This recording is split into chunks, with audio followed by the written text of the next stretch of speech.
Hello, everyone. Welcome to another episode of Web Audio TV. If you enjoy my content, make sure to subscribe to my channel and hit the like button. Yes, I am Feng. May I ask who you are? Feng looked at him up and down with a puzzled expression. The man in the suit appeared well-mannered and cultured, not looking bad at all. Hello, student Yi. Let me introduce myself. I am the head of the Guangdong admissions office for Stanford University. My name is Song Wenbin. Song Wenbin happily shook hands with Feng, his eyes full of warm smiles. Stanford University. Meng Xiaoun exclaimed in shock, her eyes wide open, covering her mouth. Because this is a world top 10 prestigious university? Why would they suddenly visit? Yi Qiaoxiu and her son were also stunned.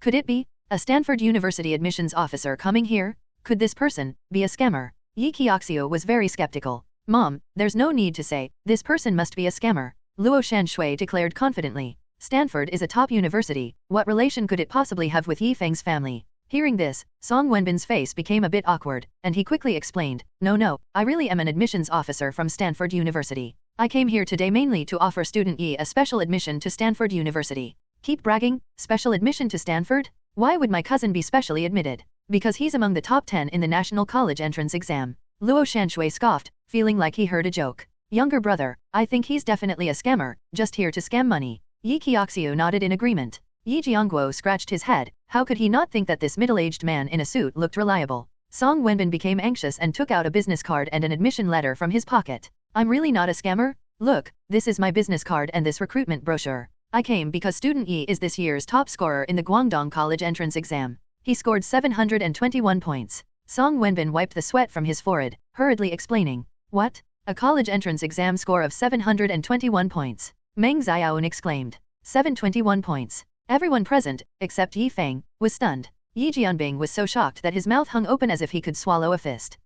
What did you say? How many points? How many points did my little Feng score? Yi Jianbing grabbed Song Wenbin's shoulder excitedly, shaking him wildly. Cough cough, Mr. Yi, yes, 721 points, that's correct. Song Wenbin, nearly vomited, hurriedly responded. 721 points. Yi Jianbing released him, grabbing his hair, looking at Feng in disbelief. He never imagined Feng could score so high, it was too unexpected. Muxi was also dumbfounded at this moment. She suddenly covered her mouth, fearing she would exclaim in excitement. My goodness, 721 points? Stinky Feng actually scored so high, at novel bin at. And he's even the top scorer in Guangdong, that's too awesome? Yi Qiaoxiu and her son were dumbfounded. 721 points? Top scorer in Guangdong? How is that possible? You must be mistaken. Yi Qiaoxiu asked in astonishment. Song Wenbin opened the admission letter, saying, No mistake, it's this address, Guangxi No. 3 Rolling Mill Workers' Quarters, Building 3, Unit 1, Student Feng, we won't make a mistake. The crowd gathered around to see, and it really was this address. Luo Shanshui suddenly raised an eyebrow, questioning, That's not right, this must also be fake, how did you know the score so quickly? Hehe, my cousin hasn't even received a notice from the school yet, how did you know in advance? Song Wenbin chuckled, explaining, Actually, I knew yesterday afternoon, the day the scores were released in Guangdong province, so in Guangxi city. Actually, for top universities like ours, we have our ways. Son, can you really score like this? Meng Xiaoun turned her head to look at Feng, seeking confirmation from him.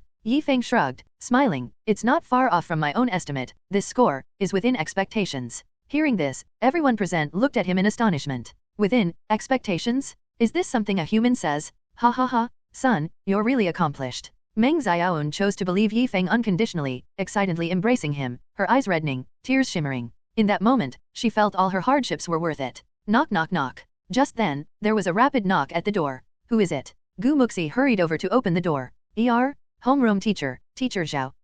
Principal Su. Muxi, seeing the visitors, was momentarily stunned. Muxi, is Feng at home? Is he? Zhao Shui asked hurriedly. He is, teacher, please come in. Muxi said dazedly, making way. Zhao Shui and Principal Su rushed into the house, seeing Feng, their faces full of excitement. Zhao Shui ran over, grabbing Feng's hand, saying, Feng, congratulations. Congratulations. Feng, your score is out. 721 points, the highest in Guangxi City and Guangdong Province, you are this year's top college entrance exam scorer. The teacher is proud of you, proud. Principal Su also approached Feng, beaming, Student Feng, you've brought glory to our school. For this, I, on behalf of the school, award you 20,000 yuan as a reward. You are the pride of Daowin No. 1 Middle School. Yi Jianbing was astonished. What? 20,000. That's a huge sum. Enough for Feng's university tuition fees? Song Wenbin straightened his clothes, seriously saying, "See, I told you, student Yi really is the top scorer in Guangdong. Student Yi, I now formally invite you on behalf of Stanford University to study at Stanford. We can waive all tuition fees for your entire period of study, and provide a yearly scholarship of $50,000 to cover all your daily expenses. And we promise to provide you with the best research environment and resources." Everyone present, except Yi Feng, was amazed. These conditions were too good. Not only tuition free, but also a yearly scholarship of $50,000, and the best research resources? For any student, this is the biggest temptation? Yi Qiaoxiu was dumbfounded. She hadn't expected this to be true. Yi Feng really was the top scorer in the Guangdong College entrance exam, and now he even received a special invitation from a top foreign institution? She felt like a clown. Cough cough, little Feng, congratulations, congratulations. She smiled awkwardly, wishing she could find a hole to crawl into. Luo Shenshui's face looked ugly, his sense of superiority shattered, feeling envious and resentful towards Yi Feng. Gu Muxi was genuinely happy for Yi Feng, being able to study at a world top 10 university, something many people dream of. But her heart ached sharply, because if Yi Feng agreed to study at Stanford, then he might have to go far abroad. Perhaps not returning for a long time. Stinky Feng, congratulations. Gu Muxi forced a smile, her eyes hiding an unmistakable loss. So, what do you say, student Yi? Our school is one of the top institutions in the world, with the best resources. I believe you will enjoy studying and living there. Song Wenbin eagerly looked at Yi Feng. For a moment, all eyes were on Yi Feng, waiting for his response. Yi Feng's expression was calm, with a slight smile. Thank you for the kindness of your school, but studying abroad is not my ambition. So, I'm sorry, I don't want to go to Stanford University. As soon as Yi Feng said this, there was a stir among the people present. Zhao Shui grabbed his hair fiercely with both hands. What was Yi Feng doing? He actually refused the offer from one of the top universities in the world? Oh my, he missed a great opportunity? Studying abroad at Stanford University and having a bit of ability would mean returning to the country as an elite of the upper echelons of society, a high-caliber talent, coveted by many companies and enterprises? Why did he refuse like this? He was anxious inside, but couldn't say anything, only feeling regret. Yi Qiaoxiu and a few others were astonished. They didn't understand why Yi Feng would directly refuse. It was unbelievable. On the contrary, Gu Muxi's eyes smiled like crescents, her previous gloom swept away. Stinky Feng, you really refused, you can't go back on your word, huh? Song Wenbin asked anxiously. Why? Student Yi, this is a great opportunity, why do you refuse? Yi Feng looked towards his parents, smiling. We have an old saying, when parents are alive, one should not travel far, and if one must, there should be a just cause. Going abroad, for me, is still too far. And my parents are getting older, and their health isn't very good. Life is only a few decades long, in the remaining time, I just want to stay by my parents' side. He didn't want to have regrets once again. He didn't yearn for wealth or status, only wishing for his parents' health and happiness, living carefree and joyously. That would be enough. Just that. Yi Feng's words moved everyone present, especially Meng Xiaoun and Yi Jianbing, who both showed relieved smiles on their faces. Meng Xiaoun touched Yi Feng's head, indulgently saying, Son, you don't need to consider us, we will take care of ourselves. Just do what you want. Mom, I don't want to go abroad. Yi Feng shook his head. Okay, Mom respects your choice. Little Feng, you've grown up, you're a man now, and you should make your own decisions, Meng Xiaoun encouraged. Yi brother gently hugged his mother, gratefully saying, Thank you, Mom, I understand. Seeing this, Song Wenbin couldn't help but feel a twinge in his nose. Yes, with parents around, why travel far? He secretly wiped the tears from the corner of his eyes and said with a lost smile, Since student Yi has made his choice, then all right, I won't persuade further. But if student Yi changes his mind, he can contact me directly. Song Wenbin handed his business card to Yi Feng. Yi Feng smiled, accepted the business card, glanced at it, and then put it in his pocket. Student Yi, then I'll take my leave first, hope to see you again. Song Wenbin bowed slightly and turned to leave. Mr. Song, take care, Meng Xiaoun called out. After watching him leave, Zhao Shui sighed, Yi Feng, by refusing Stanford University, you might have missed the biggest opportunity of your life. The future is uncertain, teacher, are you so sure? Yi Feng asked with a smile. Zhao Shui was momentarily speechless, smiled, and said, All right, maybe I'm overthinking. Indeed, who can be sure about tomorrow? As they were speaking, suddenly, a flurry of footsteps came from the staircase, and not just one person's footsteps, but many. A middle-aged man ran up the stairs first, entered the room, and immediately introduced himself. Is this student Yi's home? I am Teacher Li from the admissions office of Tsinghua University. Congratulations to student Yi for becoming the top scorer in Guangdong Province's college entrance examination. We would like to. He was interrupted by a slightly overweight middle-aged man who hurriedly cut in. Hello student Yi, I'm a teacher from the admissions office of Peking University. My surname is Feng. I am from Shanghai University. I'm teacher Chen from Guangxi University. One after another, admissions officers rushed into the house, almost breaking the doorstep of Yi Feng's home. Principal Su and Zhao Shui watched all this with smiles, while Meng Xiaoun was dumbfounded, not knowing how to greet them. The faces of Yi Qiaoxiu and her son were as ugly as if they had eaten something disgusting. These were all well-known universities in the country, including 985, 211, and double first-class universities. Tsinghua University and Peking University are top-notch famous institutions that many students dream of attending. But these universities only have a few slots in each province every year. Many people fight tooth and nail for them. Now, these prestigious school teachers were fighting to recruit Yi Feng. This shows how impressive the title of top scorer in Guang province is. Yi Feng gave a wry smile, raised his hand to press down. Dear teachers, no rush, let's sit down and talk slowly. Sure, I was thinking the same. Teacher Zhang from Peking University hurriedly laughed and took the prime spot on the sofa. Yi Feng and Gu Muxi served tea and water to the teachers, making sure they were well accommodated, then sat down to talk with them. Although Yi Feng already had a target school in mind, it didn't stop him from taking this opportunity to connect with these universities. These were all prestigious schools, and building even a slight relationship with these teachers, even just an acquaintance, would make it easier to speak with them in the future. This is the invisible network of connections, which Yi Feng would not miss. In the conversation, Yi Feng controlled the whole scene, occasionally asking about some schools, making sure to attend to those with weaker backgrounds, making those teachers feel comfortable and respected. These schools offered Yi Feng extremely generous conditions, waiving tuition and fees, and all offered a significant scholarship, some even guaranteeing a smooth path to direct doctoral studies after graduation. These highly tempting conditions made Meng Xiaoun very tempted, almost ready to agree immediately, at least considering between Tsinghua University and Peking University. But Yi Feng's heart was not in it, and he was not in a hurry to agree to them, continuing to discuss recruitment conditions. After talking with these admissions officers for over 2 hours and sending them off one by one, Yi Feng expressed that he would consider carefully. After everyone had left, Yi Qiaoxiu also got up to leave, mainly because she felt too embarrassed to stay any longer. Aunt, uncle, won't you stay for lunch? Meng Xiaoun called out. Cough, no, maybe another day, Yi Qiaoxiu laughed dryly, pulling her son away in a hurry. After everyone had left, Meng Xiaoun collapsed on the sofa, rubbing her head, asking, Son, have you decided where you want to study? Yi Feng sneakily glanced at Gu Muxi, smiling. Not yet, Mom, there's no rush to decide on this. Mom, Dad, let me handle the school application and choice of major myself, you don't need to worry so much. Meng Xiaoun smiled. Okay, son, you've grown up, then you decide for yourself. I'm a bit tired, I'll go rest in the room. Yi Jianbing helped Meng Xiaoun back to their room, leaving only Yi Feng and Gu Muxi in the living room. Gu Muxi sat on the sofa, hugging her knees, her jeans outlining eye-catching curves, revealing her perfect figure. She stroked her black hair beside her ear, blinking her watery eyes, looking at Yi Feng. Stinky Feng, haven't you decided where to go yet? Yi Feng sat beside her, also staring at her, smiling. I've decided. Huh? Where? Tsinghua or Peking? Gu Muxi hurriedly asked. Yi Feng looked at her, his eyes filled with affection, softly smiling. Neither, it's to be with you. Have me in it. Yi Feng, don't joke with me. I'll be satisfied if I can get into a local first-tier university. I can't accompany you to Tsinghua or Peking. But you are the top scorer of the province, you should consider going to Tsinghua or Peking. Gu Muxi pursed her lips, then stood up from the sofa. Alright, I'm going to check if the phone is fixed. I want to check my own scores. Yi Feng smiled. Don't go. It can't be fixed that quickly. Just use my phone instead. He took out his phone from his pocket and handed it to her. Gu Muxi took the phone, clicking her tongue. Yi Feng, having a phone is really cool. Do you want it? I do. If you want it, just say it. I'll give it to you. Give it to me. Yi Feng, are you that kind-hearted? I'll tell you, I may perform arts, but I don't sell myself. Perform arts? That's good. Sing 2 songs for the Lord first. Stinky Feng, do you want to become Buddha now? What Buddha? The Buddha with a head full of bumps.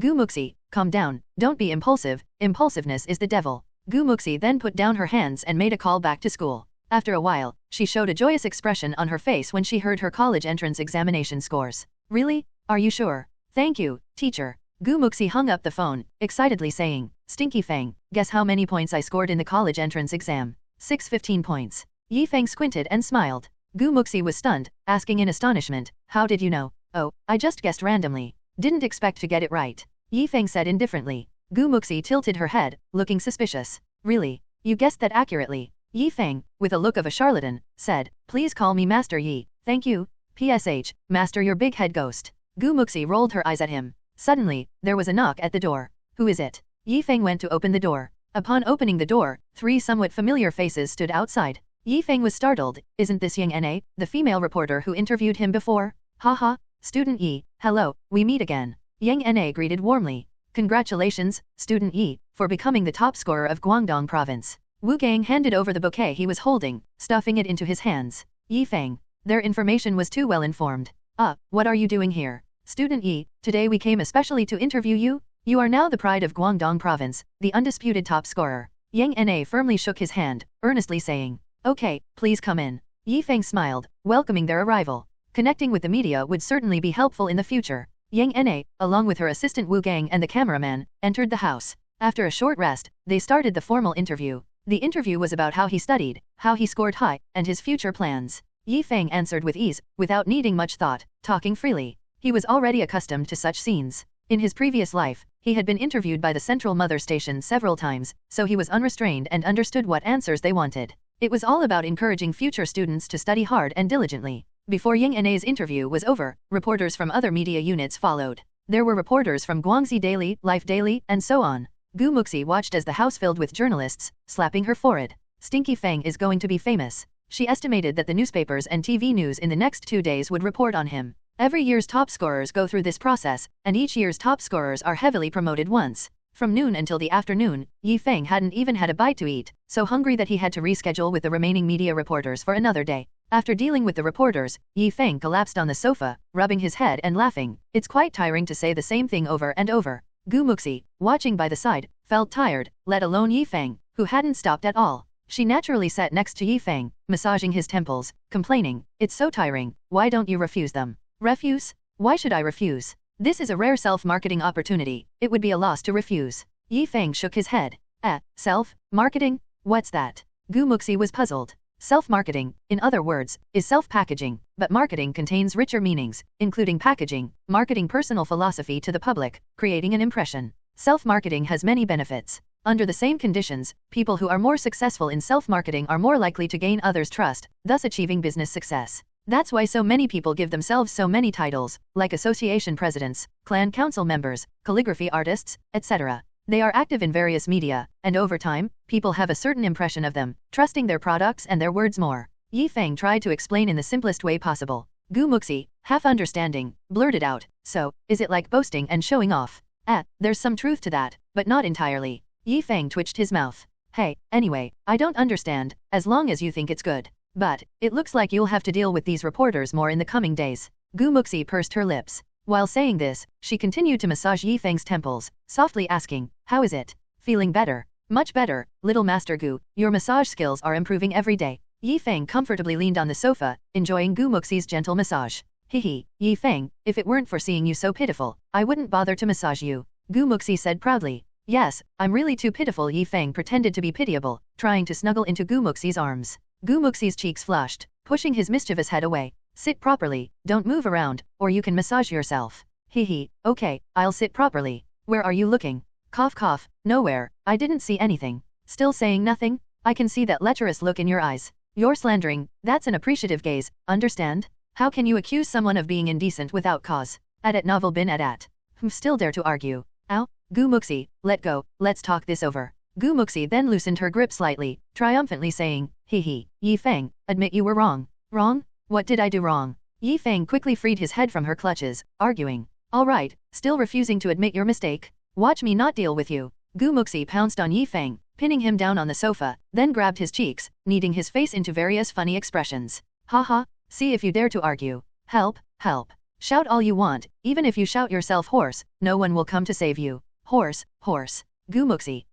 Dream on, even if you're hoarse, it won't work." Gu Muxi sat astride Yi Feng, beginning to tickle him. Tickle. Suddenly, the door opened, and Meng Xiaoun and Yi Jianbing, who had gone out to buy groceries, came back. But the moment they opened the door, they were stunned, staring at Gu Muxi and Yi Feng. Yi Jianbing asked in astonishment, "You two are?" Meng Xiaoun cut him off.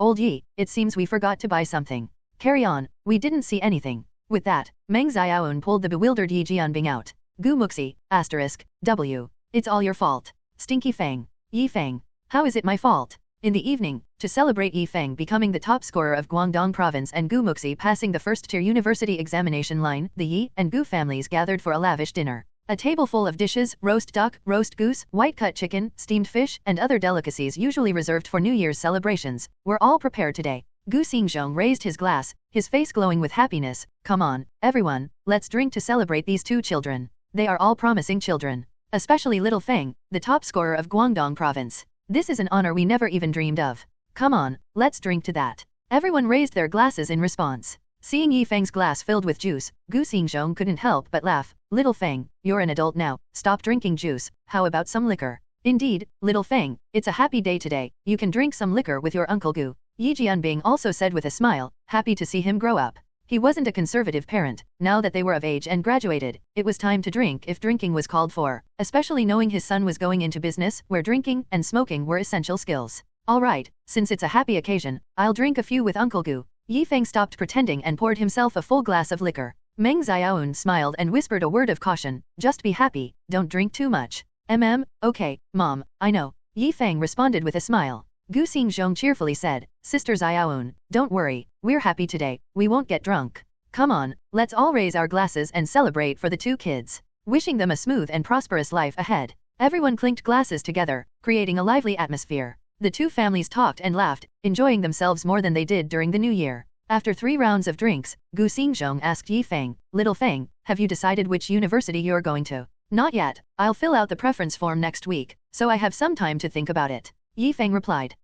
It would be great if you and Zixi could attend the same university. You've been studying together since elementary school. It would be nice if you could go to the same university for college and take care of each other. Gu Xingzhong expressed his honest opinion. Old Gu, Little Feng is the top scorer of Guangdong province. He's definitely going to Tsinghua or Peking University. How could he possibly go to the same school as Zixi? Although Zixi's scores are also good, getting into Tsinghua or Peking is still a bit difficult. Li Wan said regretfully. Hearing this, Gu Muxi smiled somewhat despondently, then bowed her head to eat, not revealing what she was thinking. Yi Feng laughed, Auntie, Tsinghua and Peking are good, but I'd rather stay in Guangxi, closer to home. That way, I can come back for meals on weekends and see my parents. Hearing this, Li Wan was overjoyed, praising, Little Feng is such a filial child. Meng Xiaoun laughed heartily, Little Feng has grown up. I can't control much anymore. As long as he decides for himself, we all support him. Yi Jianbing nodded in agreement, yes, Little Feng can make his own decisions. At that moment, the two families seemed to reach a tacit understanding without needing to say much.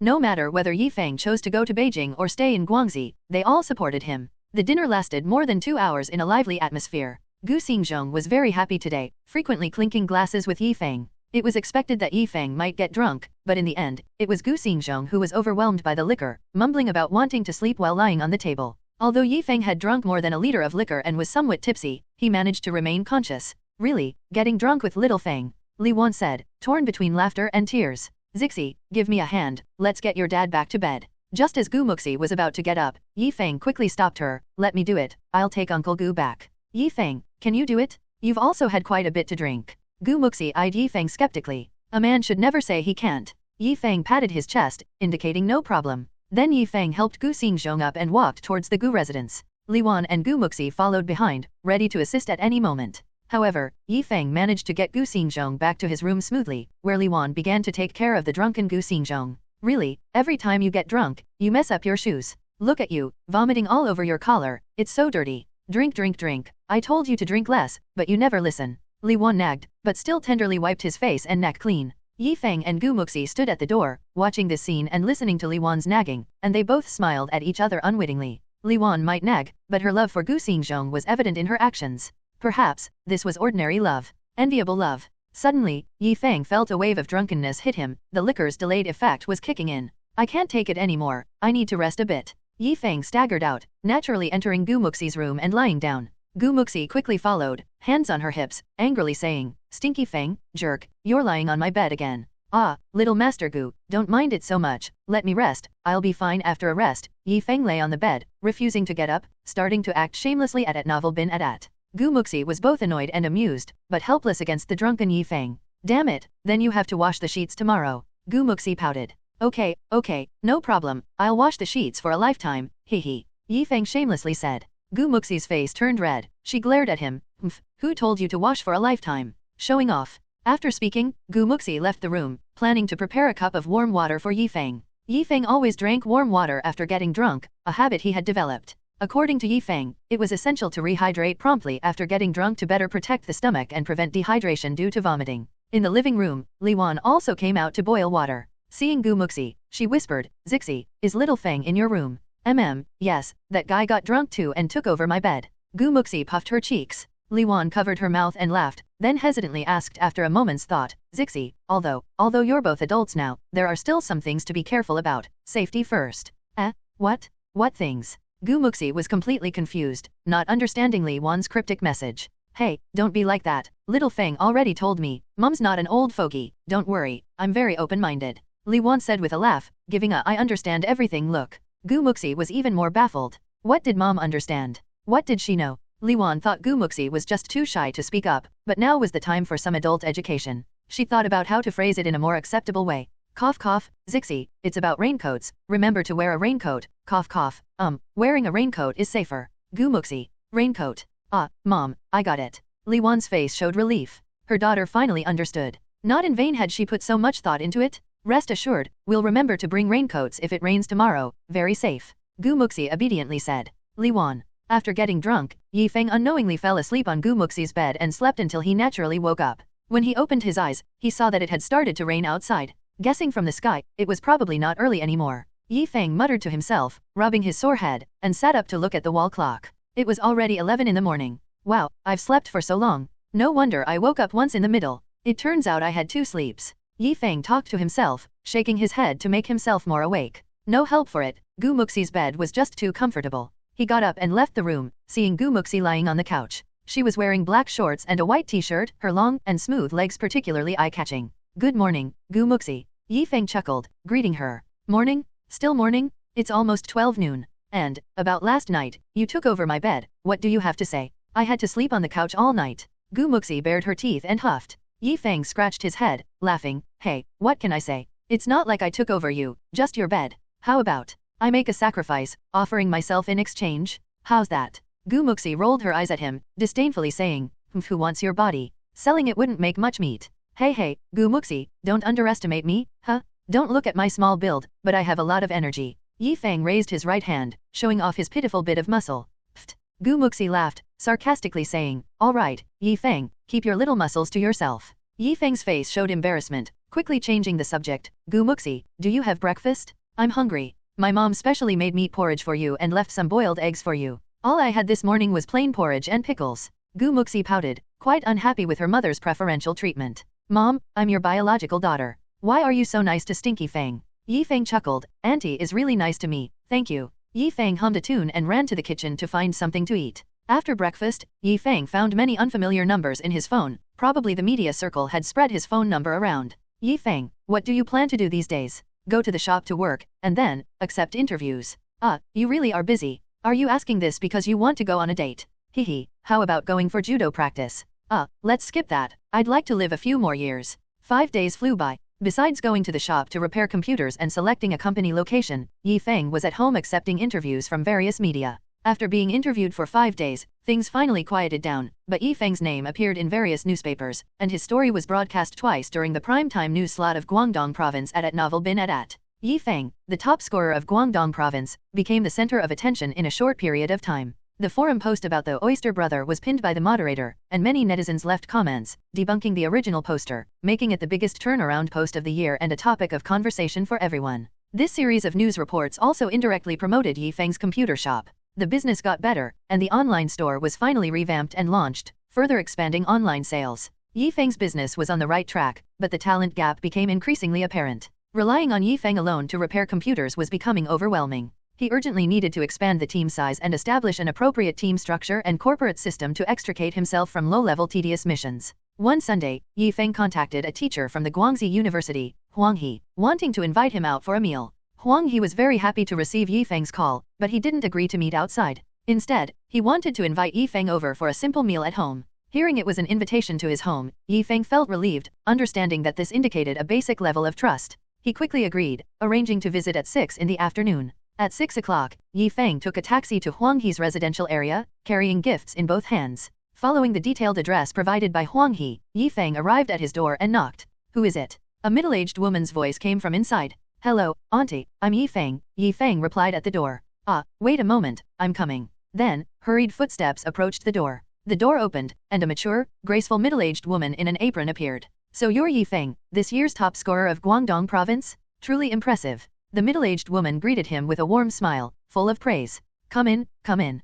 Feng modestly said, Hi, Auntie, you flatter me. I was just a bit lucky. This is a little gift for you, please accept it. The middle-aged woman chuckled. Why bring gifts? Really, it's not necessary. Yi Feng entered, set down the gifts, and laughed. What kind of student would I be if I didn't bring gifts on my first visit to a teacher's home? If my parents knew, they would scold me to death. Besides, you're a respected elder, auntie. It's only right for a student to bring a gift. With those words, Yi Feng positioned their relationship closer, like that of a student and a respected elder. The middle-aged woman, moved by Yi Feng's gesture, said with a warmer smile, well then, I'll accept it. Old Huang, little Feng is here. She called into the house, using the familiar term little Feng, showing closeness. Huang He emerged from a room, smiling at Yi Feng. Come, little Feng, didn't you want to try my tea? Let's go to the tea room and have some tea first. We'll eat once the dishes are ready. Haha, I've been looking forward to trying Teacher Wang's tea for a long time, so I'll gladly accept. Yi Feng responded with a laugh. You guys go ahead and have tea. I'll go cook and call you when it's ready.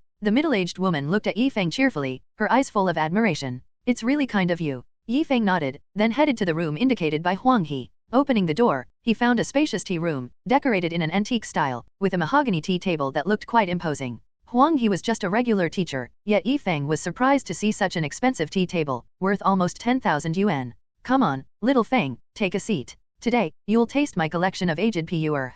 I bought this tea cake a couple of years ago on a business trip to Yunnan province, in a tea factory in Hmph city. It's top-grade tea, exclusively supplied, something ordinary people can't taste. Huang He invited warmly, then took out an aged tea cake from a canister behind him. Yi Feng smiled warmly, but his mind was analyzing the underlying meaning of Huang He's words. Ordinary people might just listen and move on. But Yi Feng, well-versed in the subtleties of business talk, knew some statements weren't made without reason. This crafty old fox subtly hinted at his wide network of contacts, not bragging but implying as much. Dealing with this sly old fox required extra caution. Teacher Huang really has a wide network, even getting items that are exclusively supplied. Impressive indeed. Yi Feng praised him, then took out a pack of cigarettes from his pocket and handed one to him. After Huang He accepted it, Yi Feng lit it for him with both hands. Huang He lit the cigarette and gently patted Yi Feng's hand, showing his appreciation for the gesture. I'm just an old man, nothing impressive about me. But you, little Feng, you are the top scorer of Guangdong province, with a boundless future ahead. Huang He smiled in admiration.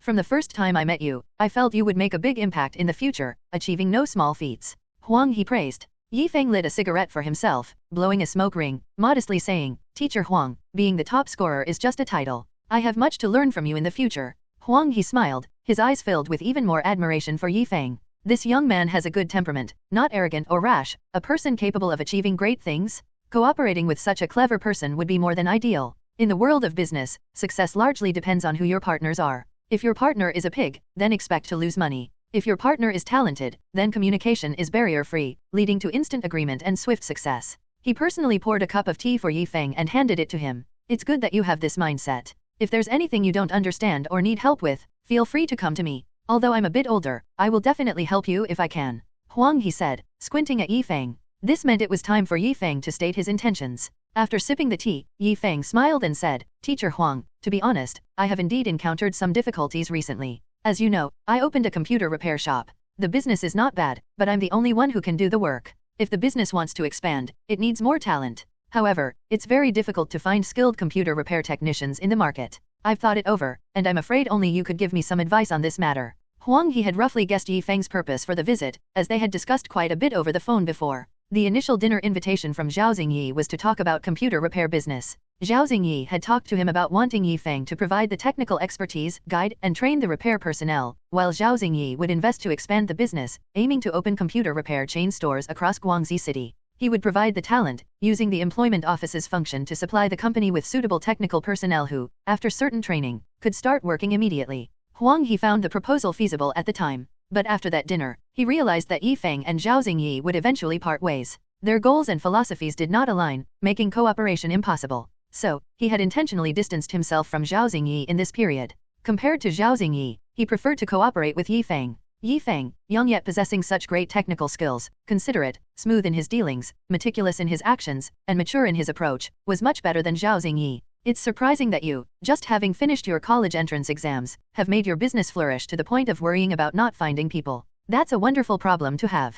With graduation season upon us, this issue isn't really that difficult. Huang He refilled Yi Feng's tea, leaving his statement half finished. Meaning, this wasn't a difficult mission for him to manage, but he was waiting to see what Yi Feng would propose. So, he left the rest for Yi Feng to say. Yi Feng inwardly called Huang He a sly fox, but he had already prepared a plan, just waiting to see if Huang He would agree. If Huang He asked for too much and did not agree to this win-win proposal, then Yi Feng would have to look elsewhere. After a moment of thought, Yi Feng passed another cigarette to Huang He. If you could help me with this, it would be great. I believe this matter wouldn't be too difficult for you, Teacher Huang. We are businessmen, and businessmen are those who constantly come up with ideas. If teacher has any ideas, I would definitely need to express my gratitude properly. Yi Feng took out a piece of paper from his bag and handed it to Huang He. Upon seeing the contents of the paper, Huang He first showed a look of surprise, then calmed down. He thought for a while, put down the paper, and shook his head with a wry smile. Little Feng, you're really generous, aren't you? Is this your proposal? He was shocked at the proposal's details.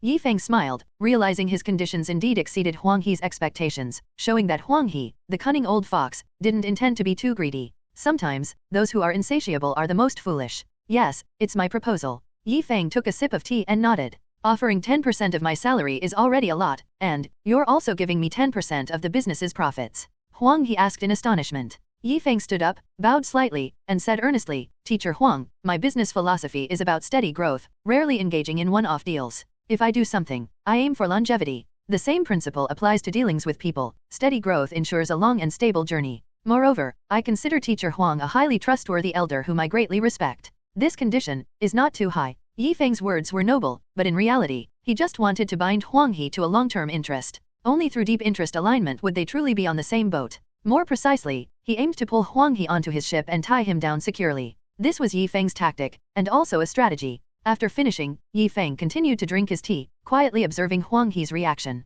Huang He appeared calm, tapping the table gently, seemingly considering Yi Feng's proposal seriously. He understood what the proposal meant. Once agreed, their interests would be tied together, with the business's success or failure affecting both parties. After a while, Huang He stopped tapping, poured more tea for Yi Feng, and smiled. You really put thought into this. Here, this time, I'll toast you with tea instead of alcohol. From now on, we need to communicate more. I believe that by working together, we can overcome difficulties and succeed. Yi Feng felt assured. Steady. Huang He, the cunning old fox, had agreed to the proposal. Suppressing his joy, Yi Feng raised his teacup and gently clinked it with Huang He's. Teacher Huang is right, we should communicate more. I'll definitely come to consult with you often. Don't get annoyed with me then? Haha. Huang He squinted and laughed. Not at all, how could I be annoyed? I'd be happy. Here's to wishing your business prosperity. Then I'll take Teacher Wang's words as a good omen. Yi Feng smiled slightly, then drained the tea in his cup. Good tea, indeed good tea, haha. Yi Feng laughed in appreciation. Actually, his words meant he was very satisfied with the cooperation reached. That's why the tea tasted so good. If you like it, feel free to come over and have some anytime, Huang He offered with a smile. Definitely, definitely. Yi Feng squinted his eyes and nodded. The two then discussed how to recruit people for the future. After listening, Yi Feng roughly understood the principle. The employment office could guide and help graduates find jobs. They could even reach employment agreements with companies, according to the company's needs, providing suitable and excellent graduates in relevant fields. And the decision-making power for this cooperation lay in Huang He's hands. Huang He suggested Yi Feng prepare to reach a cooperation agreement with Guangxi City University of Technology under the name of Feng Electronics, then through his operations, tilt the student resources towards Yi Feng. This way, Yi Feng's current talent shortage could be resolved. After understanding the operation method, Yi Feng nodded and passed another cigarette to Huang He. Teacher, I'll have someone deliver the materials to you tomorrow. I'll leave the rest in your hands. Huang He smiled. No problem, just prepare the venue. After a moment of thought, Yi Feng said, give me 3 days. I already have a target location. I need about 3 days to set up the company simply. Good, I'll wait for your good news, haha. Don't forget to notify me when the company opens, Huang He added with a smile. How could I forget you? Absolutely not, I'll call you the first thing, Yi Feng assured, patting his chest. The two casually chatted about some life topics, and not long after, the voice of Huang He's wife, Yu Ting, came from outside. Dinner's ready. Good, let's go. Huang He responded and stood up, gesturing for Yi Feng to follow. Little Feng, please. I've also saved a bottle of Maotai. Today's a happy day, let's have a few drinks together. Haha. Yi Feng also stood up, laughing. Alright, then I'll accompany teacher for a few drinks. The two left the tea room and went to the dining table to eat. Where's Xian Xian? Why hasn't she come back yet? Huang He frowned and asked. She might still be out having fun. She called me at noon, said she wouldn't come back for lunch. Yu Ting sighed helplessly, obviously having no way to deal with her daughter. That girl, really worrying. Huang He said angrily. Yi Feng just watched, not touching his chopsticks or speaking. This was Huang He's family matter, not his concern. Hey, old man, we have a guest, Yu Ting reminded him softly. Huang He turned to Yi Feng, chuckling, sorry for the spectacle, my daughter's about to drive me to my grave. Yi Feng smiled, it's natural for young people to enjoy themselves.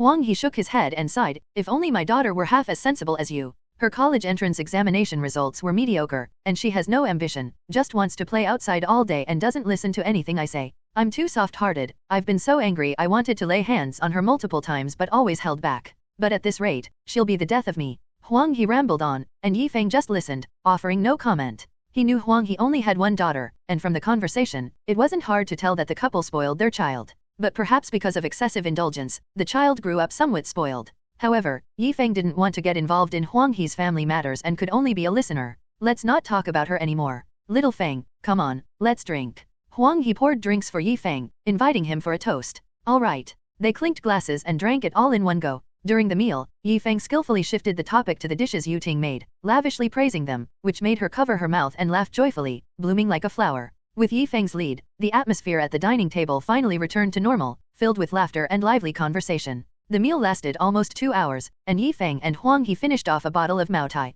Although they didn't drink too much, they enjoyed it thoroughly. After the meal, Yuting cleaned up the table while Huang He and Feng chatted over cigarettes. So, little Feng, you should be submitting your university preferences these days, right? Where do you plan to study? Huang He asked, clearly hoping Feng would consider their university. Having the top scorer of the college entrance examination join their school would be a significant achievement.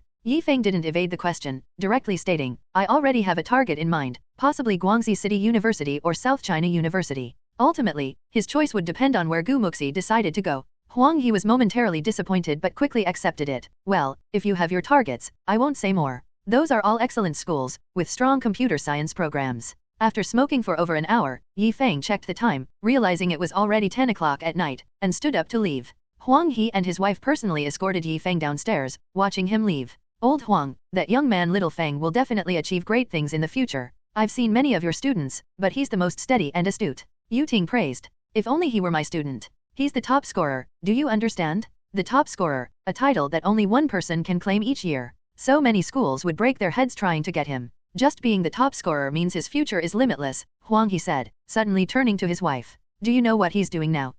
Computer repair, right? Yuting asked, puzzled. Computer repair is just the beginning. He's already registered a real business. Today, he came to discuss cooperation, hoping to solve the talent reserve issue. His next goal is to spread his chain stores throughout Guangxi City and even to neighboring cities. His ambition is huge. Huang He admired, acknowledging that not everyone had the courage to undertake such large ventures. But ambition alone wasn't enough, it needed to be matched with ability. And Feng possessed both. Such a young man had a promising future. Yuting was shocked, covering her mouth, he's just graduated and already planning such a big business. That kind of courage is not something everyone has. Huang He, hands behind his back, sighed, indeed, calling him a genius wouldn't be an overstatement. During our chat, he hinted that his store's monthly gross profit might exceed $1 million, at novel bin at. The development is fast with both offline and online sales. It's possible, the myth of overnight wealth through the internet might be repeated with him. As the internet became more widespread, stories of people striking it rich through the internet were continuously unfolding. Some could earn millions or even tens of millions in just a few months through the internet. The internet greatly amplified the efficiency of making money. He faintly felt that the online selling model might become the mainstream in the future. Yuting was deeply shocked, covering her mouth. Wow, what? A monthly gross profit over $1 million? Really? Huang He shrugged, it's probably not far off. Such a young person has already far outpaced his peers.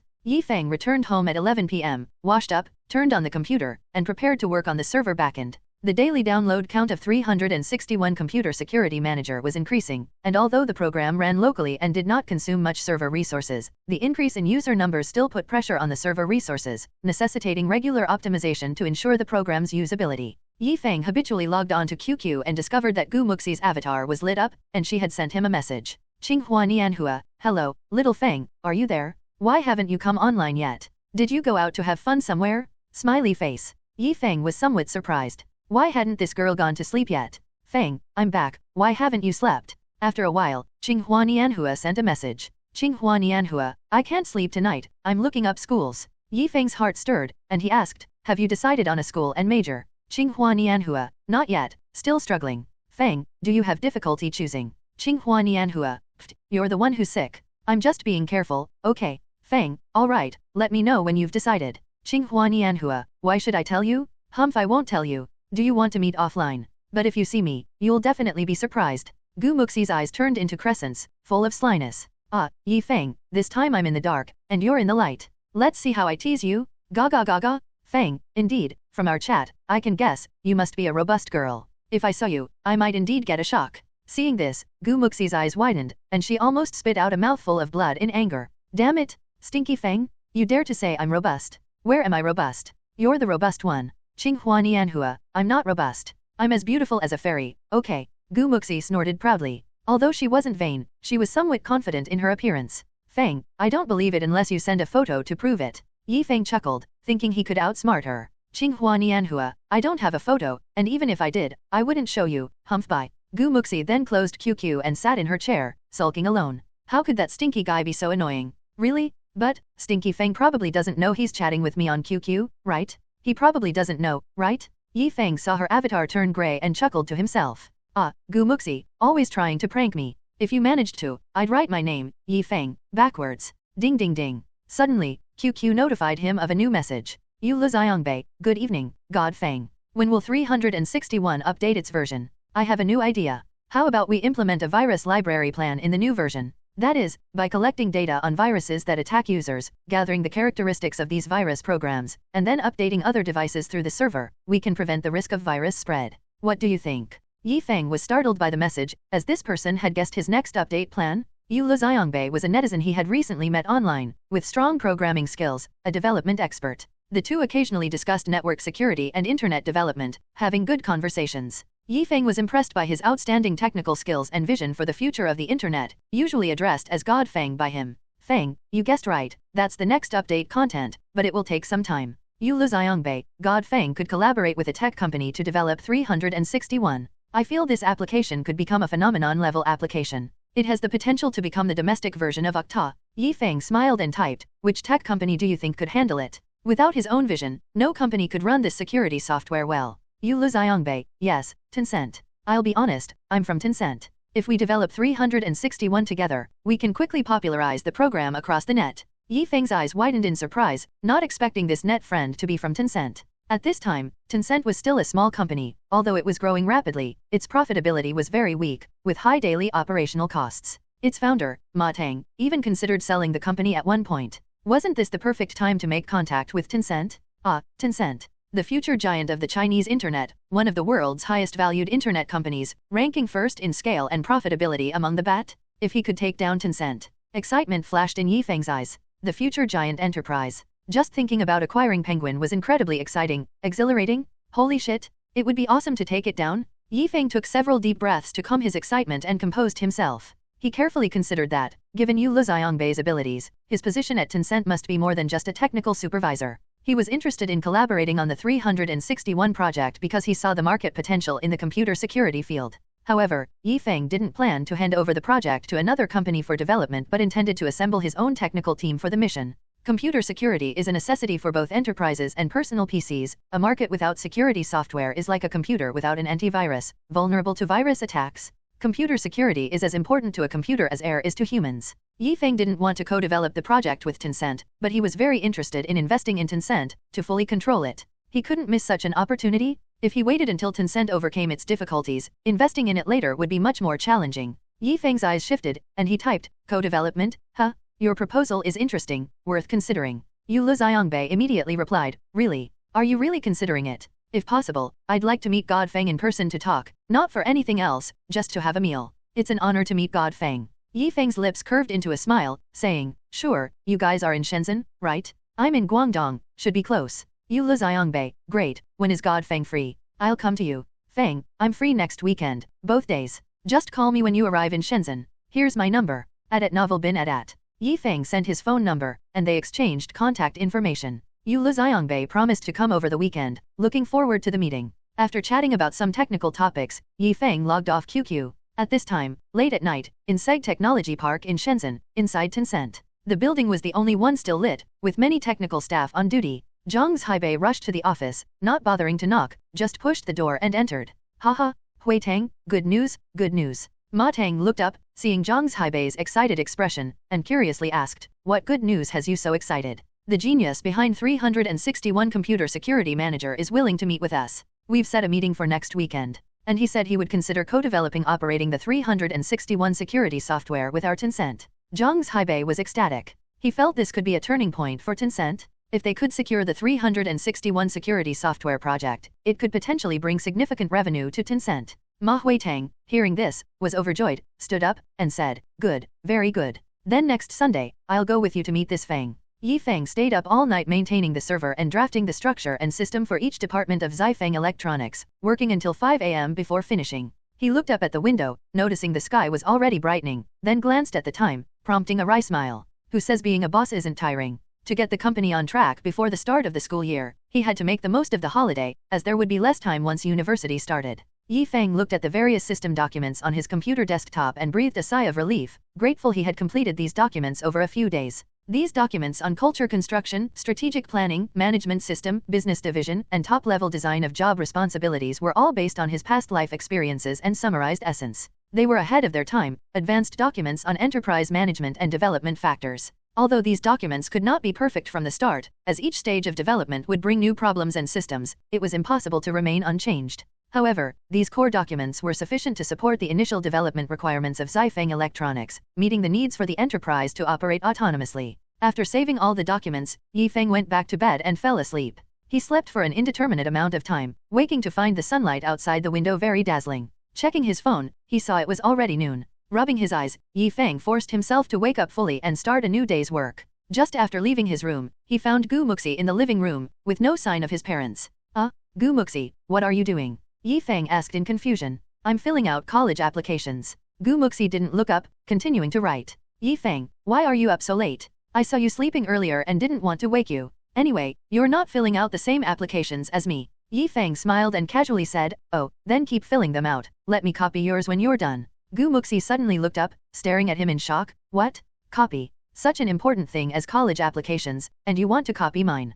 Feng went to pour a glass of water, laughing. "Anyway, I'm not planning to go out of town. My business is still in Guangxi City. If I went away, there would be no one to look after my business. I've put so much effort into it, I can't just give up, can I?" Muxi paused, then realized, there's nothing to copy, though. "You're the top student in the college entrance examination, where couldn't you go?" Muxi, what's your first choice?" Feng asked. South China University of Science and Technology, that's probably the best in Guangdong province." Muxi answered. "Bingo, then let's go to South Chin University of Science and Technology together. It's decided?" Feng snapped his fingers, shrugged with a smile, then turned to go to the bathroom to wash up. Muxi stood there, stunned. She hadn't expected Feng to give up on attending top universities like Huaqing University or Peking University so easily. Although South China University of Science and Technology was also one of the top universities in the country, it was still a notch below in terms of fame and status compared to Huaqing and Peking. But, wouldn't it be nice to attend the same university as Feng? Suddenly, Muxi felt a weight lift off her heart. A smile of happiness crept onto her lips. After washing up, Feng and Muxi filled out their applications together, then he hurried out. Today, he had to finalize an office location from the options he had scouted. Feng took a taxi straight to Hmph City. After revisiting the previously scouted office buildings under the guidance of a real estate agent, Feng finally decided on an office building in Citic Plaza. This skyscraper CBD, completed in 1993, has a total of 80 floors, with the main tower reaching 391 meters, making it the tallest building in Asia at the time, including a 2-level underground parking garage, and the first 4 floors are a shopping mall podium housing several listed companies and various consulate offices, making it one of Guangxi City's well-known commercial landmarks. The exterior of the main building features a glass wall waterfall, known as Hmph Floating Silk, becoming a popular spot for tourists. Due to the 1998 Asian financial crisis, there was an oversupply of office buildings across Asia, leading to a historic low in rental prices for 2 consecutive years until a slight recovery in 2000, but the vacancy rate remained high. The current price was 15 yuan per square meter per month, making it an excellent opportunity for Feng to invest before rental costs potentially quadrupled or quintupled in 2 years. After negotiations mediated by the agent, Feng finally rented a 500 square meter office space at a rate of 12 yuan per square meter per month, with a monthly rent of 6,000 yuan. This rental level was relatively high compared to other ordinary office buildings, where rent for 400 to 500 square meters would typically range between 2,000 and 3,000 yuan, and at the current level of consumer spending, 6,000 yuan could cover a family's expenses for 2 years. This rent was still within Feng's budget, as it was a top-tier office building in Guangxi City, and a premium was acceptable. Compared to other listed companies that rent thousands of square meters or even entire floors, Feng's 500 square meter office space was considered small, only accommodating about 80 people. However, this size was perfectly suited for the next phase of Feng Electronics development, which only planned 3 business areas. The first was computer parts sales and computer repair services, relying more on offline stores for expansion. The second was internet cafe business, aiming to capitalize on the golden decade of internet cafe industry growth by aggressively expanding offline internet cafe stores. The third was the 361 computer security manager service, requiring many computer technology talents, also Feng's most crucial step into the internet industry, with only this business needing the office space. Currently, Feng was focusing his main efforts on these three businesses, aiming to get them all on the right track before considering other expansions. With China joining the WTO in 2000 and the economy beginning to soar, opportunities were everywhere, with every industry growing rapidly, providing plenty of opportunities without the need to rush. That day, Feng signed a 2-year lease contract, paying a total rent of 144,000 yuan upfront. After securing the office space, Feng hired a business services company to equip the office with all necessary supplies, desks, chairs, and coffee tables in one go. In the afternoon, Feng hung up the custom-made company sign, finally giving the company some semblance of an office. Although it still looked quite basic compared to the more luxurious listed companies, Feng was satisfied. For now, simplicity and practicality were enough. At 10 p.m., Feng arrived at the company with Wang Tai and Hmph. Feng turned on the lights at the entrance, instantly illuminating the sign outside. Feng Electronics. The light strip behind the 4 characters lit up, drawing attention. Wang Tai entered the company, looking around at the workstations. Although empty now, he was thrilled. Wow, awesome. Is this our company? It's huge. Wang Tai exclaimed, seeing such a large office space for the first time. Feng laughed. Huge? In this building, not at all. Compared to other companies, ours is still small. But it's just right for now, we don't need too much space. Wang Tai excitedly looked around, saying, Hey, brother Feng, when we make it big, we can rent an even bigger one. Feng handed him a cigarette, teasing, Wang Tai, you're not thinking big enough, we need to expand our vision. Rent? In the future, we'll buy a building, or even build one. Wang Tai, adat novel bin adat buy a building? Build one? Brother Feng, how much money would that take? At least tens of millions, right? Wang Tai took the cigarette, astonished. Feng glanced at him and laughed, tens of millions? What are you thinking about? At least 1 billion. If you want a better one, it has to be at least 20 to 30 billion. Hearing this figure, Wang Tai was so scared that he dropped his cigarette. What? That much money? Maybe we shouldn't buy it then. That's enough for us to live comfortably for more than a dozen lifetimes. Wang Tai shook his head and laughed. Feng patted his shoulder and smiled. Right now, it seems like an unimaginable amount of money to us, but I believe, in the future, to us, 1 billion or so will just be small change. Brother Feng is awesome. Wang Tai said with immense admiration. He admired Feng's talent and ambition the most. For him, earning a few million was already the most luxurious dream of his life. But he felt Feng never thought that way, as if tens of millions, 1 billion, or even 10 billion were just small amounts in Feng's eyes. Feng turned to Hmph and said, Ping'an, after the office location is set up, you will start on the internet cafe business, starting with site selection and then recruiting simultaneously. You do the site research yourself, using my research method. Later, list a batch of store locations for me. I'll handle the computer equipment. The recruitment, employment, and daily management system have all been written by me. I'll send them to you later. You just need to familiarize yourself with them and then implement them according to the system. Also, I have a set of management experiences that I will give to both you and Wang Tai. You'll need to read, memorize, and apply them to your daily management. As long as you learn and integrate them, managing a department or a business won't be a big problem. Anyway, if you don't understand something, you can always ask me. Hmph noted everything down and nodded. Yes, brother Feng, I understand. I will do my best. Wang Tai also nodded seriously. Brother Feng, don't worry. Although we don't start high and have a lot to learn, we're not afraid of encountering difficulties or learning.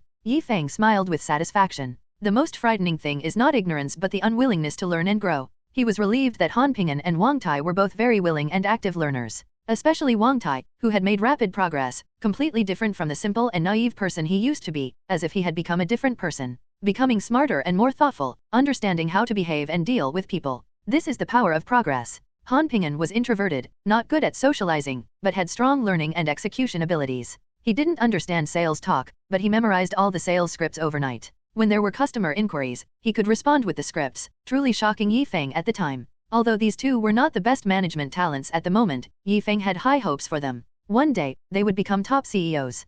Feng then delegated the subsequent missions to them, and his next important mission was recruiting, expanding the team, and filling the departmental positions. 2 days later, He played a role, allowing Feng to hold a special recruitment fair at the school employment office. Due to the higher salary and benefits offered by Feng compared to the market, many fresh graduates eagerly applied, with over 200 people attending the interview on the day. The single recruitment event lasted 2 days, and Feng interviewed over 500 people, ultimately hiring 52. These 52 people included 4 in the finance department, 4 in the HR department, 4 in the administrative department, totaling 12 people. The remaining 40 were 30 computer repair department technicians and 10 programmers in various fields such as UI, backend, frontend, and desktop application development. This was only the initial recruitment by Feng. Huang Yi would continue to lean resources towards him, especially recommending outstanding graduates to Feng, but subsequent recruitment would be handled by the HR department. The HR department would screen applicants, with Feng having the final say after his interview, as he trusted his judgment over the HR departments. After initially assembling the team, Feng then immersed himself in the busy pre-job training work. Besides the 3 service functions, the largest training efforts were for the computer repair technicians and programmers. Feng expected that after intensive, 12-hour daily training for about a week, these outstanding graduates from 211 universities could officially start working. Education is not the only representation of an individual's ability but does reflect learning ability. Only those with smart brains and strong learning abilities can get into 211 universities, making education an important part of individual capabilities. Time flew by as Feng busied himself with work, and suddenly it was Sunday. Early that morning, before Feng woke up, he was disturbed by the vibration of his phone at novel bin at. Rubbing his eyes, he saw the name on the phone and immediately woke up. It was Yu Liziangbei, the CTO of Tencent, Hmph. Finally, he had arrived. Calling so early in the morning, they must be eager. Feng smiled slightly and answered the phone. Hello, good morning God, Feng. I hope I didn't wake you up this early, right? Hmp's voice came from the other end. Feng, rubbing his sleepy eyes, laughed. No, I was already up, waiting for your call. In fact, he was woken up by the phone, but to show his respect for the caller, Feng said so. Sometimes dealing with people requires a mix of truth and pretense. Haha, so we drove from Shenzhen early in the morning, and our boss, Ma Huiteng from Tencent, is with us. Feng's eyes sparkled. Ma Huiteng, the man destined to stand at the pinnacle of the Chinese internet. The man who once became China's richest man. Finally, he was about to meet him face to face. How exciting! Okay, when will you arrive? Feng suppressed his excitement and asked. In about an hour. Just come directly to the White Swan Hotel. Boss Ma has already booked a private room there a day in advance. We'll have a good meeting. Feng couldn't help but laugh. Ma Teng was really willing to spend, as the White Swan Hotel was one of the few 5-star hotels in Guangxi City, not cheap. It seems they are very serious about the 361 computer security manager. Okay, I'll be there in about an hour, Feng replied. After hanging up, Feng got up, washed, and dressed neatly in a white shirt and trousers, combing his hair into a mature style. After checking his appearance in the mirror and feeling satisfied, he left. An hour later, Zhang Haibei and Ma Huiteng arrived early at the White Swan Hotel and waited for Feng at the lobby entrance. Hey, we might have arrived a bit early. Should we rest in the private room first? Zhang Haibei yawned, having driven early in the morning and feeling sleepy. Ma Teng shook his head, smiling. Let's wait here. We're here for cooperation, and it's basic business etiquette to make a good impression on Feng God. All right. Then I'll sit and rest for a while, Zhang Haibei yawned, sitting on a nearby chair. After about 10 minutes, Zhang Haibei checked the time, which was exactly the time he and Feng had agreed upon. Why hasn't God Feng arrived yet? He stood up and looked towards the lobby entrance, where many people were coming and going. Ma Teng squinted, scrutinizing every person entering, when suddenly a figure in a white shirt caught his eye. It was a young man with neatly combed hair, wearing a white shirt and black trousers, exuding a clean and handsome vibe, with a refined and scholarly aura. Ma Teng's eyes sparkled, calmly stating, that God Feng, he's here. They're here? Where? Zhang Haibei hastily looked around, but having never seen what Feng looked like, he naturally couldn't recognize him. Ma Huiteng gestured towards a young man in a white shirt who was walking over, smiling. If I'm not mistaken, that should be him. Following his gaze, Zhang Haibei indeed saw the young man in the white shirt. The young man in the white shirt was walking while dialing his phone, and after a while, his phone started ringing. Hello, God Feng. Zhang Haibei answered the call, and then the two exchanged glances. He finally confirmed that the young man before him was the developer of the 361 software, God Feng. But what he hadn't expected was that the other party was so young, looking to be only about 20 years old. Surprised, he enthusiastically greeted him. Haha, hello, God Feng. Zhang Haibei extended his hand. Feng shook hands with him, his demeanor calm. Hello, brothers Haibei, my real name is Feng, just call me Feng. Calling me God Feng feels too formal.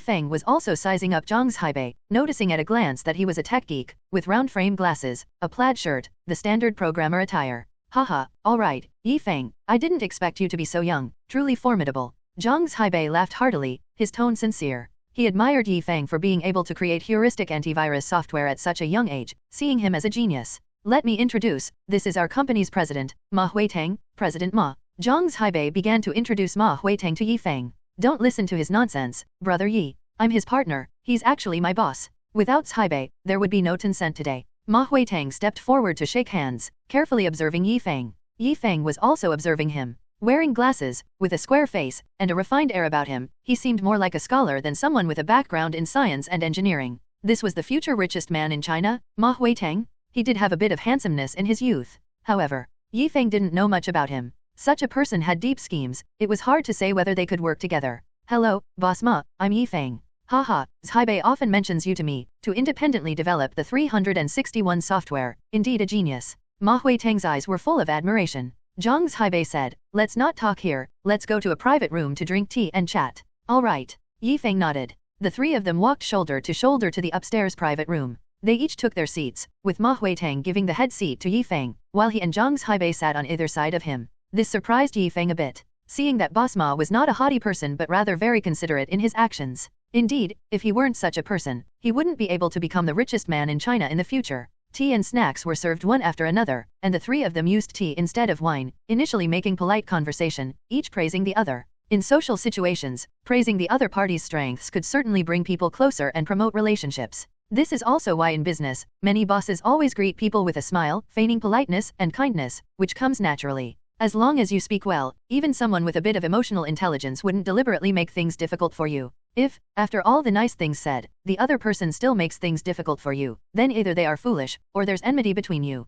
As Yi Feng and Ma Huiteng praised each other, the atmosphere of the conversation was very good, feeling like if there were a few drinks, they might become sworn brothers. Zhang Hmph, not good at socializing, spoke little, just playing the supporting role, occasionally responding. But he was quite depressed at the moment, having chatted with Yi Feng online for so long, and feeling even closer. How come as soon as they met, these two acted like long-lost brothers? He couldn't understand, really couldn't understand. After several pots of tea and eating half of the snacks, Ma Huiteng saw that the atmosphere was right and it was about time to talk business. Brother Yi, developing and operating 361 by yourself must be quite tough, not easy at all, only a genius like you could handle it, anyone else would probably struggle. Ma Huiteng said with a smile. Yi Feng naturally heard the underlying meaning in his words, which was to say that handling it on your own would be exhausting, and it would be better to work together. It is indeed quite tiring. I've also thought about finding someone to work with to reduce the pressure and make things easier for myself, Yi Feng said calmly. Hearing this, Ma Huiteng was overjoyed, thinking there was a chance. His purpose for coming was to make contact with Yi Feng, to persuade Yi Feng to work on 361 together.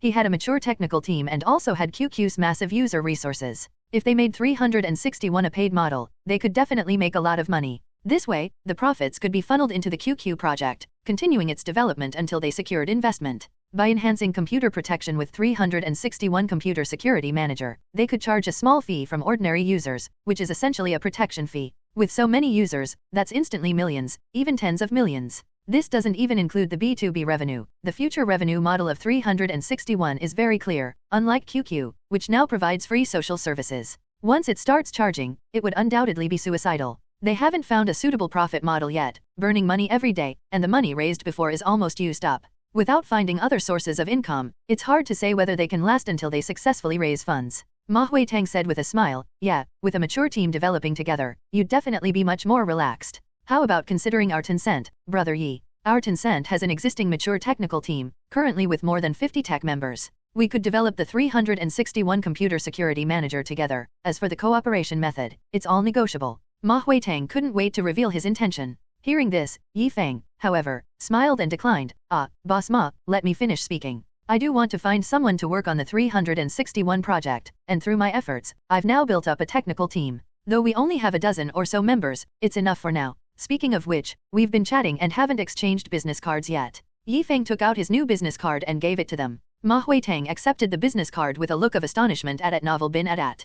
Feng Electronics. Chairman. My goodness, Yi bro, I thought you were an independent developer. I didn't expect you to already be a company CEO. Ma Huiteng was quite surprised, but more than that, he felt a sense of loss. He could see that Yi Feng establishing a company meant commercializing 361. This trip might have been for naught. Zhang Hmph also expressed regret. I thought I could work with you in the future, but now that you're a CEO, it seems unlikely. Yi Feng looked from one to the other, guessing what they were thinking from their expressions. What CEO or not, I'm just an ordinary entrepreneur. Boss Ma, Brothers Hmph, I understand your intentions, but I really do want to build my own team for the 361 project, without collaborating with other companies. However, I'm quite interested in your Tencent QQ, there's still room for future cooperation. Hearing this, Ma Huiteng's interest was piqued, sensing an underlying message in Yi Feng's words, so he asked, "Oh? Then I still need to consult Brother Yi on how we might cooperate." Yi Feng squinted at him, asking, "I heard that Tencent has been having some trouble raising funds recently." Ma Huitang's face changed dramatically, his heart shocked.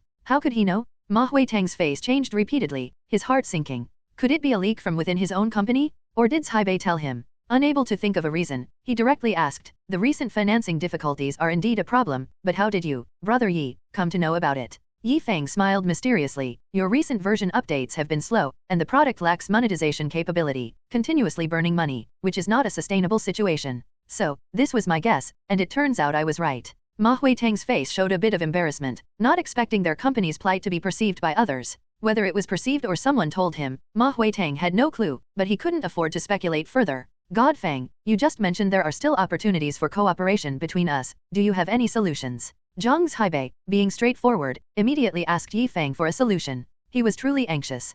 QQ was the result of his and his team's hard work, he didn't want it to end in vain. Ma Huitang internally shook his head, not expecting Zhang Haibei to be so impatient, thus breaking the delicate balance between himself and Yi Feng. With less confidence now, he was sure to be at a disadvantage. But since Zhang Haibei had already made the request, there was nothing he could do but say, "Haibei is too impatient, Brother Yi, please don't mind." Yi Feng smiled, "I can understand Brother Haibei's feelings. I did say there is room for cooperation, and I indeed have a way to help Tencent QQ overcome its current difficulties."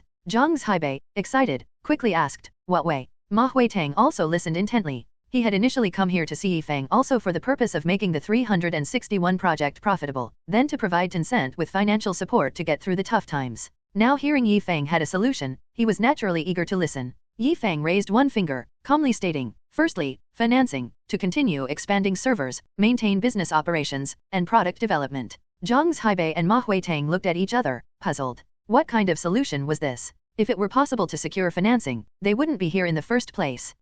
Brother Yi, we are indeed seeking financing, but as you know, there's currently an internet bubble crisis in the US stock market, and it's a sensitive time. The Asian financial crisis was just over a year ago, and now it's too difficult for internet companies to secure financing. Private capital is very cautious. The current environment makes it difficult to secure financing. Where else can we go for funding? Ma Huitang sighed. He had even considered selling Tencent several nights and starting over. Yi Feng smiled, "Boss Ma, the reason I say this is that I naturally have my reasons." Ma Huitang paused, pondering his words, then suddenly exclaimed in surprise, "Could it be, Brother Yi, you can secure financing for us?" Yi Feng nodded, "I can invest 1 million in your Tencent." 1 million? But, Ma Huitang felt somewhat disappointed, thinking 1 million wouldn't solve the problem. But Yi Feng immediately interrupted him. "Boss Ma, don't rush, let me finish." Yi Feng's tone became stronger, more assertive. Because he was now the one in the dominant position. "Okay, I was being hasty, please go ahead, Brother Yi." Boss Ma gave a wry smile, feeling cornered by Yi Feng. "I won't just invest 1 million in Tencent, moreover, I can help Tencent achieve over 10 million in revenue within a year," Yi Feng stated confidently. Ma Huitang and Zhang Haibei didn't understand the profit model of Tencent QQ, but he did. Achieving 10 million in annual revenue was not difficult, there were many ways to do it, especially since QQ was the leading social software in the country, with 5 million registered users and 100,000 real-time online users. But this year was also the most difficult for Tencent, with the risk of bankruptcy at any time. "What? 10 million in revenue?"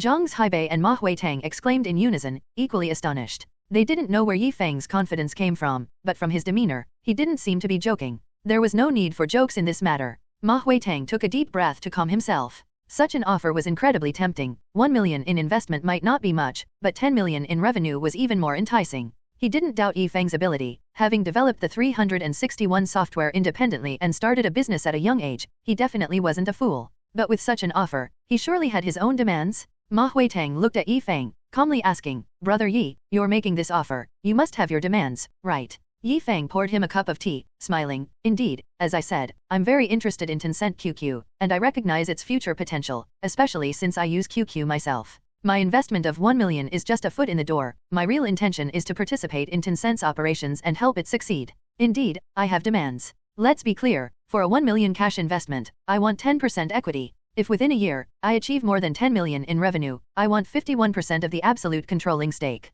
Ma Huitang and Zhang Haibei fell silent, each with their own thoughts. Zhang Haibei, already holding a small share, didn't mind. What he cared about was whether QQ could survive, then successfully generate 10 million in revenue and develop further. But it was different for Ma Huiteng. He held the most shares, currently owning 40%, with IDG and Telecom having invested $2.2 million last year, each holding 20%, making up 80% of the equity together. The remaining 20% was shared among Zhang Haibei and 3 other co-founders. Ma Huiteng sipped the tea Yi Feng had poured, not rushing to speak but pondering deeply. Investing 1 million for 10% equity wasn't much, and for the currently cash-strapped Tencent, this money was like a lifesaver. However, if achieving 10 million in revenue meant handing over absolute control, he couldn't decide alone since he didn't have absolute control. But he was tempted by Yi Feng's offer of 10 million in revenue. If achieved, it could revitalize Tencent. Surviving was the only way to victory, a truth he understood at Novel bin at. If he refused, whether Tencent could survive this year was still uncertain. Brother Yi, are you really confident in achieving 10 million in revenue within a year?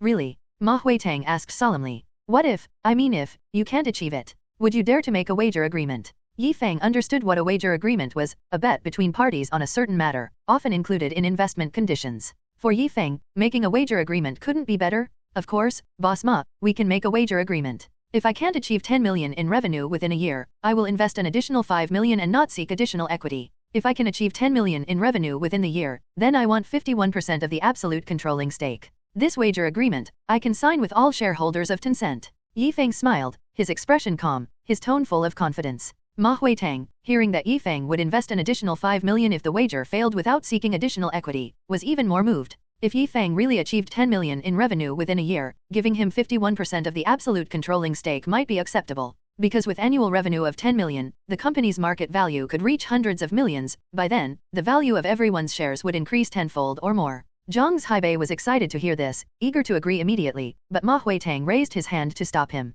Ma Huiteng squinted at Yi Feng, smiling. Brother Yi's proposal is really good, but this is a major matter. I need to discuss it with the other shareholders. How about I give you a response after some time, Brother Yi? No problem, Boss Ma, you guys can go back and discuss it well. Yi Feng picked up his teacup, smiled slightly, and then drank it all in one gulp. This time, Ma Huiteng poured him tea, saying, to be honest, I'm quite tempted, but you have to understand, Yi bro, our company has gone through a round of financing before, and there are shareholders from 2 venture capital firms. We'll have to call a shareholders meeting after we get back to discuss this. I understand, come on, Boss Ma, Brothers Haibei, let's drink tea in place of wine, cheers. Yi Feng squinted and smiled, raising his cup in invitation. The 3 clinked their cups together and drank. Although they each had their own thoughts, on the surface, they were all harmonious and had a very lively chat. At the end, Zhang Haibei and Yi Feng even discussed technical issues, as both were tech enthusiasts, making their conversation smooth.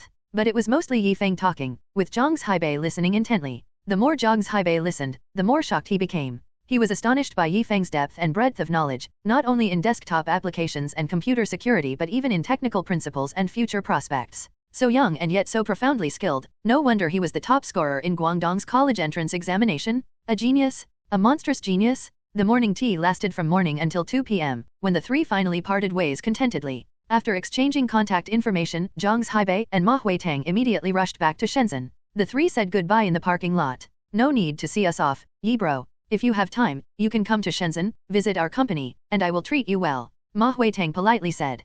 Hehe, I'll have time when I get the message from Boss Ma, maybe. Yi Feng laughed. We're leaving now, ha. It was very enjoyable talking with you today. We'll definitely meet again in Shenzhen. Ma Huiteng shook hands with him, then got into the car. Goodbye, God Feng. Talk to you on QQ tonight. Zhang Haibei waved from inside the car. Okay. Yi Feng waved his hand. The car started and left the parking spot. Yi Feng watched the car drive away, a smile creeping across his face. In the afternoon, on the way home, Yi Feng received a call from his father, Yi Jianbing, saying he wanted to take Meng Xiaoan to the park for a walk, to get some fresh air and help with her recovery. He told him to solve his own dinner or go to Gu's house. The food outside wasn't as delicious as what Gu Muxi's mother made. Yi Feng decisively chose to eat at Gu's house. In the taxi, Yi Feng called Gu Muxi's home phone. After a while, the call connected. Hello, Yi Feng. Gu Muxi's crisp voice came through the phone. Hello, Miss Gu, it's me, surprise or surprise. Stinky Feng, spit it out quickly, don't waste Mrs. time watching TV. Hey, Gu Muxi, how can you be like this?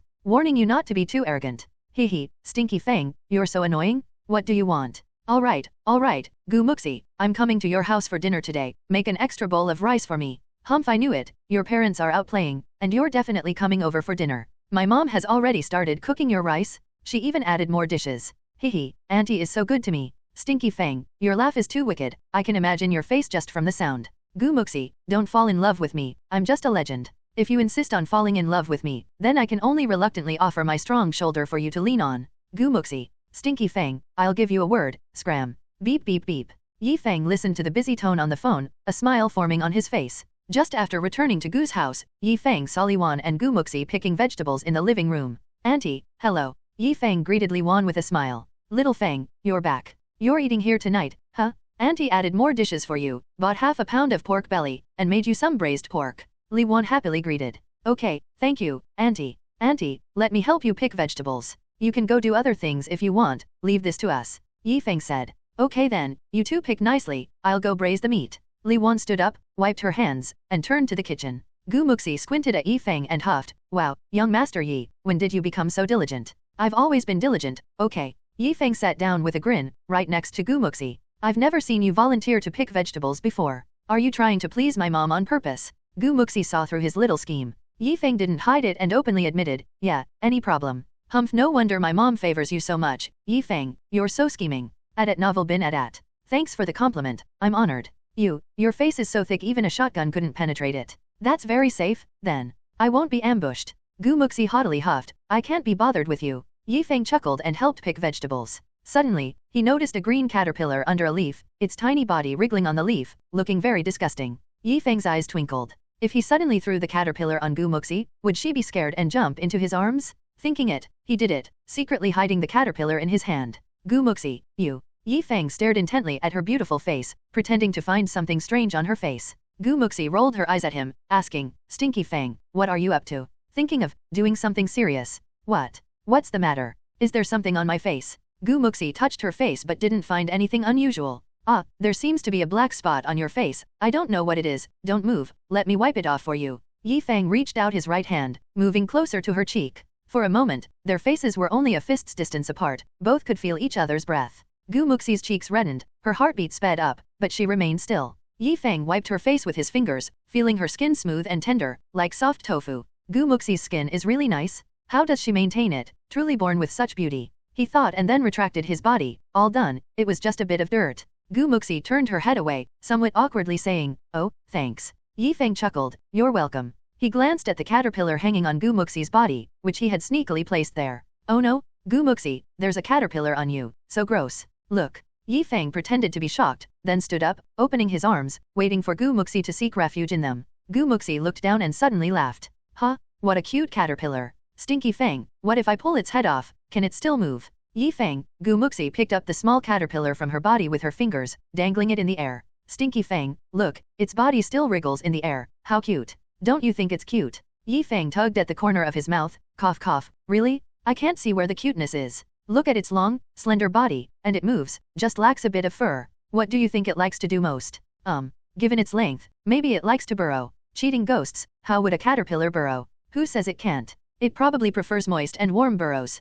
Hmph, nonsense. Gu Muxi didn't believe his ridiculous claims, placing the caterpillar on the table and watching it crawl. Now, she seemed like a child who had discovered a new toy, carefully observing its movement. It's really cute. How about we let it go? Yi Feng asked. This cute, of course, we use it for experiments. Does it navigate with its head? If its head is cut off, can it still crawl? Gu Muxi asked like a curious baby. How would I know? I've never tried. Yi Feng tugged at the corner of his mouth. Gu Muxi, indeed not an ordinary woman. Too damn fierce? Then I'll try. As soon as her words fell, the gleam of a fruit knife flashed. The caterpillar's head fell to the ground. A true swift action. The caterpillar's body lay motionless on the table. Gu Muxi sighed, somewhat disappointedly. So, cutting off its head, it can't survive. You don't say? What thing can live without its head? Yi Feng felt a chill down his neck, shrinking it. Gu Muxi expressionlessly disposed of the body, then took the fruit knife up close, inspecting it. This knife is a bit dull, I need to sharpen it, don't you think? Yi Feng, seeing Gu Muxi's solemn gaze, swallowed hard, cough cough, you're right.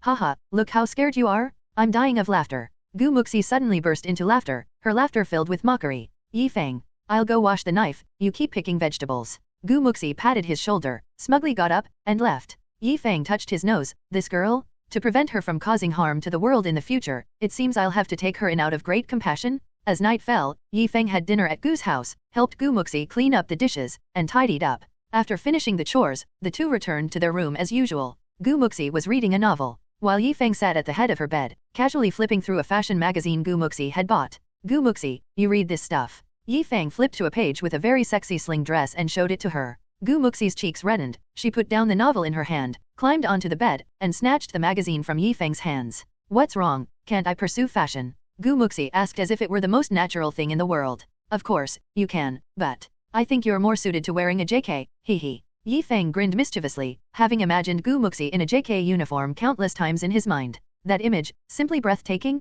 Gu Muxi, being taller than average among southern girls, thanks to good nutrition in her childhood, her skin was white and tender, seemingly dripping water when pinched. Combined with her delicate and cute melon seed face, like a masterpiece carefully sculpted by God, just a few glances could make one's heart race. This outstanding appearance made her the undisputed school beauty of Daowin No. 1 Middle School, with admirers enough to circle the track several times. Such a beautiful, youthful, and radiant girl, how could she not wear a JK? JK? What's a JK? Gu Muxi asked with a puzzled face. It's a kind of clothing, you don't know now, but you'll understand later. Yi Feng laughed, licking his lips. Ew, I just realized you're kind of creepy. Gu Muxi looked at him with a disgusted gaze. That look in Stinky Feng's eyes just now really wanted to give him a brain bump. Though she thought so, there was a strangely proud feeling inside. Absolutely not, the way I look at you is always with admiration, understand? Like the way you look at artworks at an exhibition, that kind of gaze. Yi Feng firmly denied being lecherous. Hmph, you're just good at arguing. Gu Muxi haughtily snorted. Yi Feng saw the novel she was just reading, a book by Master Jin at Novel Bin at. Gu Muxi, you love reading martial arts novels. Yes, I have no interest in romance novels. Aunt Kang's novels are all about lovey-dovey or torturous love, too melodramatic for me. I love reading martial arts novels, wandering the world with a sword, how cool is that, stepping in whenever there's injustice. Master Jin's martial arts novels are so well written, maybe I could learn a few moves, and then I won't be afraid of bad guys anymore. Gu Muxi made a sword-drawing gesture, looking heroic. I guess the bad guys would be afraid of you. Ordinary people probably couldn't even get close to you. Yi Feng teased. Gu Muxi patted his shoulder. Don't be envious, miss, I can teach you if you want. She squinted her eyes, harboring some mischievous idea inside. Me? Why would a big man like me need to learn that? Is it necessary? Yi Feng rolled his eyes at her. Gu Muxi solemnly said, how can it not be necessary? Think about it, you're so tender and soft, what if you run into some female thugs on the street? Boys, when going out, must also protect themselves. Don't worry, I'll teach you a few moves of male self-defense techniques, the absolute moves from judo, guaranteed that if you encounter female thugs, you'll definitely be able to overcome them. Yi Feng. Actually, if I encounter female thugs, I could just lie down and surrender. At worst, I'll sacrifice my charm to save my life. Bang. Gu Muxi raised her hand and gave him a brain bump on his head. Stinky Feng, I'm giving you a chance to rephrase your words. Yi Feng held his head, inhaling sharply from the pain. Hiss. I will definitely resist to the end, to preserve my purity and integrity unto death. Gu Muxi then showed a satisfied look, patting his shoulder, that's more like it. That's how a man should be. Don't worry, I'll really teach you a few useful moves. And, it's free of charge. Yi Feng looked at her warily, feeling an ominous premonition rising inside. Li Wan got up and walked to the door of Gu Muxi's room, hearing strange noises as she approached. Bang bang. Slap. Ouch, Gu Muxi, be gentle. It has to be this strong. This is practice, not real combat. Li Wan paused, wondering what the two children were up to. She then opened the door, only to see Gu Muxi on top of Yi Feng, binding his hands behind his back, almost like a riding position. Mom. Gu Muxi was caught off guard by her mother's appearance at the door. Li Wan glared. Zixi, why are you bullying little Feng again? Get down quickly, what kind of behavior is this for a girl, really? Gu Muxi quickly got up and explained, Mom, listen to me, I was teaching Yi Feng some male self-defense techniques. We were practicing. Li Wan turned to Yi Feng and asked, is that so, little Feng? Yi Feng, in pain, grimaced and nodded. Yes, auntie, we're practicing. Seeing Yi Feng in such a state, Li Wan turned back to caution Gu Muxi, teach properly, be gentle, look how you've hurt little Feng. Gu Muxi, okay, Mom, I know, you go rest, I'll be done teaching him soon. Gu Muxi casually brushed it off. Li Wan exited, closing the door behind her, and returned to the living room. How are they, wife, what are they doing in there? Gu Xingzhong asked curiously.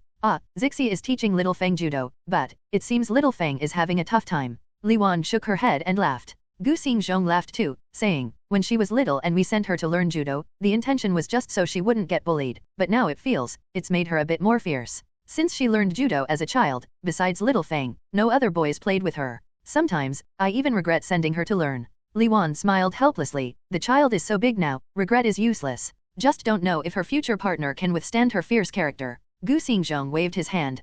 The children are grown up, let's not meddle too much in their dating matters, let her decide for herself. It's getting late, let's go wash up and sleep. Inside Gu Muxi's room, Yi Feng collapsed on the bed, not just his limbs but all five of them felt weak. It felt like every muscle and bone in his body had been taken apart and put back together, an experience ordinary people couldn't possibly understand. Feng now regretted it. What was the point of practicing? He hardly saw the abyss, only got used as a punching bag. Hey, Feng, are you alright? Muxi kicked his thigh. Muxi, I've learned, let's not do this anymore. Really, I've learned. Feng lay on the bed, hastily said. A few more times and his legs would give out, he wouldn't be able to get up tomorrow. Seeing him in such a sorry state, Muxi secretly rejoiced. Finally, she got her revenge on Stinky Feng. Ah, what a relief. If you've learned, that's good, I'll test your learning outcomes another day. Muxi crossed her arms, proudly said. Feng grinned, attempting to turn over, when suddenly he felt a cramp in his calf. Damn, cramp.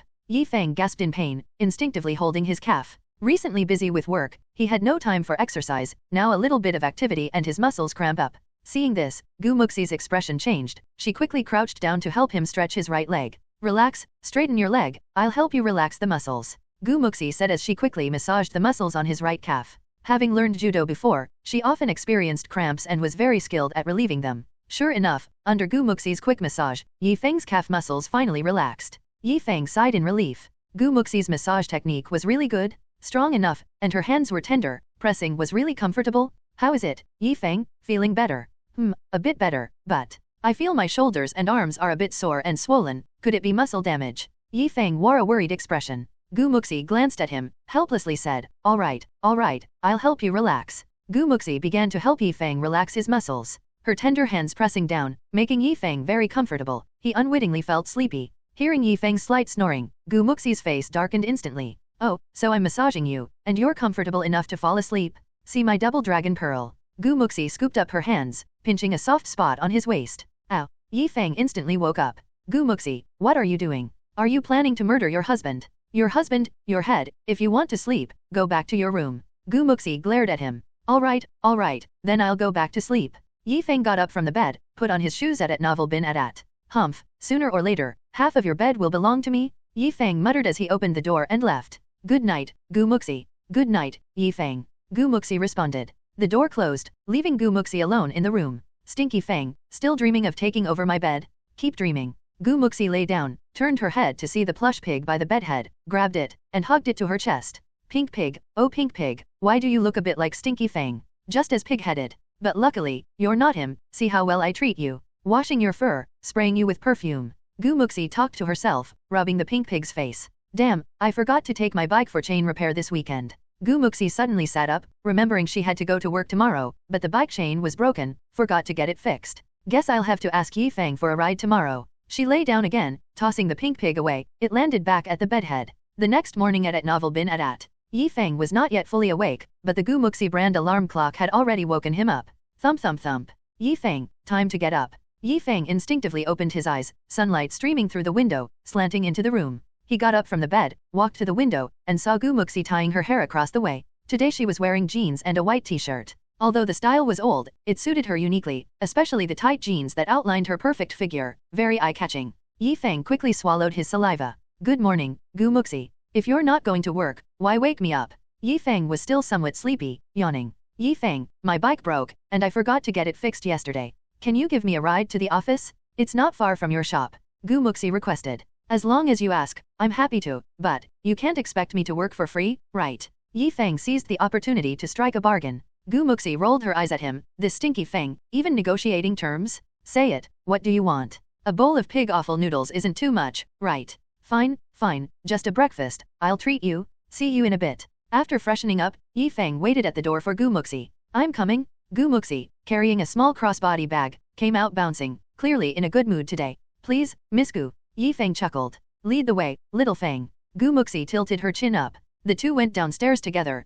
Feng got on the bike she had given him, and rode with Muxi to the architectural design company. During the morning rush hour, a swarm of cyclists moved like a tide to the other side of the road. In this era, most people rode bikes or took the bus to work. There weren't many cars on the road, making the main road not crowded, but the side road was congested due to the abundance of bikes. It's particularly crowded today. Miss Gu, you'd better hold on tight. If you fall, don't blame me. Feng laughed. Muxi, sitting sideways on the back seat, wrapped her right arm around Feng's waist, tightening her grip. Hmph, if I fall, you won't be able to stay on the bike either. Muxi said proudly. Feng glanced at the cars whizzing by on the road, envious. Sooner or later, I'll have to buy a car. Buy?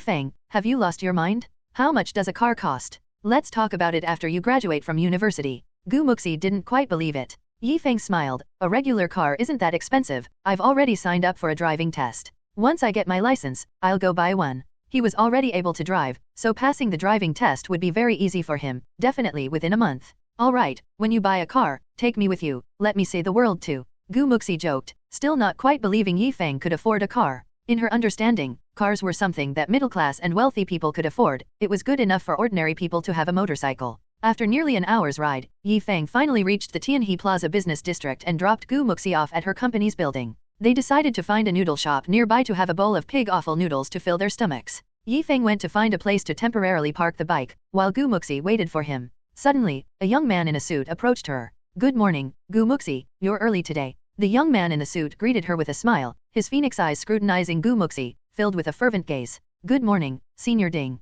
Gu Muxi replied indifferently. She was quite impatient with this company senior who had been deliberately making excuses to chat with her since her first day at work, truly annoying. Dingbo chuckled, delighted to see Gu Muxi again on a workday. The first time he saw her, he was astounded by her beauty and secretly vowed to win her over. He smoothed back his slicked-back hair, revealing a confident smile. Gu Muxi, I know of a new Western restaurant nearby, how about I take you there this afternoon? Gu Muxi managed a polite smile. I'm sorry, Senior Ding, I've already made plans with my boyfriend to go home together. What?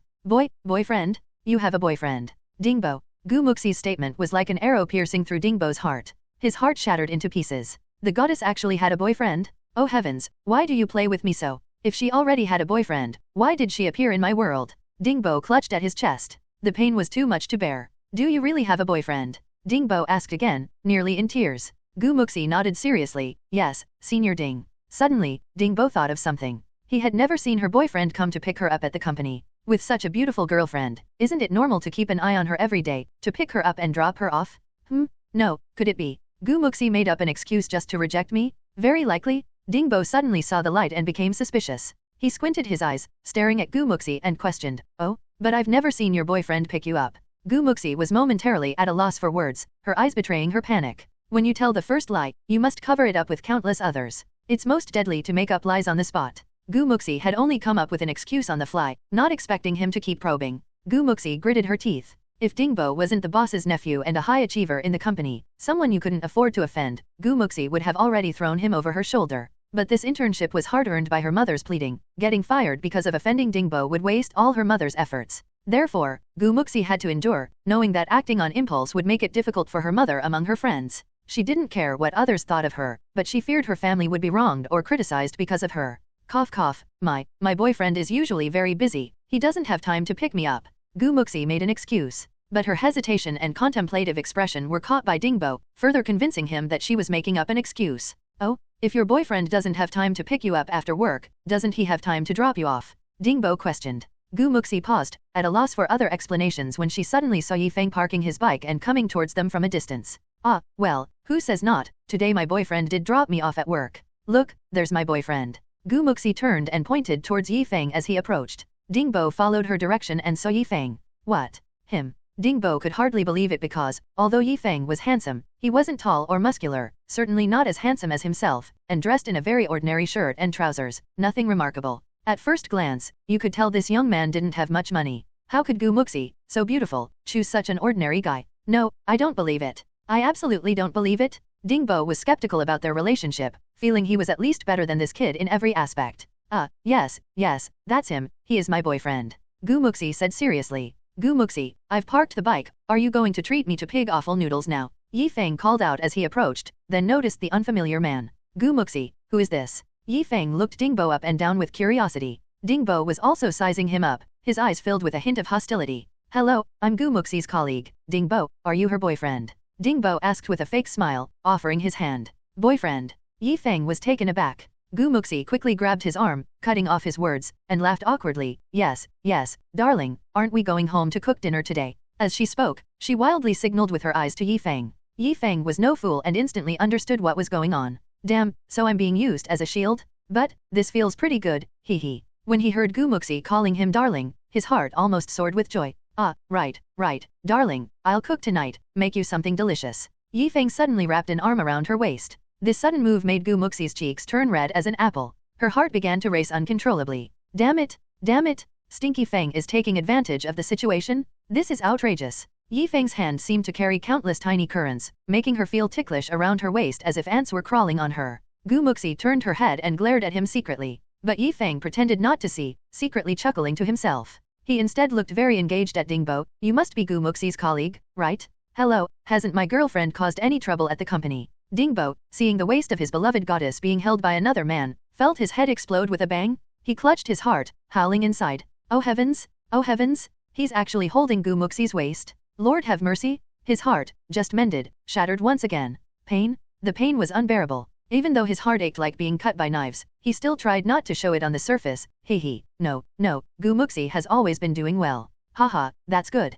Darling, it seems you've been very diligent. I'll reward you well tonight. Yi Feng winked at Muxi, his words carrying a double meaning. But to Dingbo, it sounded like thunder, leaving him utterly confused on the spot. Tonight, reward? A scene popped into his mind. Oh no, I can't accept this. How could the goddess be with such an ordinary guy? No, I won't give up.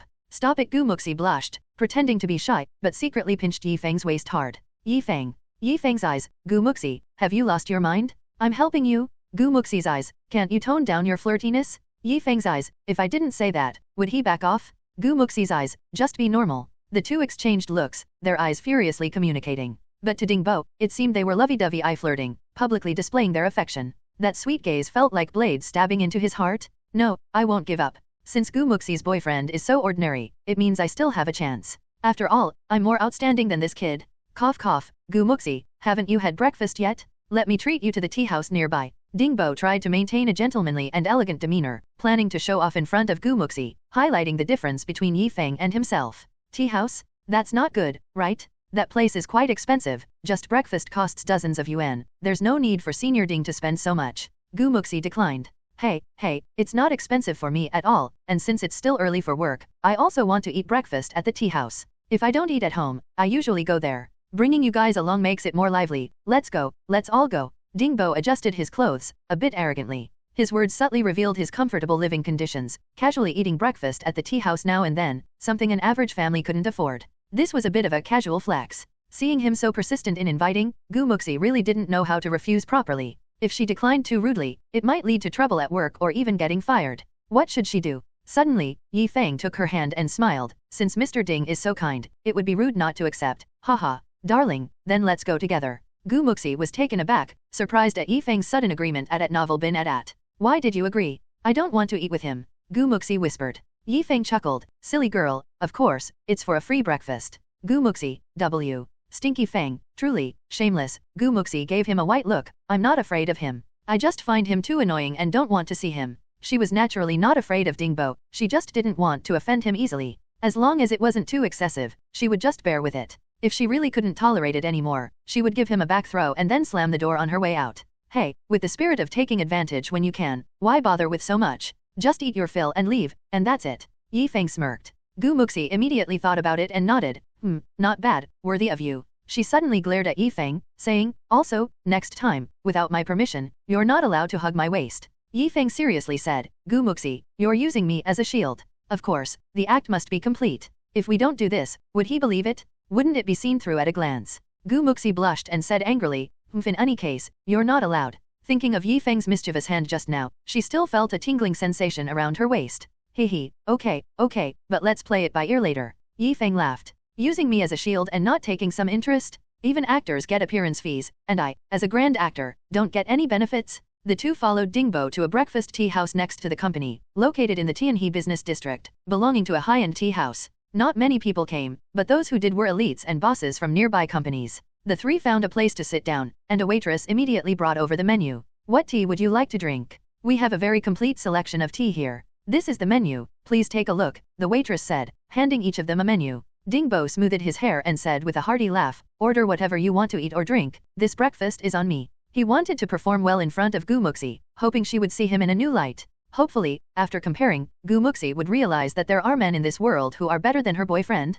Maybe Muxi would change her mind? The more Dingbo thought about it, the more excited he became. With a good hope, there's no corner of the wall that can't be dug down. Really order anything? Yi Feng asked with a smile. Yes, order whatever you like. Dingbo waved his hand generously. Yi Feng immediately marked the menu with a pen. Waitress, bring me a pot of Zhengshan Xiaozhong tea. He directly ordered a pot of the most expensive tea at 288 per pot.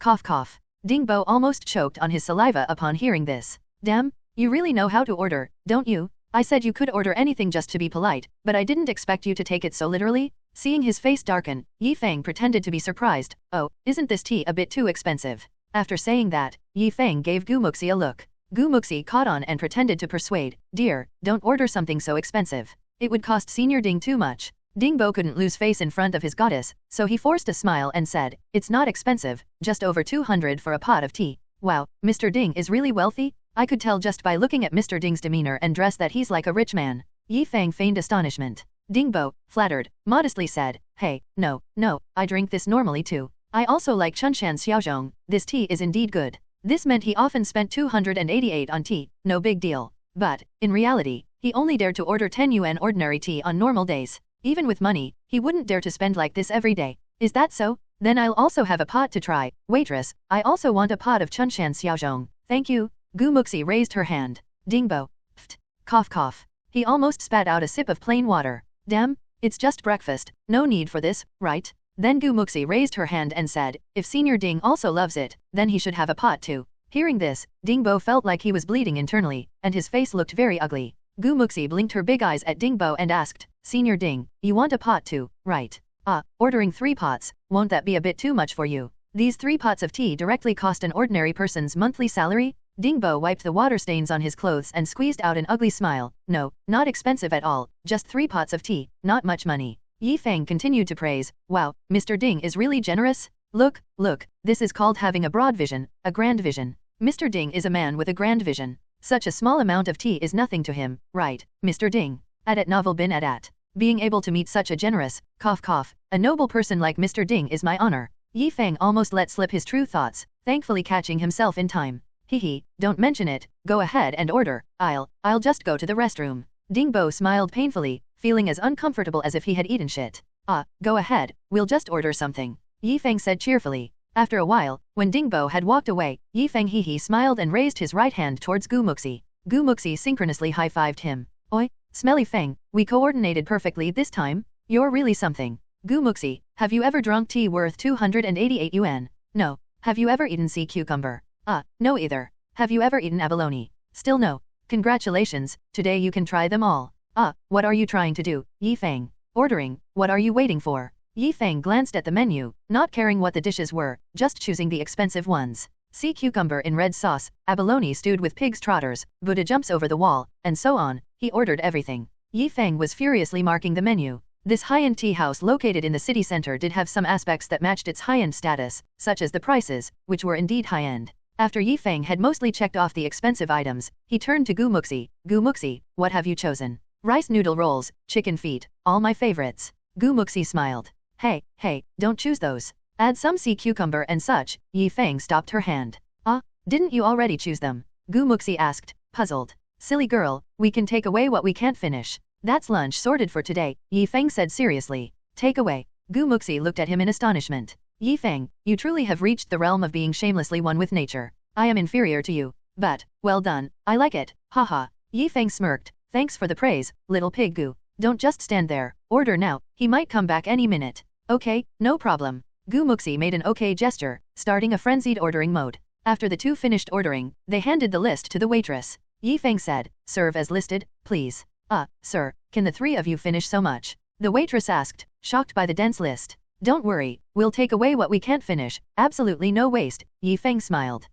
Okay, I'll go place the order now. Please wait a moment, the waitress turned and left. Yi Feng poured a cup of plain water, laughing, Gu Muxi, I guarantee, after this, he'll never dare to invite you to a meal again. In the restroom, Dingbo washed his face, took a deep breath, and whispered to his reflection, calm down, now is the time to show your strength. It's just 3 pots of 288 yuan tea, I can still afford it. I must not lose face in front of Gu Muxi. Show your generous side, let her see, the difference between men. Come on, Dingbo. Dingbo clenched his fist, cheering himself up. But when he turned around, he found 3 men behind him staring with a weird look, the kind that you give to a fool.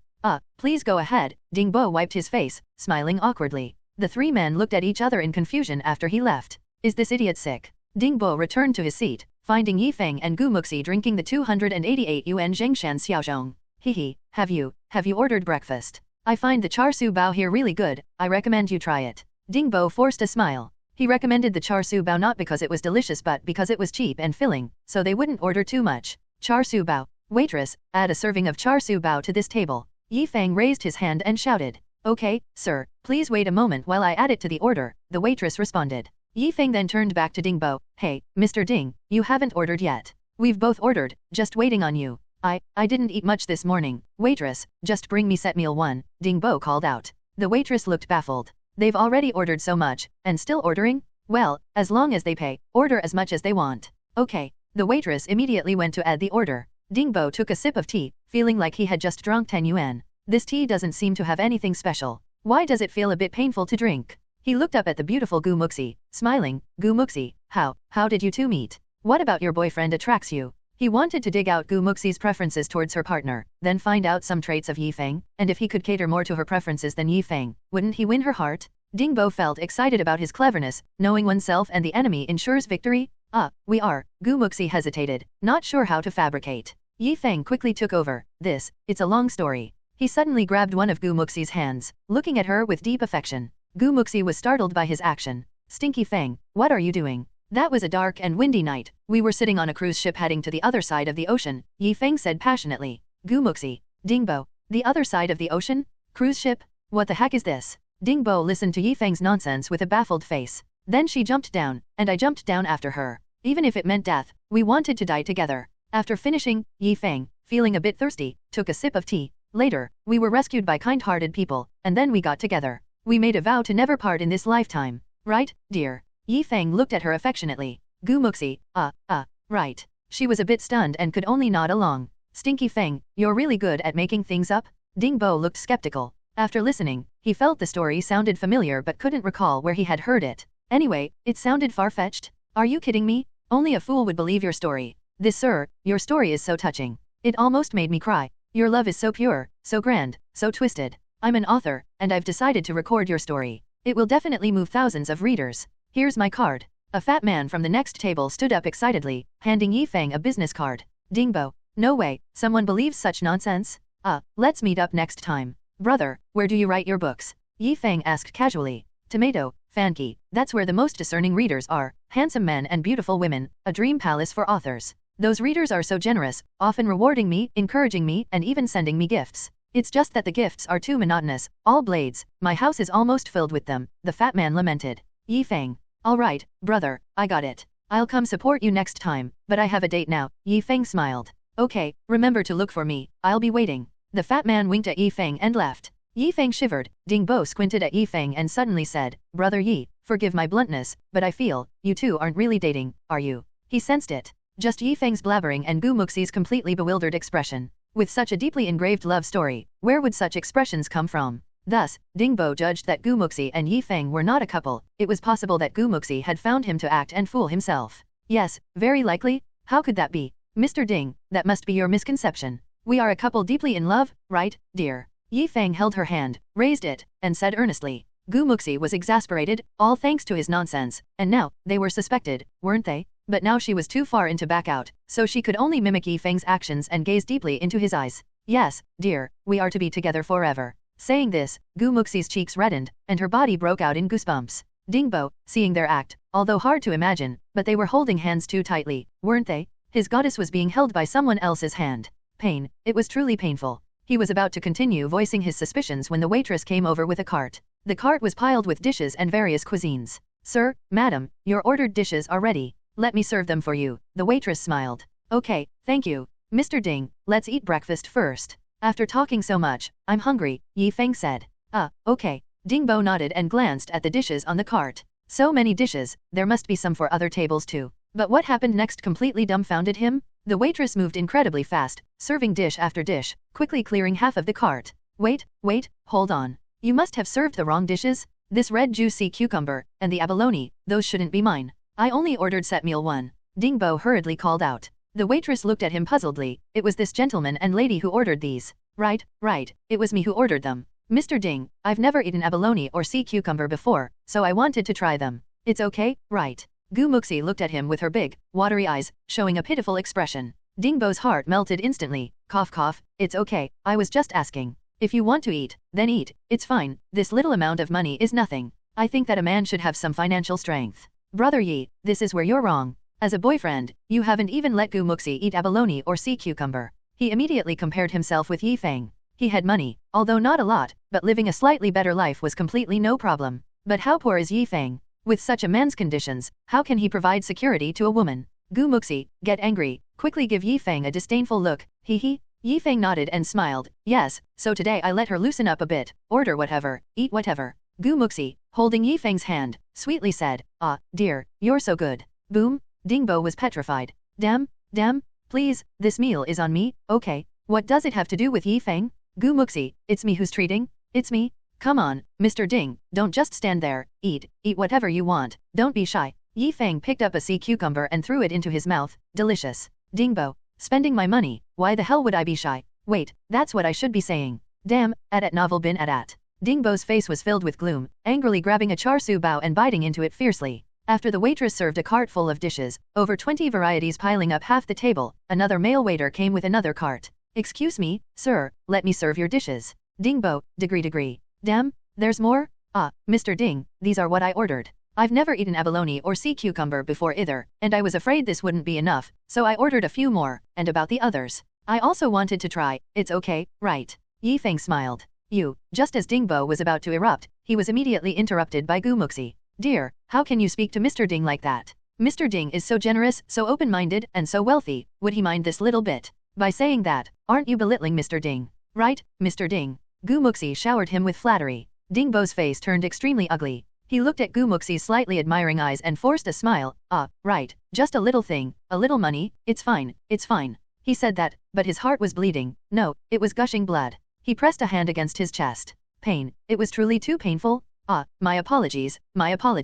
Here, I'll toast you with tea instead of wine, to Mr. Ding. Mr. Ding is generous, magnanimous, and has a broad perspective, incomparable to me. Here, a toast to you. Yi Feng raised his cup, earnestly. Dingbo tugged at the corner of his mouth, raised his cup in response, and downed it, the bitter tea hitting his throat. The table was too small, and 2 carts of dishes couldn't fit, so the male waiter left 1 cart beside, with half of the dishes still not served. Dingbo glanced at it, feeling even more heartache. How much will the bill be later? But, at this point, he could only brace himself, needing to show off his wealth. Come on, Gu Muxi, eat more, you look a bit thin. Dingbo called out sweetly, trying different ways to say Gu Muxi was thin. Girls, after all, like hearing they are thin, it's a compliment. Yes, dear, look, Mr. Ding said you've gotten thinner, come on, I'll feed you a shrimp dumpling. Yi Feng picked up a shrimp dumpling and brought it to Gu Muxi's mouth. Gu Muxi, very cooperatively, opened her mouth and ate it, smiling sweetly. It's really tasty, thank you, dear. Gu Muxi sent him an air kiss. Yi Feng returned one. The two were sweet and full of dog food. But Dingbo, seeing this, his face grew uglier, as if a knife was stabbing his heart. Damn it! Spending my money and feeding me dog food, is there no justice? No justice? Damn it! You're bullying me too much. Dingbo wanted to cry but had no tears, only able to turn his inner sorrow into appetite, fiercely devouring the char siu bao. He saw a piece of abalone left on a plate, just about to reach for it with his chopsticks. Suddenly, a pair of chopsticks, with the speed of lightning, snatched the last piece of abalone from the plate. Ah, Mr. Ding, did you want to eat it too? How about I let you have it? Yi Feng said seriously. Dingbo put down his chopsticks, covered his face, and his voice trembled. You eat it. Ah, Mr. Ding, what's wrong? Is there something in your eye? Yeah, I think some sand got in just now. Desha, I didn't expect there to be dust in such a nice environment. Mr. Ding, why don't you go wash your eyes in the restroom? Yi Feng pretended to care. Ah, no need, it'll be fine in a bit. Dingbo rubbed his eyes, also wiping away the bitter tears. Hey, Mr. Ding, why are your eyes red? Stayed up too late. And why is your face green? Stomach issues. Ah, then why is your face red again? Ate something spicy. Then you? Enough? Can you stop asking? Dingbo couldn't bear it any longer and shouted. Ah, I mean, your tea spilled. Dingbo felt warmth below and realized that the tea had been knocked over, spilling onto his pants, making them wet. He quickly pulled out tissues to wipe, now having thoughts of dying from embarrassment. This day was truly cursed. Gu Muxi was holding back laughter on the side. Stinky Feng was really too bad. But, I like it. Haha. Half an hour later, Yi Feng and Gu Muxi were both stuffed, slumping in their chairs, patting their round bellies. I'm full, waitress, the check. Yi Feng called out generously, as if he was the one treating. The waitress came over with the bill, asking Yi Feng, Sir, are you paying? Yi Feng laughed, Beauty, open your eyes a bit wider, our Mr. Ding is here, do I need to pay? That would be slapping Mr. Ding's face. With Mr. Ding's handsome and talented appearance, clearly a wealthy young master, how could it be my turn to pay? Right, Zixi? Gu Muxi nodded, continuing the flattery. Yes, today we really appreciate Mr. Ding treating us. Dingbo took out his wallet, forcing a smile, chuckled dryly. Haha, yes, it's my treat. Waitress, how much? He took out his wallet, ready to count the cash. Sir, your total consumption is 2,892 yuan. Let me round it down for you, just 2,890 yuan, the waitress said warmly. What, 2,890 yuan? Dingbo's hand trembled holding the wallet. A breakfast costing so much money? It hurt so much. Yes, sir, you ordered 5 sea cucumber dishes. The price of sea cucumbers has been a bit high recently. The waitress handed over the bill. Huh? 5 dishes? We only ate 3. Dingbo exclaimed in astonishment. Yi Feng waved his hand and laughed. Mr. Ding, I forgot to tell you, I ordered 2 extra dishes, didn't expect they would really serve them. But no matter, we absolutely don't waste food. Waitress, pack all these dishes, and those 2 portions of sea cucumbers, to take away. Dingbo nearly spat blood upon hearing this. Damn, this guy is shameless. Not only eating a lot but also taking away. What am I supposed to eat for lunch then? Mr. Ding wouldn't mind, right? Or, do you want to pack too? Gu Muxi asked with her big, watery eyes. Dingbo swallowed his words back. No need, I usually don't take away, you guys go ahead, Dingbo chuckled dryly. But at this moment, he was feeling extremely pained. Dear, I don't think Mr. Ding seems like the type who likes to take away. We'll take care of it. Yi Feng laughed. The waitress asked Dingbo, Sir, will you be paying with cash or card? Card it is. Dingbo gritted his teeth, this breakfast costing him more than a month's salary, so painful. Soon, Dingbo paid the bill, and Yi Feng and Gu Muxi also finished packing. Yi Feng, carrying big bags in both hands, mostly dishes they hadn't tried, planned to bring them back to the company for Wang Tai and Ping'an to taste. Haha, thanks Mr. Ding for treating, let's do this again sometime when you're free. Yi Feng laughed joyfully. Dingbo, another time? Never in this lifetime. Dingbo, with his face turning purple, chuckled dryly and turned to leave. Yi Feng dropped Gu Muxi off at her company. Dingbo had already gone up ahead. Haha, Stinky Feng, you really did it, almost killed him with anger. Gu Muxi held her stomach, laughing till it hurt. Hehe, if that old kid dares to bother you again, I'll show him something even more powerful. Yi Feng boasted proudly. Alright, thank you for today. Considering your good performance, I'll reward you sometime. Gu Muxi patted his shoulder. Reward? What kind of reward? A kiss. Yi Feng puckered up. Gu Muxi, Stinky Feng, do you want to try the feeling of ascending to the heavens? Yi Feng laughed. Gu Muxi, you wouldn't be that ungrateful, would you? For others, no, but for you, yes, Gu Muxi said without hesitation. Yi Feng. Gu Muxi laughed. Look at that expression on your face. Enough, stop messing around. I'm going to work, you go back. Okay, Gu Muxi, don't forget my reward. Yi Feng replied. Watching Gu Muxi enter the building, Yi Feng went back to get his bike, hanging the takeout on it, and headed straight for the company at Novel Bin At. The company was on the 7th floor of Citic Plaza, 702. Entering the company with 2 big bags, the employees curiously looked his way. Good morning, Boss Yi. Boss Yi, good morning. The company had over 50 employees. It seemed like a lot of people, but actually, after the inside maintenance technology training was completed, they would be distributed to the stores. Alright, continue with your work, Yi Feng nodded in greeting. Yi Feng went to Wang Tai and Han Ping'an's desks, which were right next to each other. He placed the packed dishes on the table, leaving Wang Tai astounded. Damn, brother Feng, why did you pack so much food? Wang Tai exclaimed in surprise. Take it and put it away. I'm giving you guys a treat for lunch today, Yi Feng smiled. Thanks, brother Feng. Wang Tai licked his lips, the smell alone was enticing. Wang Tai eagerly took the food away. Yi Feng turned to Han Ping'an and asked, Ping'an, how's it going? Did you manage to negotiate the lease for the 3 internet cafes? Brother Feng, it's all set. Here are the rental prices for the 3 internet cafes, Han Ping'an said. He handed Yi Feng a document with the rent schemes and prices. Yi Feng had personally visited and chosen these 3 shop locations, mainly next to 3 universities. The main consumer group for internet cafes was actually young people, and the most young people were found in universities. The annual rent for these 3 internet cafes was negotiated to 40,000 yuan a year, each with an area of about 300 square meters. One of the shops was located next to South China University of Science and Technology, on the 2nd floor of a shopping mall, covering 300 square meters. This one was also the flagship store Yi Feng planned to build. Each internet cafe could accommodate 200 computers. The more computers, the more money they could make. Of course, this was also a huge expenditure. The cost of renovations and purchasing computers was estimated by Yi Feng to be around 3 million yuan or even more. However, Yi Feng did not plan to use his own money for the investment but intended to use bank loans to make money. This year, affected by the Asian financial crisis, the country released a lot of funds to stimulate the economy and introduced many policies to support the financing of small and micro enterprises. Many banks were seeking customers for loans, and commercial loan interest rates were generally around 6%, similar to the current mortgage rates. This interest rate was negligible for the highly profitable internet cafe industry. The earning efficiency of internet cafes was beyond everyone's imagination. Wanting to get rich, open an internet cafe. This slogan was even more resounding than wanting to get rich, first build roads. During the golden 10 years of internet cafes, those who opened internet cafes could generally become wealthy, with annual incomes of millions being commonplace. As the saying goes, even a pig can fly if it stands at the wind's edge. Feng still vividly remembered a relative in his hometown who, in 2001, invested 500,000 yuan to open an internet cafe in the town. With 50 computers, it averaged an income of about 3,000 yuan a day, and it only took half a year to break even. Later, expanding and opening more branches made even more money, counting money until his hands were sore. Once during the new year in his hometown, Feng received a 100 yuan red envelope for the first time, which came from him. So, Feng was very determined to open an internet cafe. No matter how difficult, it had to be done. This super windfall, a money harvester, must not be missed. The rent price is fine. Ping'an, follow up on this and rent them all. Call me anytime if there's anything.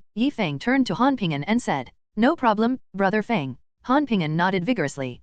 Feng smiled, "Do a good job." Han Ping'an was meticulous and reliable in his work. Although he was not good at socializing, he had a drive and determination, never giving up until he achieved his goal. "I will." Han Ping'an smiled. After arranging work for Han Ping'an, Feng then went to the 361 Software Technology Department. "Zhang Lei, how is the server expansion for 361 Computer Security Manager going?"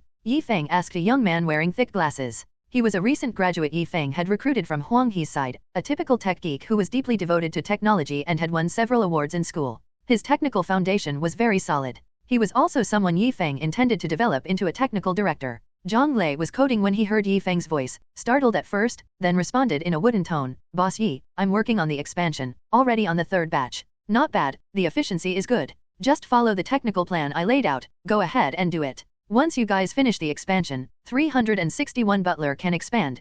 Feng smiled. Yes, Boss Yi, I'll work hard." Zhang Lei scratched his head, looking simple and honest. "I just saw in the QQ group, Wu had a technical problem he didn't understand. You didn't reply to him." Feng asked with a smile. "Ah, is that so? I was coding just now, might not have noticed." I'll reply to him now." Zhang Lei thought he had made a mistake, hurriedly opening the QQ group.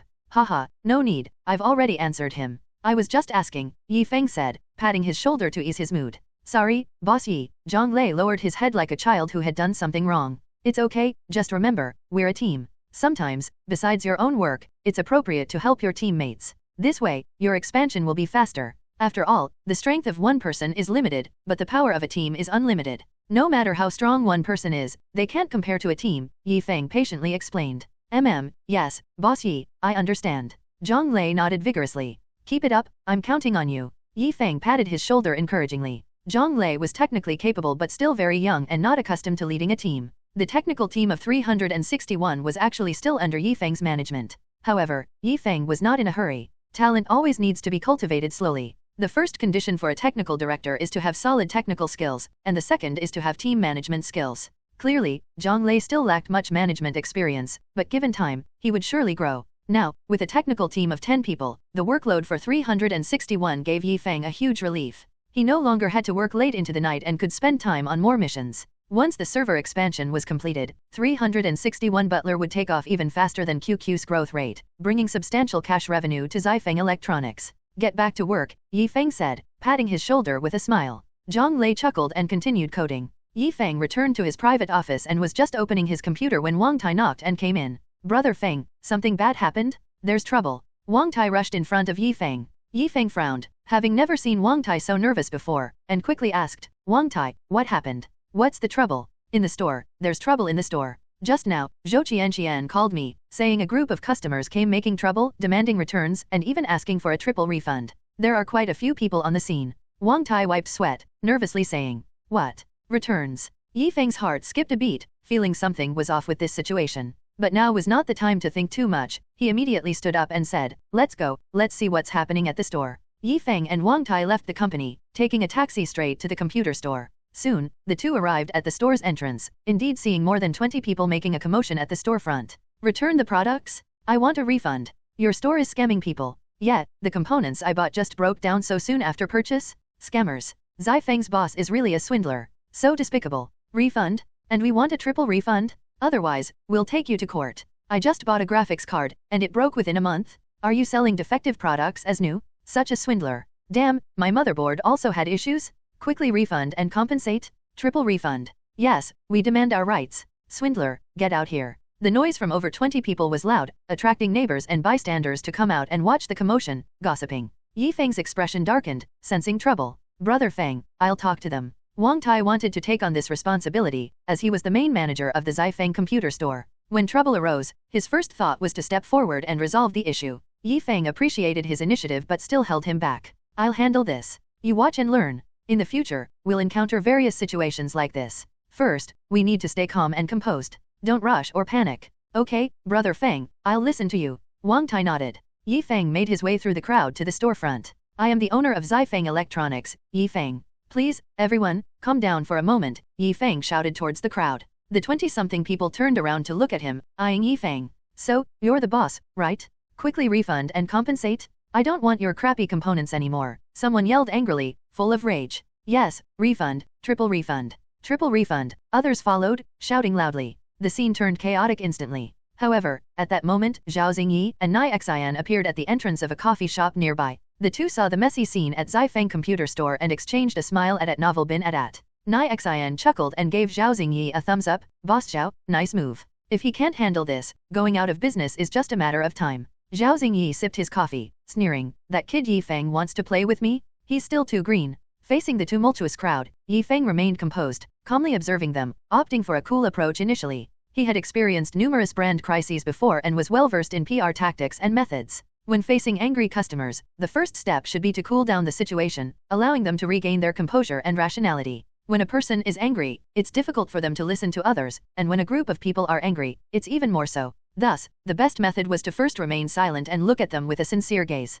As expected at Novel Bin Adat. Under Yi Feng's calm gaze, the more than 20 people gradually quieted down and stopped shouting. Boss, what's with your attitude? Say something, a young man in a green shirt yelled. Only then did Yi Feng bow slightly and calmly said, I deeply regret the situation you all are facing, and I can understand your anger. But please, let's calm down first and sit down to talk. I believe I can give everyone a satisfactory outcome. Hearing Yi Feng's words, the hostility on the faces of the more than 20 people diminished significantly. They were there to resolve the issue, not to be unreasonable. You sold us faulty components, you must give us a triple refund, a crew-cut young man shouted. Yi Feng didn't argue with him about this. The first step was to understand the problem clearly, the specifics of the situation, before determining a course of action. Everyone, please don't rush. Let's go inside and take a rest. It's hot outside, have some water first, and we can talk things over slowly. If there's a problem with the components, I need to know which components are problematic and what issues they have. After verifying through inspection, we can discuss how to handle it. I can promise you right now, if the components are indeed faulty, I assure you, a triple refund on the spot.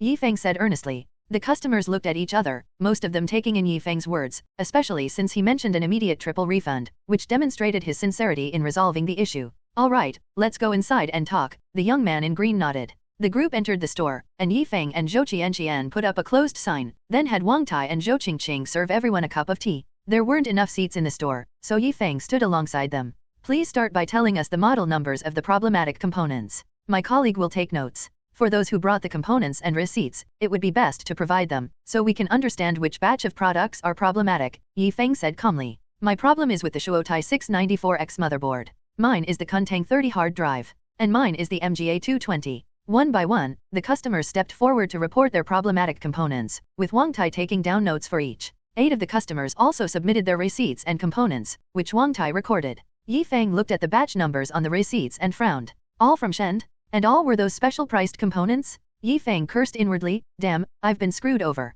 Fuck. Nai Xian, that old lampshade, actually dared to screw me over. Those 2 batches of special-priced products were probably defective, A-grade items? These are the defective products that occur during manufacturing by the component manufacturers and enter the market through special channels. Shend must have gotten a lot of these defective products? Damn, luckily I was cautious and only took in 2 batches? Yi Feng cordially greeted Nai Xian's ancestral female relatives in his mind. Trying to screw me over? Watch me take you down? Not taking you down would mean my name, Yi Feng, is written backward. Yi Feng took a deep breath, calming his emotions. The immediate priority was to handle this incident. It was essential to manage the crisis well, otherwise, if it spread in Guangxi's internet circle, Feng Electronics brand would be tarnished. After all customers had registered and some components were inspected and found to be indeed defective, it was time to discuss compensation. Yi Feng addressed the crowd. I have a clear understanding of the situation now, and we have inspected the components. Indeed, the products we sold have issues. This is a fact, and as the owner of Feng Electronics, I will not shirk our responsibility.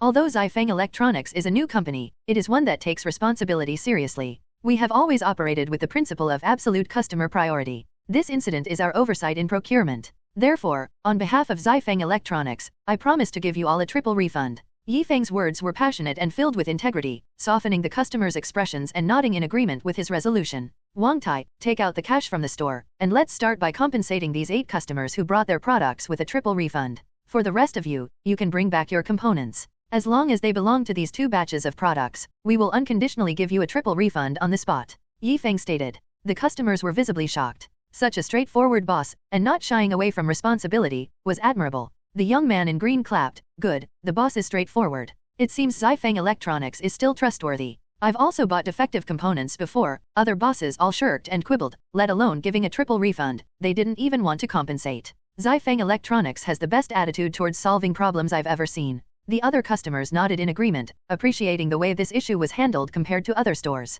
These were valuable computer components worth hundreds, thousands of yuan. Getting a refund was incredibly challenging. Going through legal action against the store would require a lot of energy and money, not worth it. Thus, many people who bought defective products had no choice but to swallow their anger. But for the first time, they witnessed such a straightforward and unhesitant agreement to a triple refund from a business, truly a conscientious seller. Yi Feng smiled slightly. Thank you to this customer for your praise. This is our responsibility, and it's what we should do. Wang Tai took out all the cash from the store and immediately refunded the 8 customers' money, with a triple compensation. Including the young man in green who received a triple compensation, his face was beaming with joy. Bold and decisive, I believe if Feng Electronics maintains this business attitude, you will surely succeed, the young man in green stated earnestly. The other customers who didn't bring their components looked envious and admired Yi Feng even more. Such a decisive boss, Yi Feng smiled, ensuring customer rights, that's what any conscientious business should do. To express our apologies for the trouble this has caused you, I've decided to give everyone free new components. The customers were astonished at the announcement.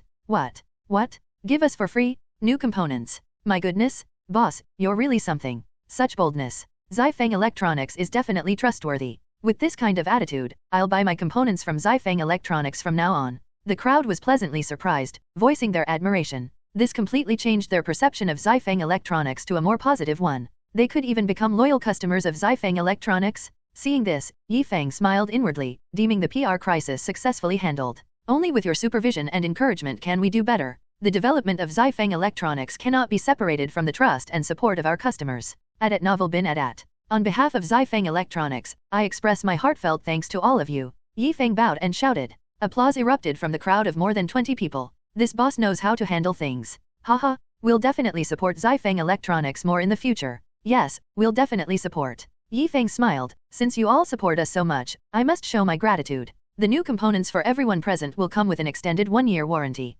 The crowd was even more delighted upon hearing this, and another round of applause followed. Next, Yi Feng distributed new components to them one by one, and before they left, he also gave them a small gift, such as headphones and mice. More than 20 customers came in anger but left with smiles on their faces, warmly chatting with Yi Feng at the door before leaving. Wang Tai and the Zhou sisters inside the store were astounded by what they witnessed. My god, the boss's PR tactics are too awesome, Zhou Qingqing exclaimed. Of course, that's Brother Feng, Wang Tai said admiringly. Turning customers who were originally planning to trash the store into loyal ones, such PR skills were indeed impressive. Wang Tai silently noted Yi Feng's techniques and methods, thinking he must study and analyze them carefully. After sending the customers off, Yi Feng returned to the store with a serious expression. Wang Tai, the Zhou sisters, and the other employees, seeing Yi Feng's stern face, were scared to speak. The boss's anger was truly frightening. Yi Feng turned to Wang Tai and ordered, Wang Tai, immediately call the customers who bought those 2 batches of components from Shen Company. Inform them one by one, asking them to keep the original components and wait for our recall. Then, we'll personally deliver better new components to replace the defective ones. Do it quickly, today, even if it takes all night. Qingqing and Qian, you 2 sisters coordinate, and others help with the delivery. Wang Tai understood the gravity of the situation. Just compensating those 20-something people and giving out new components had already cost Feng Electronics over 80,000 yuan. If they continued with the triple refund, it would be a significant amount. Yes, Brother Feng, I got it. I'll do it right away. Wang Tai nodded solemnly. And, Brother Feng, what about Shen Company? How do we deal with them? We were definitely scammed by them. Wang Tai said indignantly. Yi Feng snorted coldly. Of course we'll hold them accountable. Our losses, they'll have to compensate us tenfold, 100-fold. Wang Tai pondered for a moment, then said, but if they don't admit they supplied those 2 batches to us, what do? We only have the delivery notes stamped with their seal, and there wasn't a separate contract for those 2 batches, just a cooperation agreement with them. It seems like even if we take it to court, there would be many loopholes, and there's a high chance of losing due to insufficient evidence. Yi Feng calmly said, go to court? In this era, expecting the court to deliver justice is very difficult. Taking the legal route is not my choice. A gentleman seeks revenge. It's never too late even after 10 years, but I'm not a gentleman. Revenge must be swift. Wang Tai, I have plenty of ways to take down Shen Company. Trying to play tricks with me? Asking for death. Wang Tai saw in Yi Feng's eyes a strong confidence, a confidence derived from his own strength. He firmly believed, and was convinced, that Brother Feng was the most badass. During his time working with Yi Feng, he had witnessed Yi Feng's capabilities and intelligence, concluding that aside from Gu Ziahua, no one could take advantage of Brother Feng. Wang Tai, go ahead and start working on recalling the products. No time to waste, Yi Feng instructed. All right, Brother Feng, I'm on it. Wang Tai nodded, turning to the counter to start looking up customer information and making calls one by one. Yi Feng stepped outside, squatting by the roadside to smoke, planning his next moves against Shen Company. This incident surely couldn't be separated from Zhao Xingyi. He had no grievances with Nai Xin. That guy wouldn't target him for no reason. The only person who could make him do this was Zhao Xingyi, that old lampshade. He had an old grudge and direct conflict of interest with Zhao Xingyi, and ever since opening the computer store, Zhao Xingyi's former customers had voluntarily come here, indirectly stealing a lot of Zhao Xingyi's resources. With Zhao Xingyi's petty and vindictive nature, how could he let this go? So, this incident was definitely related to him. Yi Feng exhaled a ring of smoke, his eyes flashing coldly. Fuck. Since you guys want to play, then let's play properly. Yi Feng thought, the most important point to bring down a company is to cut off their money flow. The saying goes, cutting off someone's means of livelihood is like killing their parents. By crippling Shen Company's profitable business, it would be enough to severely damage them. But that was far from enough. Just cutting off their profitable business wasn't satisfying enough for Yi Feng. He wanted to bankrupt them completely. Otherwise, it wouldn't quell his anger. The best way to bankrupt them was to make them breach contracts and pay astronomical compensations. With that thought, Yi Feng narrowed his eyes, his mind already formulating a plan. Nai Xin, Shen Company, since you dared to scam me, then wait for your doom. As for Zhao Xingyi, dealing with him, there are even more ways. Meanwhile, at the Jiali Clubhouse Center, Zhao Xingyi and Nai Xin were enjoying a massage in a room. Hehe, brother Zhao, I guess Yi Feng must be in a tight spot today. Nai Xin, lying on the bed, expressed his comfort as a beautifully made-up female masseuse diligently massaged him. Not just in a tight spot. Once this really starts to ferment, Feng Electronics will be reported by various commercial bureaus and criticized all over the net. By then, his store will have to close down. Hehe. Zhao Xingyi laughed proudly. Indeed, brother Zhao, great tactics. Nai Xin flattered him. Zhao Xingyi turned to him and said with a smile, that's also thanks to your help. Without you, how could it have been possible? I've transferred 20,000 yuan to your account. Check it when you have time. By the way, don't rush back after this. There are other services upstairs. Hearing this, Nai Xion's face lit up with joy. Ah, thank you so much, brother Zhao. In the evening, as the sun set, Yi Feng finished packing the last graphics card component and attached an apology letter before handing it over to an employee to deliver to the customer. Wang Tai, this is the last one, right? Yi Feng turned to Wang Tai and asked. Yes, brother Feng, it's the last one. We've contacted and confirmed with all the customers on the list, Wang Tai responded earnestly. Yi Feng breathed a sigh of relief, having minimized the impact of the situation. Had they not addressed it proactively, dealing with customers after their components failed would have been much more challenging. All right, everyone has worked hard today, Yi Feng said to the employees with a smile. His smile immediately lightened the atmosphere in the store. Boss, we really owe you one today? If it weren't for you, we wouldn't know what to do. Zhou Qianqian admired at novel bin at. When facing a problem, the first step is to calm down. Don't panic, don't get nervous. If you can't solve it on your own, you can contact a colleague or report it to me. There's always a solution. After all, the team, the company, is your backing. Yi Feng said with a smile. Yes, I understand. Zhou Qianqian nodded vigorously. By the way, Qing, have all the components that needed to be mailed out today been sent to the post office? Yi Feng turned to Zhou Qing and asked. Boss, they've all been sent out. A total of 34 components, shipped according to the orders on the website, Zhou Qing replied. 34? Not bad, it seems our online sales are picking up, Yi Feng said, pleased. Although this number was insignificant compared to the thousands or tens of thousands of pieces they would move in the future, it was quite an achievement in today's internet resource-scarce world. These were customers converted from marketing activities, and once the 361 Butler server expansion was complete and user growth accelerated, it would undoubtedly further drive online sales. Yi Feng checked the time, almost time for Gu Muxi to get off work. Wang Tai, I'll be leaving first. Wrap things up and make sure the place is clean before you leave, Yi Feng told Wang Tai. Sure, brother Feng, take care, Wang Tai replied. Yi Feng returned to his company, mounted his bicycle, and headed to pick up Gu Muxi. Gu Muxi stood at the company's entrance, watching her colleagues leave one by one, craning her neck to look for Yi Feng in the departing crowd. What's taking Stinky Feng so long? How come he hasn't arrived yet? She muttered to herself. Muxi, let me drive you home. Dingbo jingled his car keys, showing off that he owned a car. Having a car was already a sign of a well-off family. A car was a symbol of wealth. No need, Senior Ding, I'm waiting for my boyfriend. He'll be here to pick me up soon, Gu Muxi declined directly. Oh, okay then, Dingbo pulled a face, hating the thought of Yi Feng's smug face. He owed me over 2,000 yuan for breakfast? I'll remember it for a lifetime? My dear, I'm here. Suddenly, Yi Feng's voice could be heard from afar. Hearing the sound, Gu Muxi turned and saw Yi Feng pedaling hard on his bicycle, quickly approaching her. Stinky, dear, you've arrived? You had to come to pick me up after a whole day of work. Thank you. Gu Muxi almost let Stinky Feng slip out but quickly pretended to be coquettish.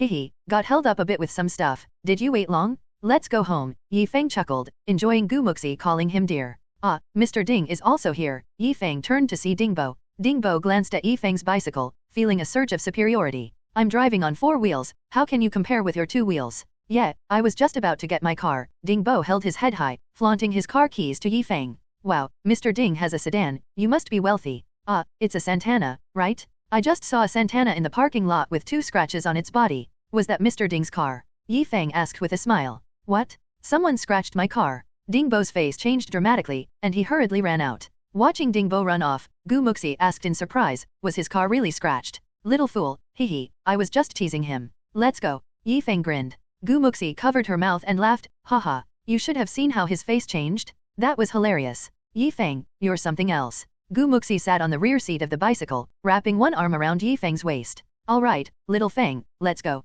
Okay, my lady, hold on tight. I'm going to speed up. Yi Feng pedaled hard, and the bicycle shot forward. Gu Muxi tightened her grip on him. They hadn't gone far when Yi Feng suddenly braked, causing Gu Muxi to bump into his back. Stinky Feng, what are you doing? Gu Muxi exclaimed. There are a lot of people on the road, just making sure you're holding on tight, Yi Feng said with a mischievous smile. Gu Muxi moved closer, her arms wrapping tighter around his waist, but the sudden closeness made her cheeks turn red. Stinky Feng's back is quite broad, huh? Sit tight, let's go home, Yi Feng said with a smile. On the way, Yi Feng asked, Gu Muxi, how was my acting today? Could I compete with a movie star? Stop it, your acting skills are so bad, not even a crowd actor would want you. Gu Muxi rolled her eyes in disdain. Hey, Gu Muxi, I've been your boyfriend for a day, and you're still scolding me? Can't you show some appreciation? Have you ever spared me before? You scold me every now and then. Really? I didn't, did I? I'll sue you for defamation, you're defaming me. If I remember it all in my heart. Don't, or else I'll let you scold me every now and then. No, whenever you want. Huh? Stinky Feng, why do you sound so weird? By the way, where did you learn the meaning of scold? You taught me. Online, haven't you seen internet slang while surfing? I've only seen terms like bamboo leaf, rookie, shrimp, 9494, and so on. Hearing these ancient internet terms, Yi Feng chuckled inwardly, knowing that as the internet becomes more widespread, internet culture will become more prevalent. By the way, Gu Muxi, if you find Dingbo annoying, why not just give him a suplex? I guarantee he won't bother you anymore. You think I don't want to? If it weren't for considering my mom, I would have given him a suplex and a deathlock. So that's how it is. No worries, I can still be your shield, continue to be your one-day boyfriend, but you'll have to renew your subscription. Renew? What renewal? Even membership services require renewal, you have to renew monthly. Stinky Feng, you still want to negotiate terms with me? Believe it or not, I'll give you a special training next time. Cough cough, no need for special training, forget it. I'll give you a special membership,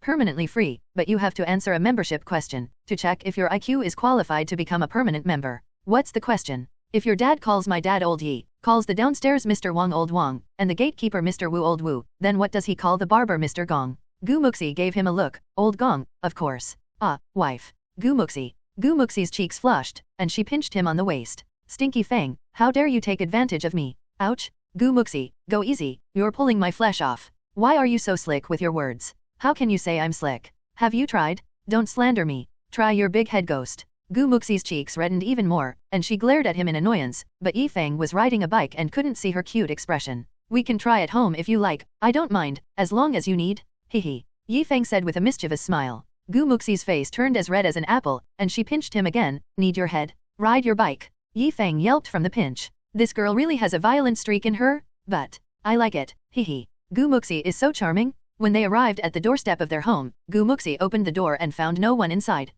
My parents aren't home. Gu Muxi turned and asked. Yi Feng opened the door, looked inside, and smiled. They're at my place. Gu Muxi ran over and peeked inside, indeed finding her parents at Yi Feng's place. Zixi, little Feng is back. Meng Xiaoan came out of the kitchen wearing an apron. Hello, Auntie, Gu Muxi greeted politely. Meng Xiaoan warmly said, Zixi, don't just stand at the door, come in. We're eating here today. Hee, okay. Gu Muxi entered, taking off her shoulder bag. Meng Xiaoan took her bag and turned to hand it to Yi Feng. Little Feng, go put Zixi's bag away. Mom, she can do it herself. Yi Feng said, tugging at the corner of his mouth. Meng Xiaoan glared at him. Just go do it. Why do you talk so much? Then she turned to Gu Muxi with a kind expression. Zixi, you must be tired from the day. I've made chicken soup. Your favorite coconut chicken. Auntie is so nice, Gu Muxi said sweetly, holding Meng Xiaoan's hand. Yi Feng. Mom, you're being too biased. Meng Xiaoan ignored Yi Feng's resentful look, led Gu Muxi inside, exchanged a few pleasantries, and then went back to cooking. Yi Feng put away the bags and passed by Gu Muxi. Gu Muxi proudly glanced at him. Yi Feng, don't be gloomy. Auntie has always been nicer to me, hee. Gu Muxi said proudly, seeming to enjoy seeing Yi Feng's deflated expression. Gu Muxi, look, there seems to be a UFO there. Yi Feng pointed outside the window. Where? Gu Muxi instinctively turned her head to look. Yi Feng sneakily pulled on her bra strap from behind. Snap. Elastic? Gu Muxi realized she had been tricked, her face reddened, and she glared at him. Damn you, Stinky Feng. She pretended to hit him, and Yi Feng dashed towards the living room, shouting, Uncle Gu, Auntie, hello. Li Wan saw Yi Feng and smiled, waving, Little Feng is back, come, I bought some fruit, have some to whet your appetite. Seeing her parents there, Gu Muxi had to quickly restrain herself, her face turning red with anger. Stinky Feng, you just wait. All right. Yi Feng replied, sitting next to Li Wan. Gu Muxi pouted and sat on the other side of Li Wan. Mom, why did you come over for dinner today? Gu Muxi asked curiously. We wanted to discuss something about the factory with Little Feng's dad. Our factory is undergoing restructuring and reform, and it looks like we might all be out of jobs, Li Wan sighed. Wasn't the decision supposed to be made in October? Gu Muxi was startled. It's a long story, partly because of the situation at Shanghai Steel. Anyway, the economic outlook isn't very optimistic right now. Li Wan shook her head. She then handed 2 apples to Gu Muxi. Zixi, peel one with a fruit knife, have some fruit too. Mom, 1 is enough for me, I don't need 2. Gu Muxi smiled sweetly. Li Wan rolled her eyes at her. 1 is for Little Feng, you're just helping to peel it. At novel bin at. Gu Muxi. Mom, you're actually making me do this for Stinky Feng. Li Wan turned to Yi Feng with a kind smile. Little Feng, how's the business at the store lately? Is work tough? Seeing Gu Muxi pouting as if she could hang an oil bottle from her mouth, unwillingly starting to peel the apple, Yi Feng couldn't help but feel delighted. Take that for being so smug just now. Work has been tough lately, but it's worth it. The business is not bad, Yi Feng replied. Li Wan, hearing this, looked very satisfied and praised. As long as the business is good, Little Feng, you're really accomplished. You aced the exams and know how to do business. You're so capable. Your parents will be blessed in the future. Teach Zixi more in the future. That look, it's like a mother-in-law looking at her son-in-law. Gu Muxi also noticed her look. Her cheeks flushed, and she quickly said, Mom, I don't need him to teach me. She peeled an extremely ugly apple and handed it to Yi Feng. Here, Yi Feng, for you. Yi Feng didn't mind, as long as it was edible. Thanks, Gu Master. He casually took the apple and started munching away, looking very pleased. Gu Muxi gritted her teeth and glared at him, while Yi Feng was completely indifferent, with a look of what can you do to me? Li Wan saw the 2 of them squabbling again, like a pair of little enemies, and felt a headache coming on. These kids grew up together, playing and making trouble together. Why do they still act this way after growing up? Can't they get along peacefully and lovingly? Really? Maybe it's just as Zixi's dad said. Zixi and Little Feng are too familiar with each other to possibly come together. Li Wan shook her head, took a sip of tea. The kids are grown up, there's not much she can control, whether they have fate or not, it's up to heaven to decide. The food is ready, Zixi, son, go wash your hands and get ready to eat. Meng Xiaoan announced, bringing out the dishes with a smile. All right, I'll go first. Yi Feng immediately stood up and ran towards the bathroom. Me too. Gu Muxi followed quickly. At the bathroom door, Yi Feng was about to close the door. Gu Muxi, you should be aware of who came first. Washing hands, what's there to queue for? If you're not washing, move aside. Gu Muxi squeezed into the door. Hey, Gu Muxi, I need to use the toilet? Don't come in, I'm about to take my pants off. Yi Feng hurriedly shouted. Gu Muxi glanced at him, haughtily snorted, go ahead, it's not like I haven't seen it before. Yi Feng, Gu Muxi, if you say that, then I really will take them off. Yi Feng pretended to start undressing. Since you don't mind, I don't mind either, hee. Hearing this, Gu Muxi didn't expect him to actually dare to undress. Her pretty face flushed red, and she spat out, Stinky Feng, you're shameless. After saying that, Gu Muxi still retreated and slammed the door shut. Yi Feng inside smirked triumphantly. This girl can be quite thin-skinned sometimes. But, when did she ever see me undress? Damn, she wouldn't still remember that incident from when we were kids, would she? Back when public toilets weren't as developed, children playing downstairs would just find a big tree to relieve themselves when they couldn't hold it in anymore.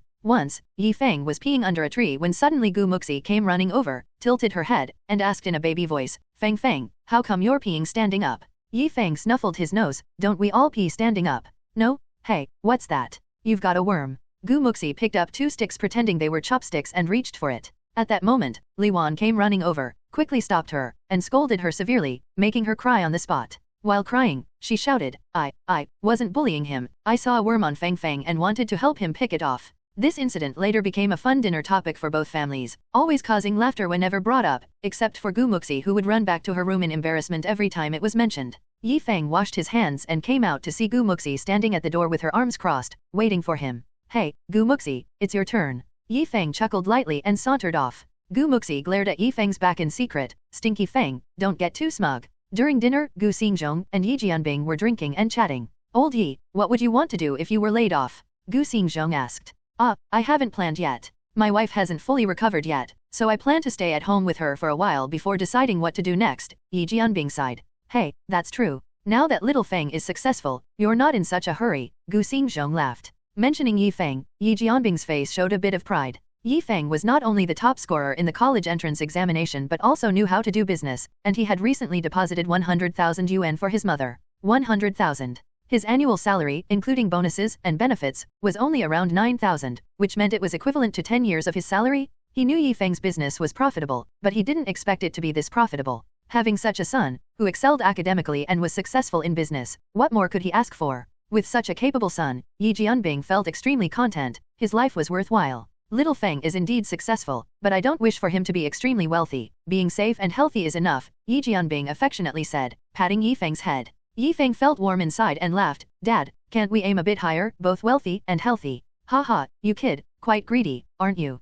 Yi Jianbing laughed heartily. Gu Xingzhong and Yi Jianbing discussed the impending layoffs at the factory, with Yi Feng listening on the side. Due to the steel mill's poor performance, it was to be acquired by Shanghai Steel. The acquisition required a reduction in personnel, with an expectation to lay off 90% of the employees. These employees would soon join the ranks of the unemployed. Yi Feng wished he could help out, perhaps by starting a labor-intensive enterprise, such as a factory, to hire as many people as possible, as a way to give back to society. After all, behind every laid-off worker is a family, and without income, how many families would fall into hardship? Yi Feng always believed in benefiting oneself when poor and helping the world when capable. After all, this land is his motherland. However, this plan would have to wait. He needed to get the 3 main businesses of Feng Electronics on the right track before considering starting a factory. After dinner, Yi Feng and Gu Muxi washed the dishes and decided to go to the neighborhood store for old-fashioned ice pops. They arrived at the Lanhua convenience store. Auntie Lan, 2 old-fashioned ice pops. Gu Muxi called out to the store. Zixi, have you eaten yet? Wang Lanhua smiled and asked, taking out 2 old-fashioned ice pops from the freezer. We ate, but it's so hot. We wanted some old-fashioned ice pops. Gu Muxi sweetly smiled. Wang Lanhua handed her the ice pops, just as she saw Yi Feng sitting at the doorstep, her expression joyful. Little Feng is here too, come on, auntie will give you some snacks. This kid, studying so well. Wang Lanhua took a pack of spicy strips from the counter and stuffed it into Yi Feng's hands. For you to eat. Yi Feng was a bit overwhelmed by the attention, not expecting to have become a neighborhood celebrity. Thank you, Wang auntie, Yi Feng smiled. No need to thank me, you've made our neighborhood proud. Now the whole neighborhood knows we have a top scorer. Little Feng, how did you manage to do so well? Any secrets? Wang Lanhua curiously asked. Yi Feng thought for a moment and said, secrets? It's all about memory, all about memory. My kid has the worst memory, no wonder he doesn't do well. Wang Lanhua shook her head. Yi Feng chuckled, thinking that if someone were selling a memory training course now, they could probably make a fortune. Indeed, there were people who made millions a year from such courses in the past. However, Yi Feng disdained doing such business, considering it somewhat deceptive. Wow, I didn't expect our Yi Feng to become a celebrity. Gu Muxi chuckled, sitting down next to Yi Feng and handing him an old-fashioned ice pop. It's not about being a celebrity, just a citizen, Yi Feng smiled. SSSSS. Pop. Suddenly, the street lights and the store's lights all went out. Another power outage. Gu Muxi looked around, finding that the entire neighborhood and street were dark. There was a bit of commotion at first, but people seemed accustomed to it, coming out to cool off under the trees. Power outages had become a normal occurrence for them, happening once or twice a month, sometimes less frequently, unpredictably. But Yi Feng was stunned by the sudden darkness. Power outage? These words suddenly sounded a bit foreign. It seemed that since going to university, he had rarely experienced power outages, as having electricity anytime and anywhere in this country was taken for granted. But now, Yi Feng realized that this wasn't something to be taken for granted, it was something built by the people of this land. Stinky Feng, eat quickly, what are you dazing at? The ice pop will melt. Gu Muxi said, stuffing the ice pop into her mouth, her right hand moving swiftly. Thus, the old-fashioned ice pop went in and out of her mouth. Yi Feng, Gu Muxi, where did you learn to eat like that? On TV? What's wrong with that? You're so naggy. Gu Muxi spat out the ice pop, casually replying. Yi Feng tugged at the corner of his mouth. You couldn't learn anything good, why only the bad? What's bad about it? At novel bin at. I feel terrible. You? Why the discomfort? Gu Muxi continued to suck on an old-fashioned popsicle, asking with confusion. Cough cough, it's nothing. Yi Feng chuckled dryly, tearing open the packaging of the popsicle and began to lick it slowly. Not to mention, eating a popsicle during summer felt incredibly refreshing. Moreover, there was no need to worry about ice cream assassins, as popsicles and ice creams of this era were generally inexpensive. While enjoying the popsicle, listening to the laughter of the elderly and the playful noises of children by the roadside created a serene and peaceful atmosphere. Even though there was a power outage, neighbors still chatted warmly with each other, smiles of familiarity on everyone's faces. There were no people looking down at their phones on the street, no longer cold and detached. Technology had changed life, made it convenient, but at the same time, it severed the connection between people. Yi Feng silently reflected on this, suddenly feeling that living in such an era was quite nice. Stinky Feng, your spicy sticks, Gu Muxi suddenly said, her eyes fixed on the spicy sticks, licking her lips. You finished your popsicle that quickly. Yi Feng looked at her in surprise. Yeah, I just bit it off in 2 or 3 bites, Gu Muxi said, spreading her hands in a gesture of helplessness. Seeing her eyes fixed on the spicy sticks, Yi Feng laughed. What, you want some? If you want some, just tell me. How would I know you want some if you don't tell me? If you want it, just say you want it. Why didn't you say so? Gu Muxi tried to reach for it, but Yi Feng's hand moved back and forth, and his words sounded like a chant, almost making her head explode. What is this Stinky Feng trying to do? Stinky Feng? I want to eat, okay. Gu Muxi gritted her teeth and glared at him. Yi Feng opened the bag, pinched out one, and asked, which one do you want to eat? Yours. Gu Muxi licked her lips, looking like a greedy cat. Hey, you really know how to choose, seeing that mine is longer, right? Here, take it. Yi Feng said indulgently with a smile. Hehe, Mr. Yi, you know what's good. Gu Muxi took the spicy stick and bit it off in 1 bite. It's delicious. Gu Muxi mumbled unclearly. Yi Feng watched her eat, her lips becoming red and enticing. He really wanted to kiss her, but kissing her now would probably result in being torn apart by Gu Muxi, right? And the taste would be all spicy sticks. Still, the feeling last time was better. Yi Feng couldn't help but miss the bravery he had back in school. Mr. Yi, do you see, are those stars in the sky? Can we still see stars now? Where? Right there. The two of them sat in front of the small shop, in the dark, eating spicy sticks, enjoying the cool evening breeze, and counting the stars in the sky. 3 days later, on Monday morning, Yi Feng, accompanied by Wang Tai, brought the termination agreement to Shend Company. This time, it was Nai Xian who received them again. Nai Xian walked into the reception room, laughing heartily. Haha, welcome, Mr. Yi, it's such an honor that you, with your busy schedule, could make the trip here. Come, have a cigarette first. Nai Xian smiled insincerely, taking out a pack of Furong Wang cigarettes, and offering 2 to Yi Feng. But Yi Feng remained indifferent, raising his hand to refuse. Manager Nai, your cigarettes are too rich for my blood. After saying that, Yi Feng took out a pack of soft Zonghua cigarettes, handed one to Wang Tai, and then lit one for himself. Nai Xian's face showed a bit of embarrassment. He was offering Furong Wang, and Yi Feng was smoking Zonghua, which was not about being too rich to afford. Clearly, it was a show of disdain. Seeing Yi Feng's expression, Nai Xian seemed to guess something, stopped pretending, and coldly laughed, lighting a cigarette for himself. Mr. Yi, what brings you to our company today? Nai Xian asked lazily, blowing out a puff of smoke. His tone had lost the warmth of earlier. Yi Feng smoked, squinting his eyes, and stared at him coldly. Manager Nai, those 2 batches of goods you deliberately sold to me, right? What 2 batches of goods? I don't know what you're talking about. Nai Xian pretended not to understand, playing dumb. It's those 2 batches of discounted goods, you intentionally sold me defective products, right? Yi Feng had no patience for pretense, slamming the table and cursing. Hey, Mr. Yi, you can't slander people like that. I haven't sold you any defective products. We sell only genuine goods, understand? Nai Xian coldly laughed. Yi Feng calmed down, having anticipated that he wouldn't admit it, and knowing that even if he sued him, there was a high chance of failing due to insufficient evidence. Besides, waiting for the trial, court hearings, and adjustments would take years to complete.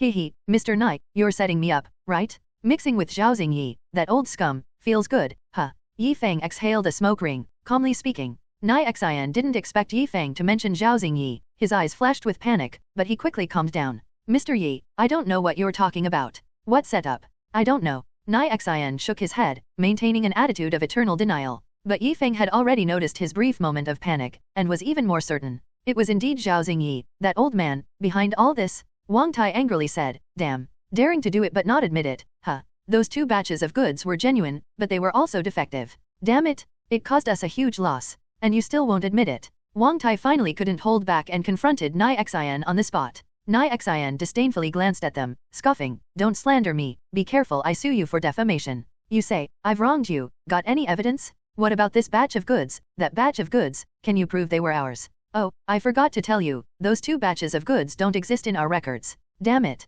Wang Tai slammed the table, cursing loudly, wishing he could punch that detestable face. Yi Feng held him back, his expression very calm. It's okay, it doesn't matter if you don't admit it, we know what we know, and there's plenty of time ahead, we'll take it slow. I can play with you nicely, there are plenty of opportunities. Yi Feng sneered, turned his head, and took out a document from his bag. This is the notice of termination of cooperation, Feng Electronics and Shen Company hereby officially end our partnership.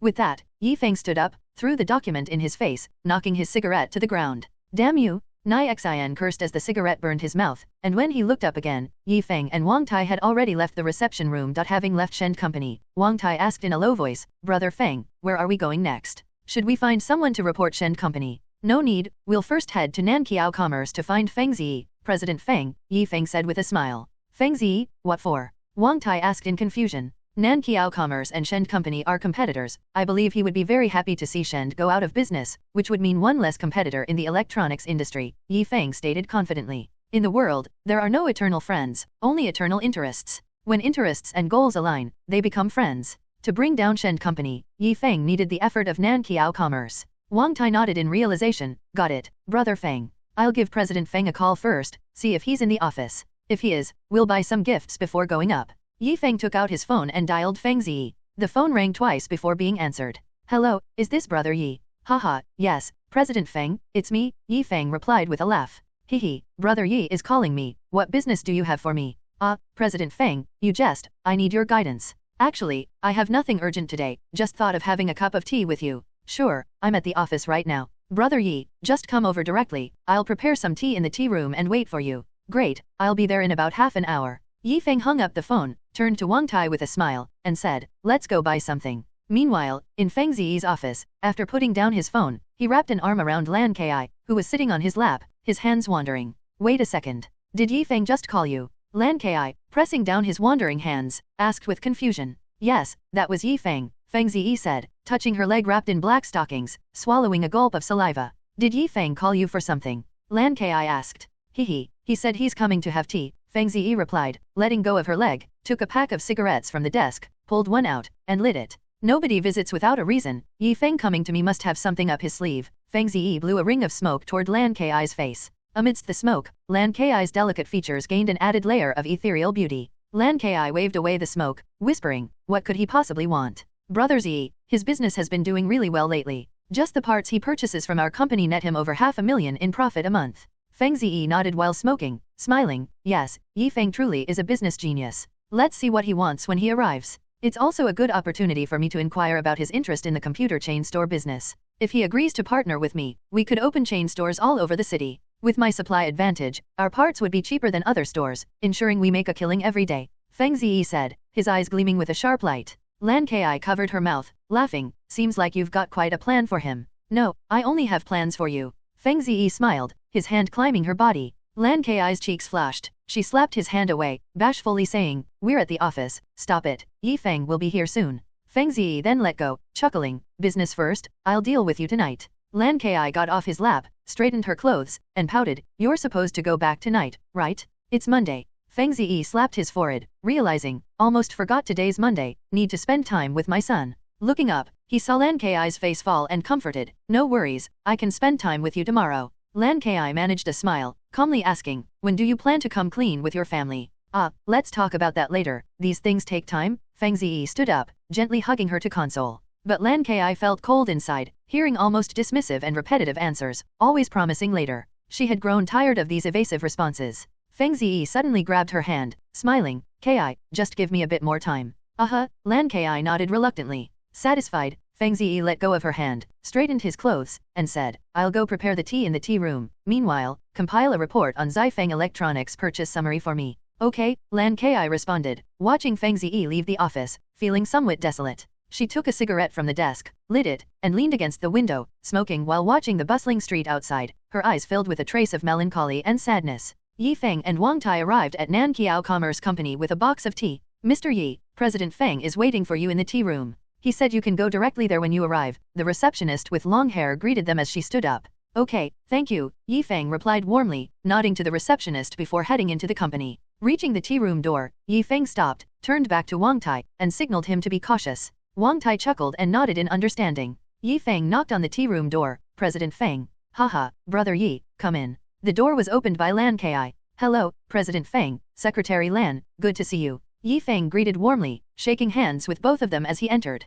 After some pleasantries, they took their seats. Yi Feng took out a pack of cigarettes, distributing them, even offering one to Lan Ki, who accepted without refusing and lit Feng Ziyi's cigarette first. Yi Feng observed this interaction, smiling slightly, noting their relationship was more intimate than that of ordinary lovers. Come, brother Yi, have some tea. Try this high mountain puer, Feng Ziyi warmly invited, pouring tea for Yi Feng and Wang Tai. President Feng specially prepared his treasured high mountain puer for your visit, brother Yi. This tea is grown in the high mountains of Nanyun province, with extremely low annual yield. Sometimes, even money can't buy it, Lan Ki added with a smile. Her words highlighted Feng Ziyi's esteem for Yi Feng. Wow, such a treasure, I must savor it, Yi Feng exclaimed, feigning surprise. Wang Tai also wanted to taste, remembering Yi Feng's instructions on tea tasting, first smell, then sip. Ah, the fragrance is refreshing, and the taste is rich and mellow. Excellent tea, Wang Tai praised. Yi Feng smiled, pleased that Wang Tai had begun to appreciate tea. Yes, the tea's aroma is strong, indeed a fine tea. Yi Feng also praised.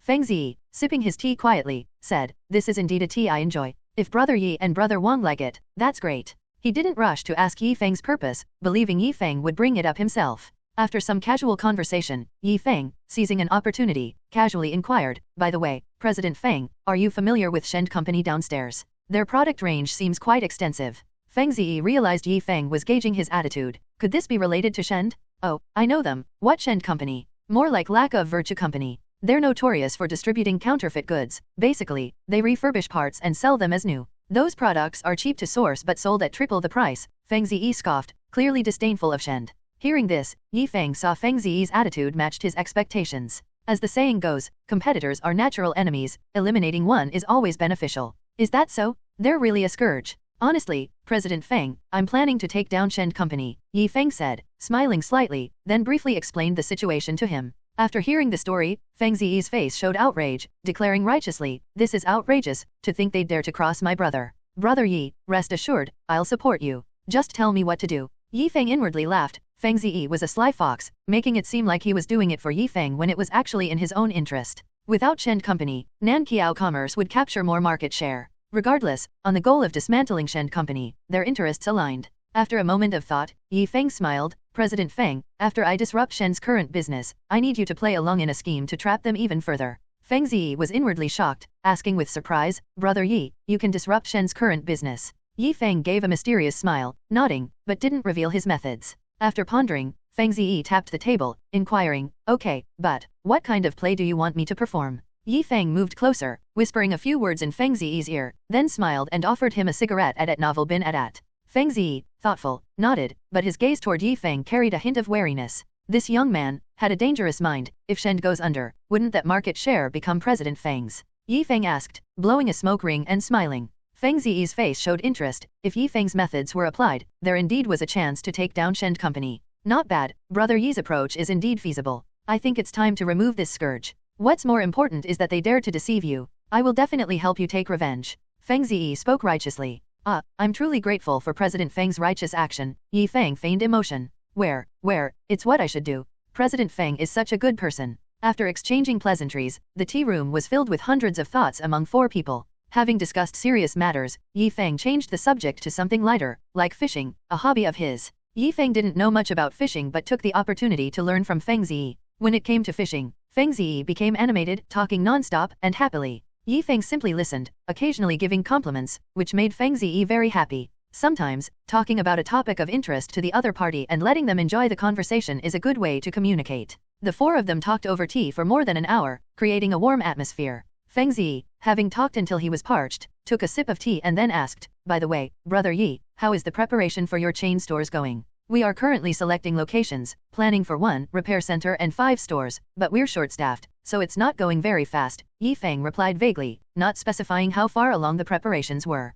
Feng Zi raised his eyebrows, surprised at the rapid development of Feng Electronics. "If you encounter any problems, Brother Yi, feel free to speak up. If it's a matter of funds, I can invest 100 or 200,000. Feng Zi was hinting at his intention to invest in the company. Yi Feng, understanding the hint, pretended not to catch it, gratefully responding, "President Feng is truly generous. It's my honor to have a friend like you." He did not directly answer Feng Zi's question nor did he express any stance on considering the investment. After some more conversation, Yi Feng stood up to leave, declining Feng Zi's invitation for dinner with an excuse. After leaving Nanqiao Commerce, Yi Feng's smile vanished as he quickly walked to the elevator. Wang Tai excitedly said, "Brother Feng, that President Feng is really awesome, very loyal, and righteous. Such people are worth befriending." At novel bin at. Yi Feng looked back to ensure no one else was around and asked in a low voice, "You think he's a good person?" "Yes, President Feng seems really nice." Wang Tai replied, somewhat puzzled. "Wang Tai, let me teach you something. In business, there are only interests, no emotions. Do you think he's being righteous, wanting to stand up for us? If I hadn't mentioned that I could handle Shen's business, allowing him to take over Shen's market, would he have agreed so readily? He's just after those benefits, there's no such thing as righteousness," Yi Feng said calmly. Hearing this, Wang Tai felt as if he had been struck by lightning. Everything suddenly became clear. "So that's how it is. I understand now, Brother Feng." Wang Tai scratched his head, embarrassed by his naive comments earlier. "Good, as long as you understand. Let's go back," Yi Feng said with a smile. The elevator doors opened, and the two stepped inside. "Brother Zi, what play does Yi Feng want you to perform?" Lan Ki asked as she cleaned up the tea room. Feng Zi, smoking a cigarette, narrowed his eyes, set up a contract trap for Shen Company, a setup. Once Shen breaches the contract, they might as well declare bankruptcy. Lan Ki gasped, that harsh. She hadn't expected Yi Feng to actually intend to take down Shen Company. Such a vengeful and ruthless approach? Isn't it good to be a bit harsh? "If Shen is gone, our parts shipments might double," Feng Zi said with a light laugh. Lan Ki nodded, understanding that Shen's fall would indeed reduce competition for Nanqiao Commerce, significantly increasing their profits. "Brother Zi, do you think he can take down Shen's current business? What methods will he use?" Lan Ki asked, puzzled. "I can't guess, but, given Yi Feng's character, his methods are likely to be direct and swift. We'll just have to wait and see," Feng Zi said, blowing a smoke ring. "But, when I mentioned the intention to invest in Feng Electronics, did he not catch my drift?" Feng Zi narrowed his eyes, his expression darkening. Or did he pretend not to understand? Lan Ki hesitated for a moment before whispering, maybe he didn't understand. After pondering, Feng Zi said, "Is that so? Next time, I'll invite him for a meal and bring it up again. I believe he's a smart man, he shouldn't reject my offer, right?" Back at Feng Electronics, Wang Tai asked Yi Feng, "Brother Feng, are you still training them this afternoon?" "No need, after a week of onboarding training, they're ready to start working. Prepare to take them to the repair center and get them used to the work environment there. Also, have them bring the technical documents I've compiled and study them regularly," Yi Feng said with a smile. "Okay, I'll do that right away." Wang Tai nodded in agreement, about to leave when Yi Feng stopped him. "Wait a second, don't rush. What's up, Brother Feng? Is there something else? Tomorrow, go rent the 5 shop locations we've decided on, and hand over my design plans to the construction company. Also, open a store next to Zhao Xingyu's place, right across from them. I want him to experience what it's like to have Feng Electronics in town. There'll be no business for him." Yi Feng said with a cold laugh. "The real counterattack starts now? Hehe, alright, Brother Feng, I got it." Wang Tai replied excitedly, eager to get started. "Alright, go on, the business of Feng Electronics still depends on you," Yi Feng patted his shoulder, saying. "Don't worry, Brother Feng, I'll take care of everything." Wang Tai grinned broadly. "I'll get to it then." Turning around, Wang Tai left to start another busy day. Yi Feng smiled and returned to his private office, booting up his computer at novel bin at. Next, it was time to deliver a heavy blow to Shen Company's business. Shen Company was a computer parts distributor. The goal was to dissuade downstream distributors or stores from purchasing from them and even to return their goods to Shen. The best and quickest method was to tarnish Shen Company's reputation.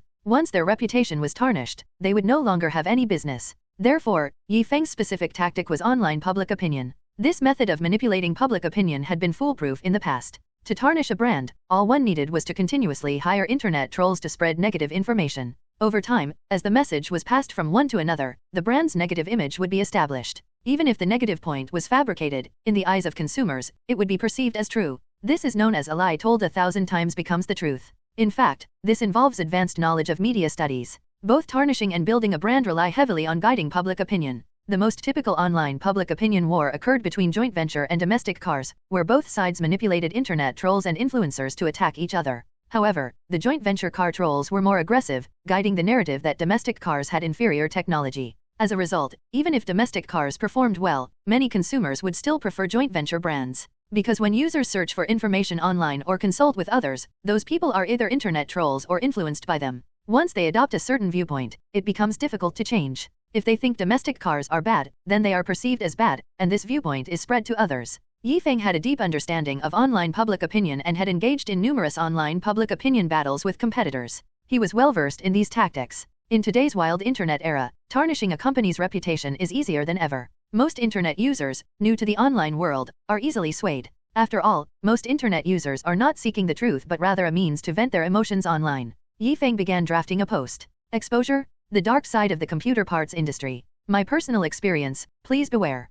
Feng, posing as a victim scammed by Hmph Company, wrote the article. In the article, Feng, as the victim, accused Hmph Company and Muxi of selling inferior and even refurbished parts to individual users and distributors, making a tearful complaint. After stating the facts, Feng exaggerated further, adding how Hmph Company looked down on individual users, depicting the capitalists' disdainful and ugly faces. This part of the content would anger anyone who read it, making internet users easily empathize with the victim's perspective. At the end of the post, Feng also attached some ambiguous evidence, some real, some photoshopped, to corroborate his story. Moreover, he listed the names of stores and secondary distributors cooperating with Hmph Company, information that could be publicly obtained from Hmph. Under the pressure of countless internet users, these partners of Hmph Company would likely distance themselves. After finishing the article, Feng smiled satisfactorily. His literary skills were not bad, expressing emotions vividly through text. He believed this post would cause a sensation. With his bot software, no post could fail to become popular. Feng switched his IP and account, first posting the article on Tianya, then using his bot software to mimic internet users' comments to bump the post. Within half an hour, the post had received thousands of comments and tens of thousands of views, quickly becoming a featured post and pinned by the moderator. Simultaneously, Feng reposted the original article to Guangxi and other major BBS forums nationwide, again using his bot software for mass bumping, simulating supportive comments and additional victims scammed by Hmph Company. Public opinion, once ignited, will be further exploded by countless users. This is the theory of trending topics. Once you make it to the hot search, if the issue is captivating enough, countless netizens will boost its popularity. The post had already begun to appear widely and became a featured hot topic on major forums. All that was left was to wait for public opinion to ferment. The next morning, Muxi and Zhao Xingyi were having morning tea at Tao Tao Ju Tea House. Damn, brother Zhao, you have no idea how arrogant those two kids were, especially that Feng, even throwing documents in my face. You don't know, at that moment, I really wanted to slap him. Muxi cursed, smoking. Zhao Xingyi poured him tea, smiling. Don't be angry. That kid Feng is not far from bankruptcy. I bet there will be more people going to their stores to cause trouble in the next few days. With so many defective parts sold, Feng Electronics' reputation is doomed to stink. Muxi took a sip of tea, cursing. Bankruptcy serves them right. But, brother Zhao, do you think they could cause us trouble? I have a feeling that kid Feng is not easy to deal with. Muxi's face showed concern. Since his interactions with Feng, he knew Feng was a meticulous thinker, not a fool. After secretly sabotaging him this time, could Feng just let it go? Probably not. Zhao Xingyi waved his hand, laughing. Don't worry, what can those two kids do? Even if they complain to the Industrial and Commercial Bureau or go to court, let them be. It won't lead to anything. Muxi nodded, right. He thought about it and felt Feng didn't have any effective countermeasures, feeling somewhat relieved. Haha, come on, brother Zhao, let's drink tea. Muxi raised his cup. This time helping Zhao Xingyi had been quite profitable for him, feeling very pleased. Cheers, Zhao Xingyi said with a smug laugh. As they were drinking tea, suddenly Muxi's phone rang. Opening his phone, it was a call from his boss, Hmph. Hello, boss. Muxi, what the hell have you done? The company's phone lines are almost blowing up. What? What's going on, boss? Muxi was completely confused. Just get your ass back here now. After the call ended, Muxi was bewildered. What was going on? Why was the boss so angry? What's wrong, old Nai? Who was that? Boss Pan. Zhao Xingyi asked curiously. Yeah, the boss wants me to rush back. Seems like something big happened, and he sounded quite angry. Muxi suddenly felt uneasy, losing interest in morning tea, and quickly stood up to grab his coat. Brother Zhao, I'm afraid I can't keep you company for tea today. I need to head to the office. Zhao Xingyi was taken aback. Okay then. Take care, bro. If there's any issue, you can call me. Muxi nodded, about to leave when his phone rang again. It was a call from his colleague Hirao Guang. Hello, old he, what's up? Old Nai, you've really done it this time. What? What happened? Didn't you see the post online? You're gonna ruin the company, damn it. What post? At this moment, Nai Xian was still clueless. Don't you know what you've done? A customer who bought defective parts has exposed you online. Now that post is too hot. The company's phones are almost exploding. The calls are mostly to curse you, and some are cursing the company. You're killing the company. What? Nai Xian's mind went blank, completely dumbfounded. What the hell is going on? At this moment, Nai Xian was utterly bewildered, with only this question echoing in his mind. He had to hurry back. Nai Xian rushed out the door, sprinting back to the company. When he arrived at Shen Company, the scene was chaotic, with people everywhere answering calls, many cursing loudly, turning the entire company into a noisy market. Boss, Nai Xian is back, someone shouted upon seeing Nai Xian enter, immediately causing everyone to turn their gaze towards him, their eyes filled with anger. Shen's boss, Hmph, quickly approached him, his chubby face so dark it seemed water could drip from it. Boss, Before Nai Xian could finish, he was met with a slap. Slap. Hmph slap landed heavily on Nai Xian's face, knocking him to the ground and causing his mouth to bleed. Dazed and confused by the slap, Nai Xian was even more bewildered. He had no idea what had happened yet was greeted with a slap upon his return. For a moment, the company fell silent, with employees watching Nai Xian as if they were watching a drama, some even wishing they could kick him too. Hmph squatted down, grabbed Nai Xian by the collar with a furious face, and hissed, "Look at the mess you've made. I told you to keep a low profile and be humble in your dealings. What the hell have you done? Who the hell allowed you to be so arrogant with customers?" Wiping the blood from his mouth, Nai Xian, terrified, asked, "Boss, what exactly happened? Damn, what happened? Come with me, and I'll show you."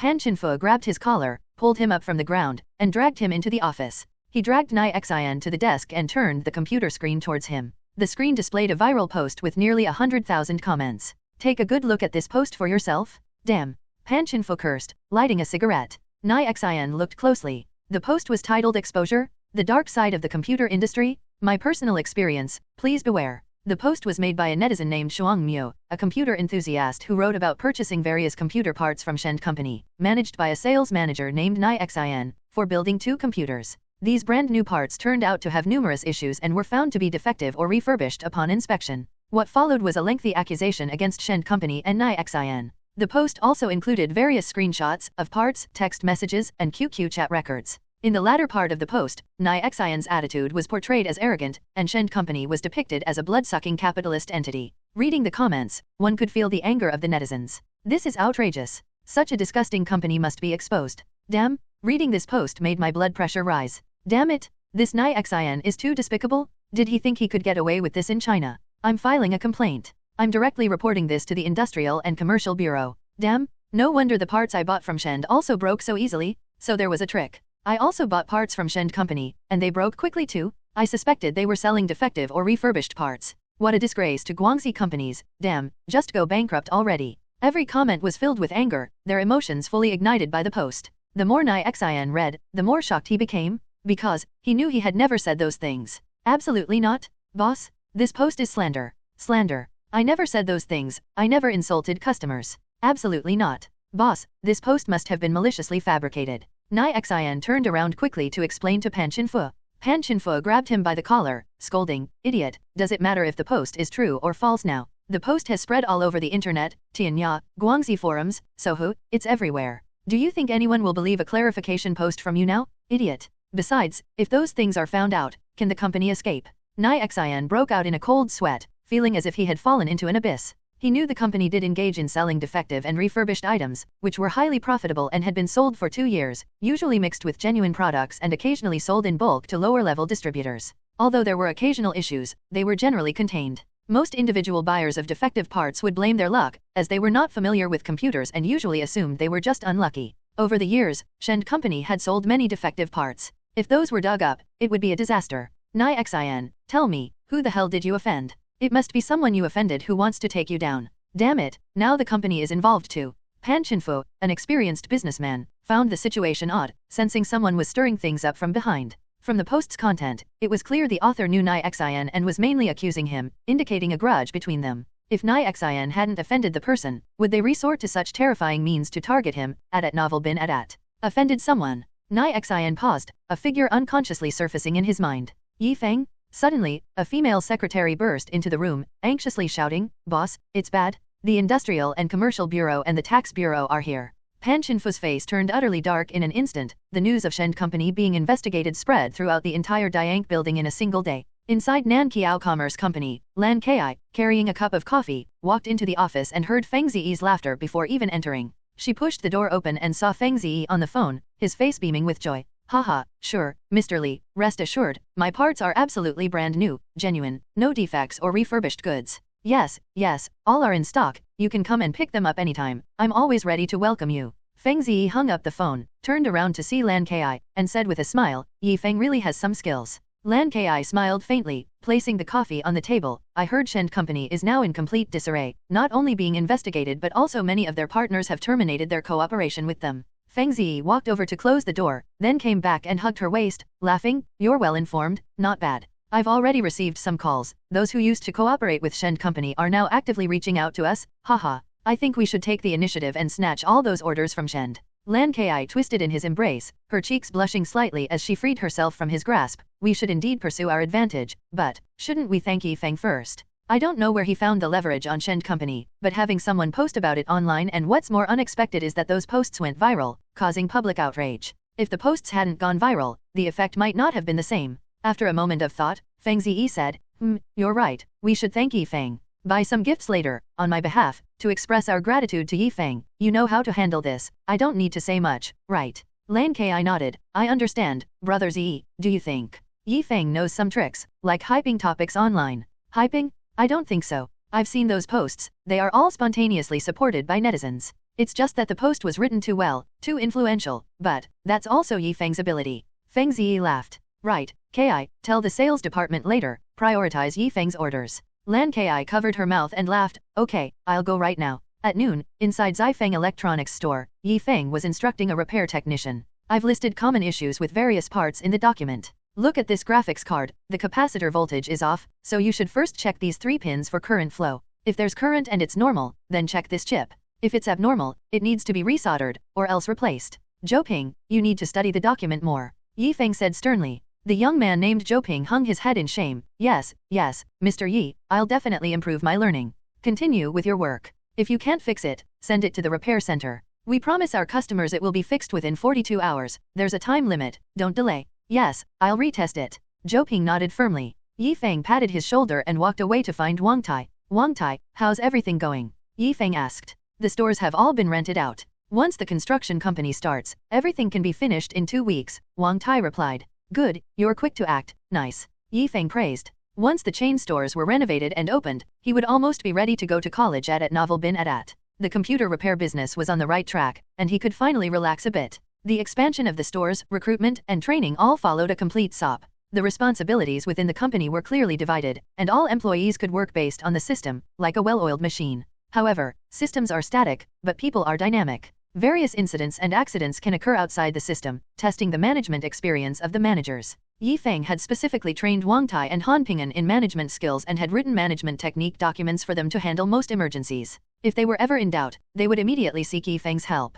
Overall, Yi Feng felt the company still lacked mid to high-level management personnel. If they could recruit some top talents, it would definitely be a great boost for Feng Company. As he was thinking, suddenly a crisp voice came from the door. Mr. Yi, are you busy? Yi Feng turned around to see Muxi standing at the door in jeans and a white shirt, her long hair tied in a ponytail, looking playful and cute. Muxi, what brings you here? Muxi pouted, do you think I wanted to come? It's my mom, she specifically asked me to bring you food. She lifted the large bag she was holding, which contained a lunchbox. Yi Feng chuckled, I knew Auntie cared about me, haha. Muxi placed the bag on the table and looked around the store, noticing that it was noon and there were still 3 customers selecting computer parts. Mr. Yi, it seems like business is quite good, Muxi said in surprise. Although she knew nothing about business, it was lunchtime and break time, yet there were customers in the store, indicating good business. Moreover, Feng Electronics store, with its clean, bright decoration, and attentive service, stood out from other cluttered computer stores. Miss, here's a glass of water. A uniformed girl offered her a cup of water with a friendly smile.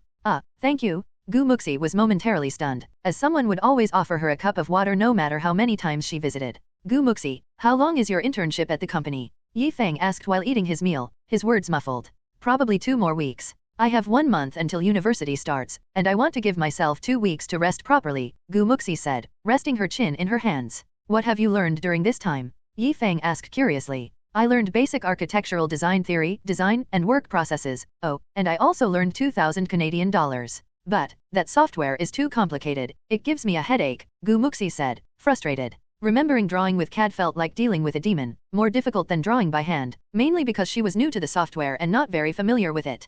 Feng laughed, silly girl, you'll get it eventually. Do you want some dried tofu? Feng picked up a piece of dried tofu and offered it to her. Muxi cooperatively opened her mouth, and he accurately fed her. My mom's cooking is delicious. Muxi smacked her lips. This scene was witnessed by Wang Tai and Zhou Qianqian. Zhou Qianqian covered her mouth in shock, whispering, Wang Tai, that beauty, isn't she our boss's wife? Probably our boss's wife. She saw Feng and Muxi interacting very naturally, as if they were an old married couple. Yes, that was the feeling. The moment Feng fed Muxi had struck her heart. So sweet. She was totally shipping them. What boss's wife? Muxi. Of course, absolutely. My brother Feng is handsome, charming, and domineering. It's only natural for him to choose Muxi as his girlfriend, Wang Tai whispered with a laugh. Zhou Qianqian nodded in realization. No wonder. I knew it. Our boss's wife is really beautiful. Feng finished his meal and looked up. Muxi, do you want the rest of the dried tofu? No thanks, I'm on a diet recently. Seriously, Muxi said earnestly. Feng chuckled. Really dieting? You, a foodie, on a diet? I don't believe it. Mr. Yi, don't underestimate people, okay? I've always been determined when it comes to food, Muxi said, somewhat sheepishly. Feng squinted. Is that so? Really that determined? He then turned to Wang Tai, shouting, Wang Tai, buy me a popsicle. Wang Tai paused. Brother Feng, sure you only want one? Of course, someone here is dieting, she won't eat it, Feng said with a mischievous smile. Muxi. Stinky Feng, trying to challenge my willpower? Feng turned to Muxi, smiling. Muxi, you really don't want it? It's so hot today, eating a popsicle must be refreshing. Muxi, with a stiff upper lip, pouted cutely. No, even if I starve, I won't eat a bite of your old popsicle alright, that's what you said. Don't snatch mine later, hee. Feng teased, raising an eyebrow. I wouldn't snatch yours? Hmph. Muxi retorted with a proud lift of her chin. After a few more bites of his meal, Feng finished his rice and asked, Little Miss Gu, you're quite slim. Why are you suddenly clamoring to diet? It's your fault? Last time we had dim sum, you ordered so much food, and I gained 1 pound, 1 pound. Muxi said, resting her chin on her hands, looking troubled. Feng, 1 pound? Just because of 1 pound? Isn't that a bit much? Maybe you're just growing. Muxi paused. Growing? What do you mean? Feng chuckled, giving her a suggestive look. She glanced down, her face flushing red in an instant, then glared at him annoyedly. Stinky Feng, what are you saying? Do I still need to grow? I think you're just itching for a slap. Am I not developed well enough? What kind of look was that from Stinky Feng? Muxi was about to lunge at him with clawed hands. Feng quickly dodged, hastily saying, Miss Gu, please mind your ladylike image. Muxi turned her head, only then noticing the other people in the store looking at her and Feng with strange glances. She withdrew her hands, deciding to let it go. Stinky Feng, just you wait. When we get back, we really need to practice some new moves. New moves? New positions? What kind of moves and positions? Feng was taken aback. Muxi clenched her fists, smiling. Don't worry, it's all moves you like, you'll definitely be satisfied. Feng suddenly felt a chill in his heart. What is this girl plotting? But, it definitely won't be anything good. Cough cough. Muxi, what are you up to? Hee. Mr. Yi, you wouldn't want to be bullied by others outside, would you? Miss Gu, please calm down, calm down. As the two were playfully arguing, Zhou Qianqian watched them from behind, her face full of a maternal smile. The boss and the boss's wife are so sweet. They really are a perfect match. Having a partner to play with together is really nice. No, while the boss's wife is here, I must find an opportunity to make a gesture. Just then, Wang Tai ran back, indeed holding only one popsicle. Hee, brother Feng, your popsicle. Wang Tai handed the old popsicle to Feng.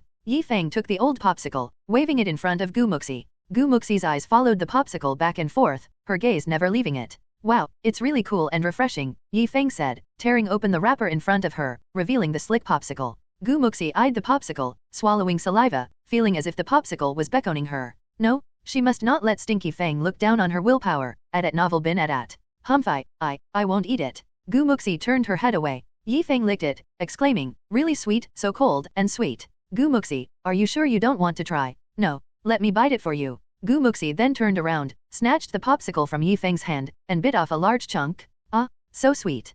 Feng burst into laughter. As expected, Muxi couldn't resist the temptation of the old popsicle. After one bite, Muxi wasn't satisfied and took another big bite, quickly finishing half of the popsicle. Hey, Muxi, don't eat so much. That's my popsicle. What's wrong? Can't I lick it? You asked me to eat it. That's not licking, you're biting. Give it back, it's almost gone. La, not giving, not giving. Gu Muxi, Hmph. Dash Omega. Yi Feng, underscore. Gu Muxi finished the popsicle in just a few bites, still licking her lips unsatisfied. Ah, popsicles, forever a legend. Yi Feng laughed helplessly, knowing this girl had no resistance to popsicles. Gu Muxi, remember, you owe me a popsicle, huh? Okay, no problem, I'll pay you back later. Gu Muxi waved her hand. She checked the time and suddenly paused. Oh no, it's time for work. Mr. Yi, I have to go to work now. Bye. Just as Gu Muxi stood up, Zhou Qianqian approached. Ah, boss madam is leaving so soon? Here, try some mangoes I bought this morning, they're really sweet. Zhou Qianqian handed her a plate of diced mangoes.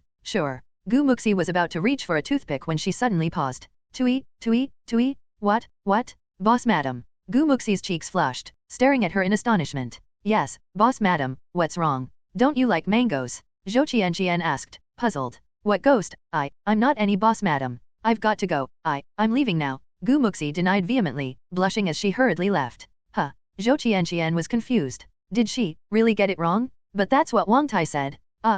Okay, boss madam, take care, goodbye. Zhou Qianqian shouted after Gu Muxi. Gu Muxi didn't look back, running away as if escaping. Yi Feng watched this scene, laughing so hard he couldn't straighten up. This girl's skin isn't thick enough? At the door, Gu Muxi, her face still red, spat, what kind of eyesight? Can I be Stinky Feng's boss madam? As she was muttering, she suddenly saw a professionally dressed, shapely, mature beauty walking towards Feng Electronics store. This beauty was holding a beautifully packaged gift box, smiling as she walked into the store. Gu Muxi turned her head, watching her enter the store. Is this beauty going to see Stinky Feng? Gu Muxi stood frozen in place, thinking, maybe, go have a look? But what does it have to do with me? Gu Muxi pouted her lips, continued to walk a few steps forward, but then stopped again. Could it be that beauty is actually looking for Stinky Feng? Carrying gifts and smiling so softly, so gently? Why do I care so much? Forget it, just go back to work. A minute later, Gu Muxi, with her bag slung over her shoulder, sneaked up to the shop door and peeked inside through the glass window. She saw Yi Feng and that beauty chatting enthusiastically, both of them smiling brightly, appearing very close. That beauty even handed a gift to Yi Feng? Huh? So she really was looking for Zhou Feng. Gu Muxi bit her silver teeth, for some reason, suddenly feeling an urge to put Stinky Feng in a deadly cross lock. Yes, that's the impulse. Hey, what are you doing, boss lady? Suddenly, the door opened, and Zhou Qianqian came out, catching Gu Muxi in a thieving pose. Cough. I'm just looking around.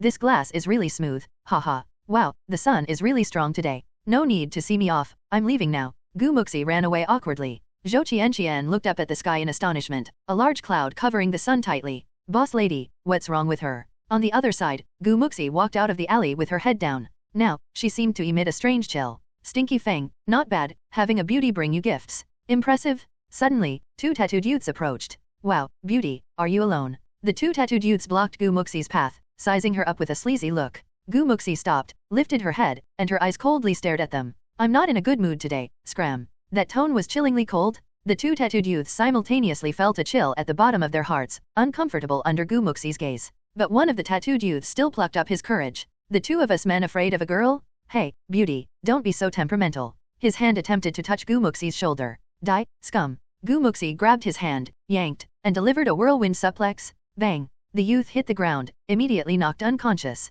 Whoa, shit. The other tattooed youth, this is no woman? Looking cute and adorable, yet so violent? Too scary? Gu Muxi glared at him, rubbed her fists, and stepped forward. Cough.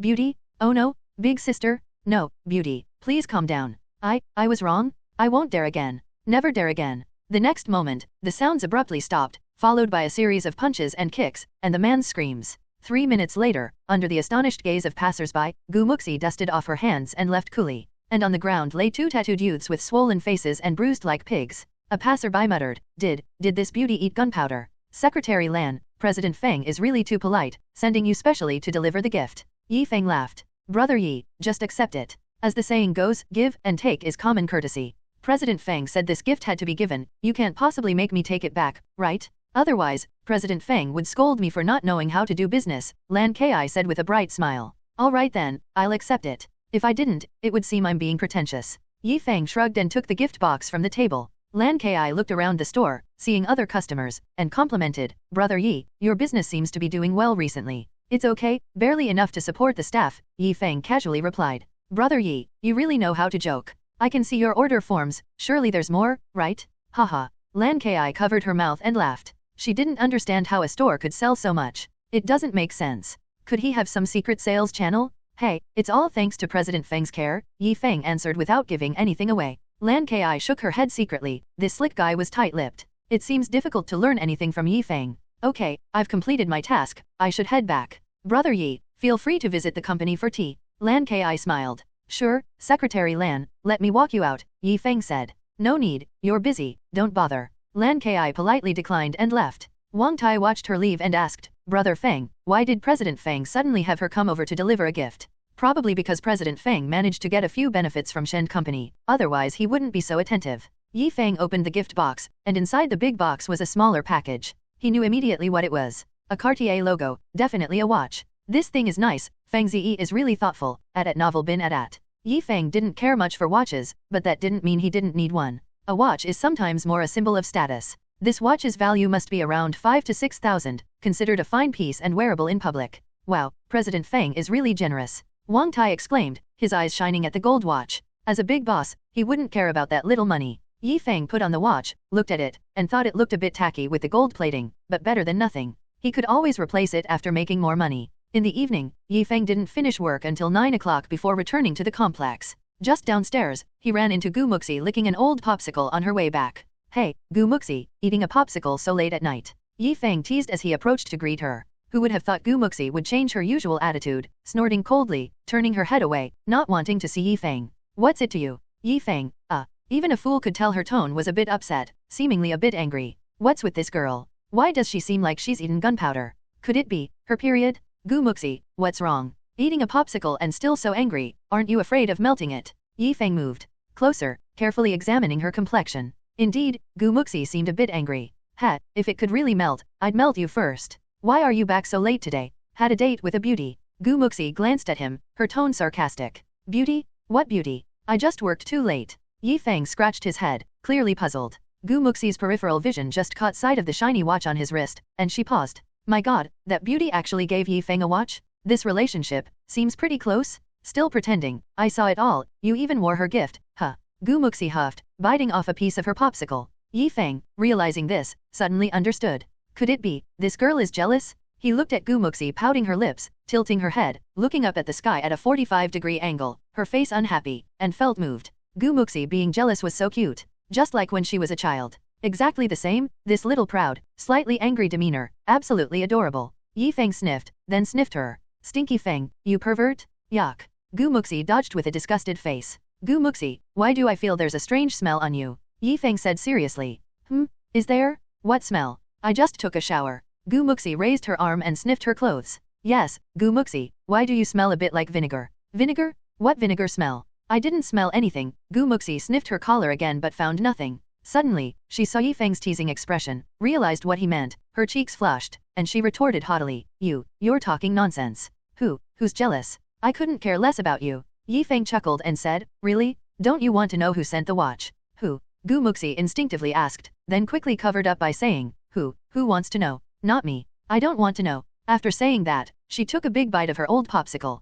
Feng secretly laughed to himself, Muxi looked so cute in this state. Alright, I'll tell you. It was a gift from a business partner, President Feng. That woman is his secretary, and also, the mistress type, has nothing to do with me, okay, Feng explained. Mistress? You mean, that kind? Muxi was startled, not expecting such a beautiful woman to be a secretary, and even a mistress? Yes, you guessed right. That kind, Feng nodded. Muxi felt a sudden relief in her heart, as if the frustration that had been building up was instantly gone. Oh, so what does that have to do with me? Feng, you don't need to explain to me. I really don't care. I'm tired, I'm going to sleep. Saying this, Muxi finished her popsicle in a few bites, threw the stick into the trash can, and went straight upstairs. Feng followed her and asked, Muxi, don't go. Tell me, were you jealous just now? Feng, who do you think you are? You're thinking too much. I couldn't be less bothered. Hey, Muxi, don't be like that. Would it kill you to admit it?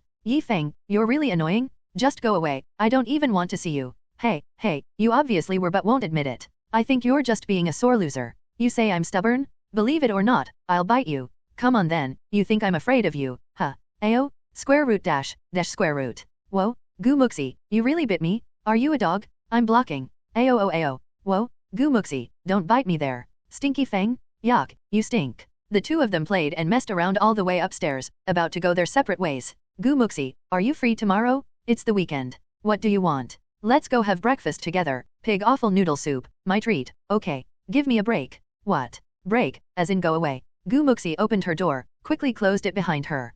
Feng smiled wryly. This girl, was she still angry? Hard to please, indeed. But it seems she wasn't that angry anymore. Feng shook his head and went into his home. Late at night, Muxi lay on her bed after washing up, lost in thought. She turned over and grabbed a pink pig plushie, holding it by its ears. Pink pig, oh pink pig, why do you look so much like Stinky Feng? Hmph, pig-headed. Muxi kneaded the plushie's face with her hands. Wait, why do I care so much about Stinky Feng? Who he dates is none of my business. I don't want to care. He can be with whoever he wants. Why should I be angry? Talking to herself, Muxi kicked the plushie. Pink pig, say something. Why should I be angry? Right, I'm not angry, not at all. Who cares? I certainly don't. You agree, right, pink pig? Muxi kicked it again. If you agree, nod your head. If not, shake your head. The plushie's head nodded, and Muxi finally laughed. That's more like it. Pink pig, you're worth my care. Muxi hugged the plushie, petting its head at novel bin at. The plushie. Ah, right, I have a day off tomorrow, perfect for giving Stinky Feng some extra training. Can't let him fall behind in self-defense. Yeah, extra training. Muxi, with a sly look in her eyes, pinched the plushie's cheeks. The next morning, while Feng was still asleep, a knock at the door woke him up. Who is it? Feng, it's me. Oh, Muxi, let me sleep a bit more, it's too early. Feng yawned and turned over to continue sleeping. Bang! The door was suddenly pushed open and hit the wall. This woke Feng up completely, thinking there was an explosion. Feng sat up quickly, staring at Muxi in astonishment. Muxi, what are you doing? Muxi stood in the doorway in sportswear, with her hair in a ponytail, hands on her hips.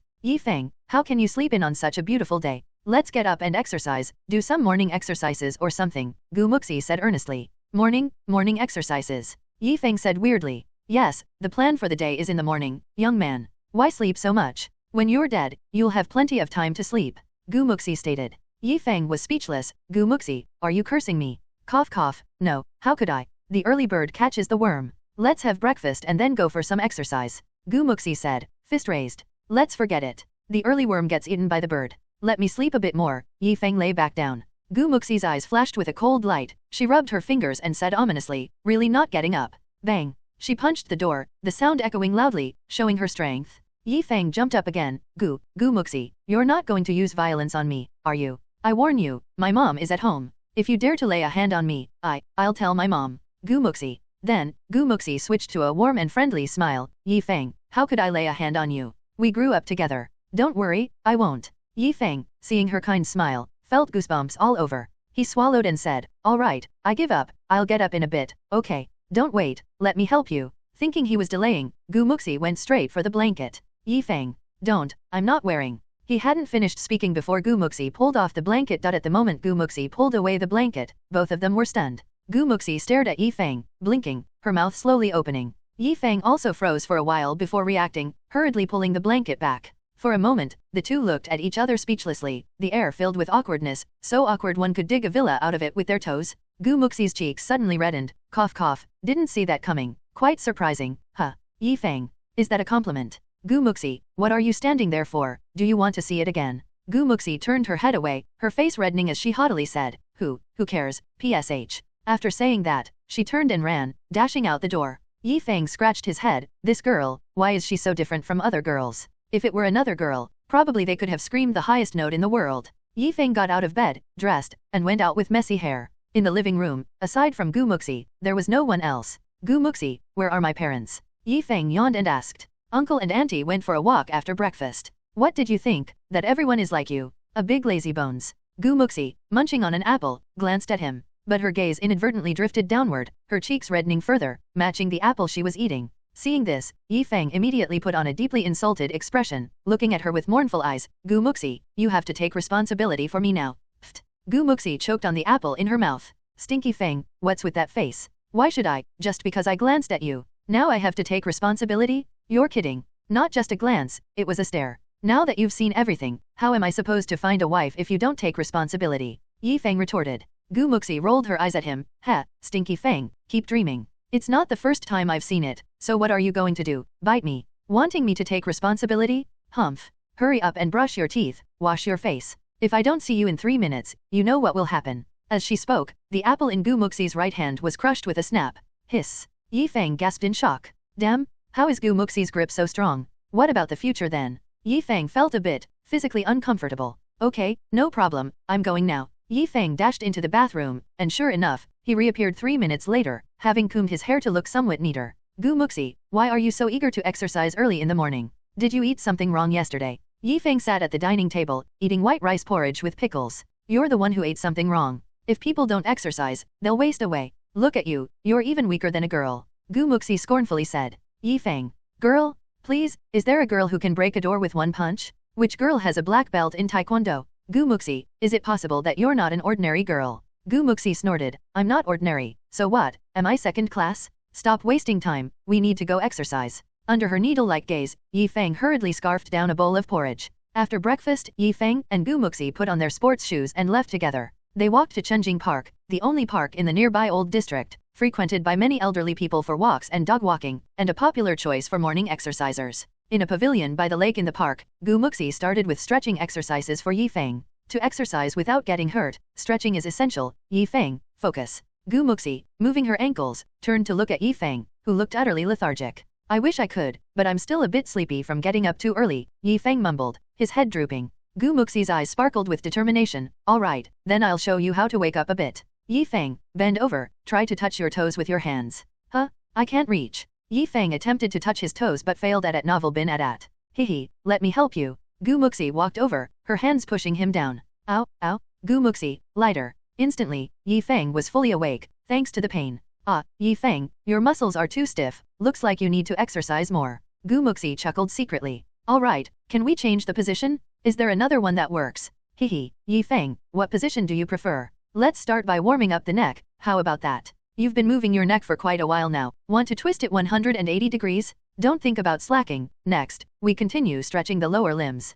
Alright, you demonstrate, I'll follow. Whatever position you do, I'll follow, okay. Yi Feng squatted down, panting. Gu Muxi then smiled satisfactorily. You said it, make sure your movements are accurate. Saying this, Gu Muxi walked to a pavilion bench. The back of the bench was over a meter tall. She placed her left foot on the backrest, then slowly pressed down sideways. Soon, her waist and leg were touching, her body folding in half. Yi Feng. Gu Muxi, you're not expecting me to do that, are you? Gu Muxi's lips curved into a smug smile. What, too difficult? Not at all. After saying that, Gu Muxi switched legs, continuing to fold impressively. Yi Feng suddenly paused, observing her long legs, and couldn't help but swallow. Such long, beautiful legs? Such flexibility? Gu Muxi indeed deserved to be the top beauty of Daowen Middle School? Ah, wait, doesn't that mean? At that thought, Yi Feng's mood instantly brightened. Indeed, one must look at problems from a different angle. Yi Feng changed his position, moving to Gu Muxi's side for a better look. Indeed, one must view Gu Muxi from a different angle. Stinky Feng, what are you staring at?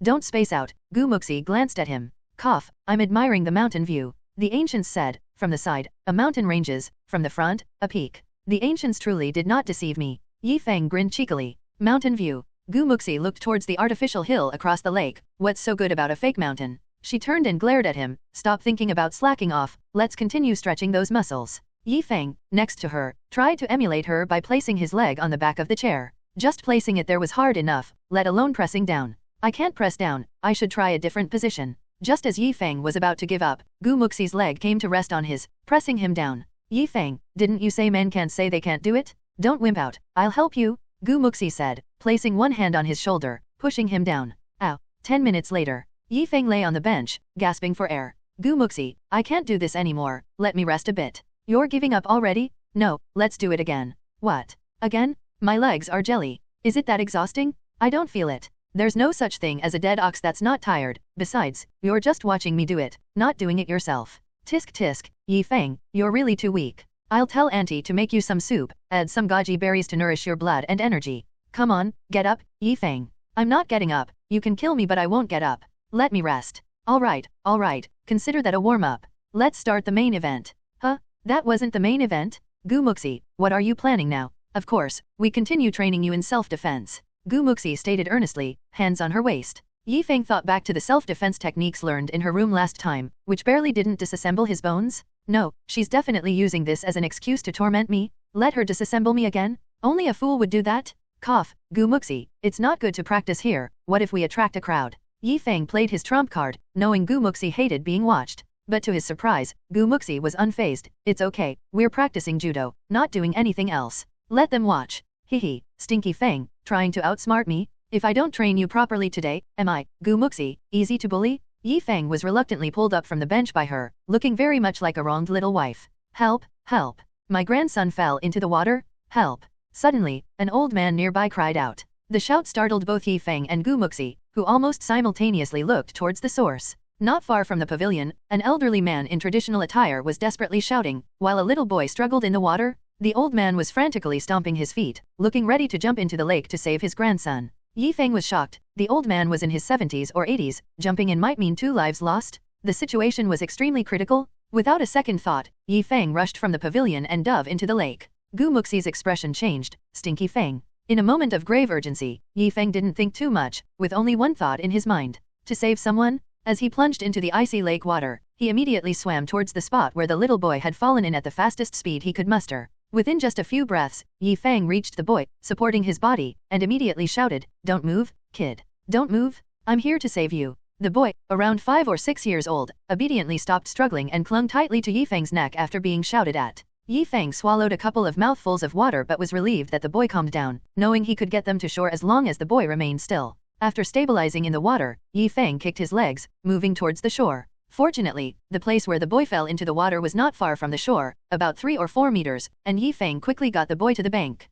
Gu Muxi and the man in traditional attire pulled the boy ashore together. The moment the boy reached the shore, he burst into tears. Gu Muxi was relieved to see the boy was safe and immediately pulled Yi Feng ashore as well. "Yi Feng, are you alright?" Gu Muxi examined him anxiously, as if fearing he was missing a part. "Cough? I'm fine, just swallowed some water. Check on the kid." Yi Feng coughed out water, feeling nauseous. Gu Muxi sighed in relief, her heart having been in her throat. She hadn't expected Yi Feng to jump in to save the boy without a second thought. "Stinky Feng, you were quite the hero just now, young man. I can't thank you enough. Without you, my grandson would surely have been gone. Thank you so much." The man in traditional attire was extremely emotional, kneeling down, grasping Yi Feng's hand, tears streaming down his face. Yi Feng, soaking wet, just wanted to quickly go home and change clothes to get comfortable. "It's good the kid is fine. Old man, please keep a closer eye on him next time, don't let him run towards the lake. For safety, you should take the boy home to change clothes and then go to the hospital for a checkup. Getting cold is not good," Yi Feng advised with a smile.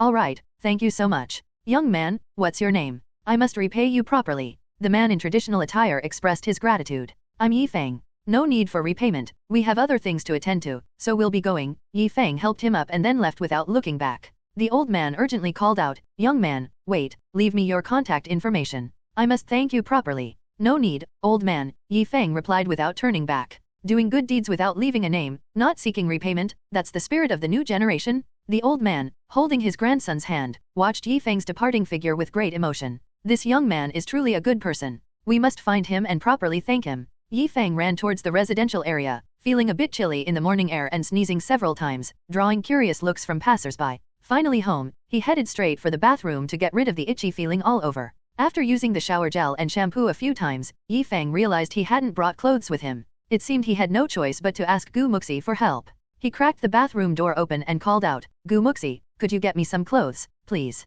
Okay, where are your clothes?" Gu Muxi approached the door to ask. "In the wardrobe, just find any set of clothes for me." "Achoo." Yi Feng sneezed again, feeling a bit chilly. "Damn, I hope I'm not catching a cold." "Okay, wait a moment, I'll get them for you right now," Gu Muxi replied, quickly running to the room to fetch a set of clothes. She returned to the bathroom door, passing the clothes through the crack. "Here, take your clothes, get dressed quickly, don't catch a cold," Gu Muxi said with a hint of concern.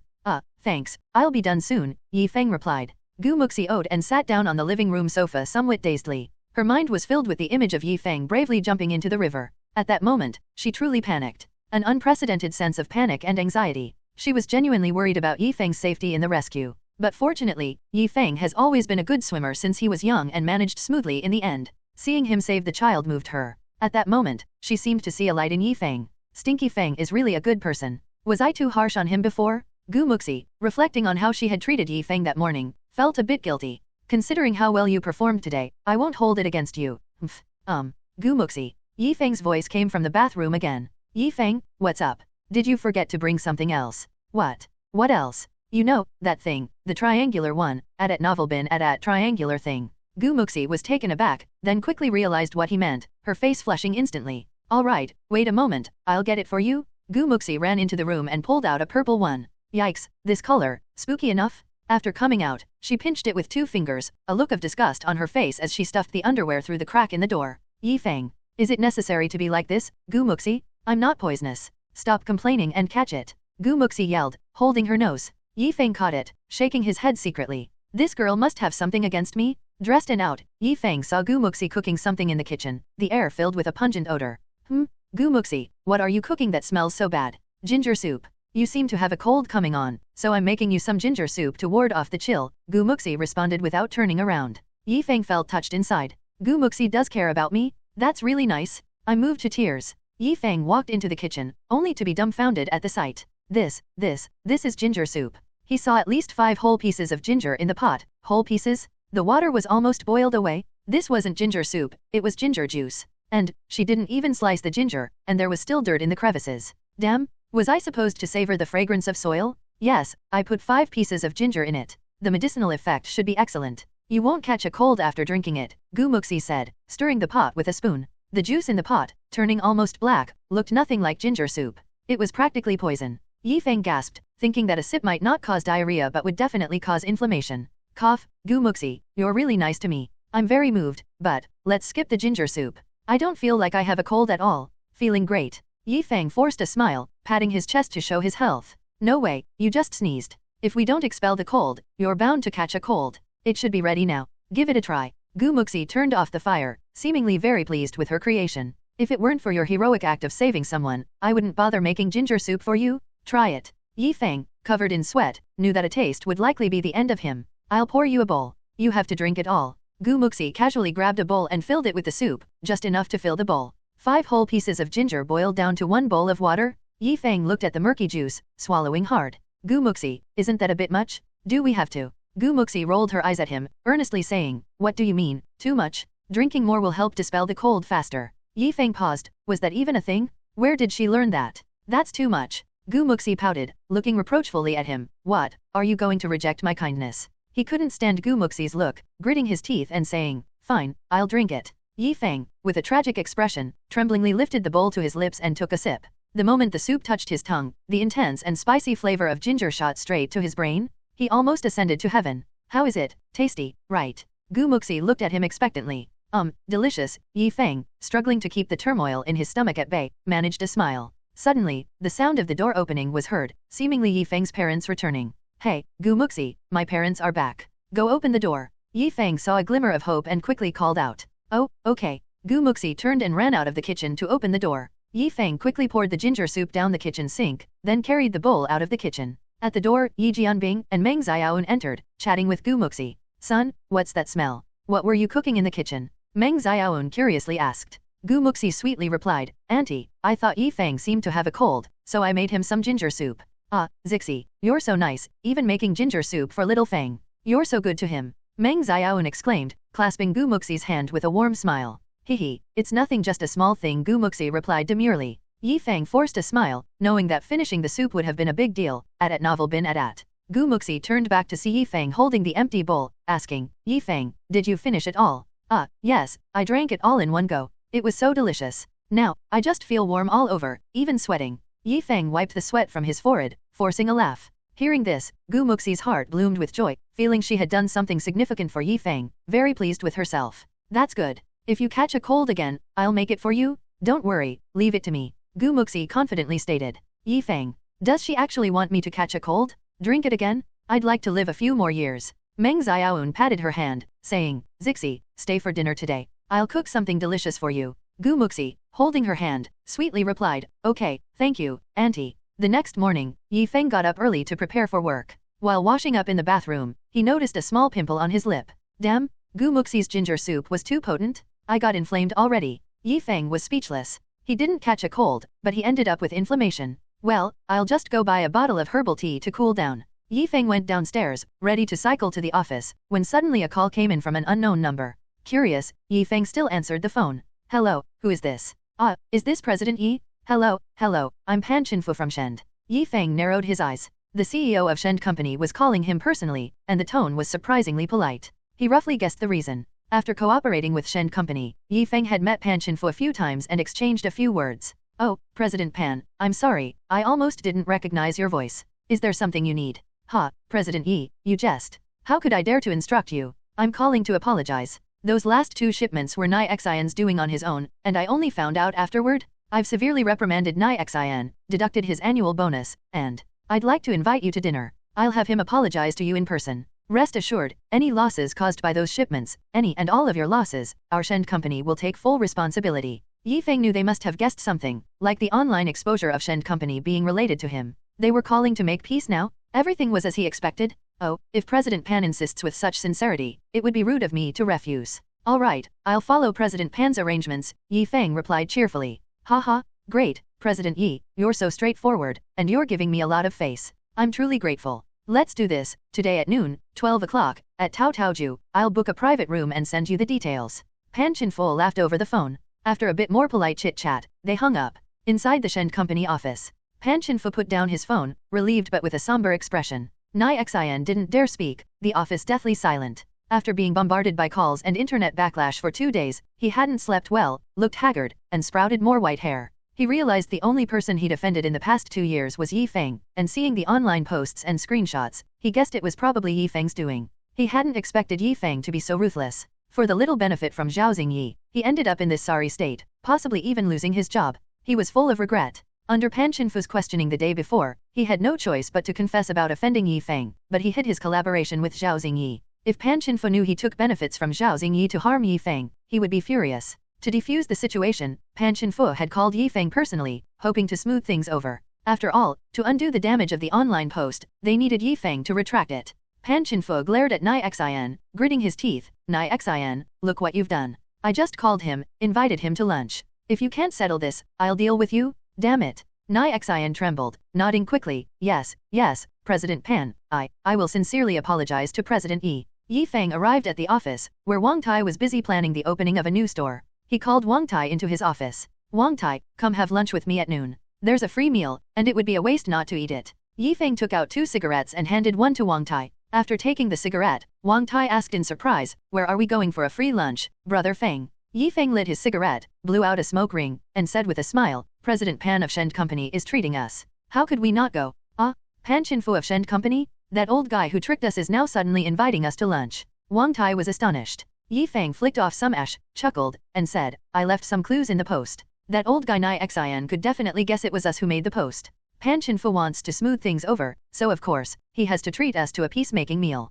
That old guy already told me on the phone that they would take full responsibility for the losses caused. It's obvious he wants to settle this matter, probably hoping I would take down the post online. Upon hearing this, Wang Tai immediately understood. Damn, all of this was within your expectations, Brother Feng. So, we're going to this lunch to negotiate terms. Yi Feng took a drag on his cigarette, nodded, and said with a smile, exactly, terms need to be discussed. This time, we're going to strike a good bargain. Shen Company has been selling so many defective parts over the years. It's time they bled a bit. And, this money, we're earning it for nothing. Pure profit. How could we pass it up? Wang Tai thought for a moment and then nodded. You're right, Brother Feng. We can't just lose money like that, 70 to 80,000 yuan. But, Brother Feng, if they compensate us with a sum of money, are we just going to let them off the hook? A cold light flashed in Yi Feng's eyes, and he sneered. Let them off? Wang Tai, we've already made enemies. To be merciful to an enemy is to be cruel to ourselves. Wang Tai, remember what I said, if you don't remove the roots when cutting grass, the spring breeze will blow and it will grow again.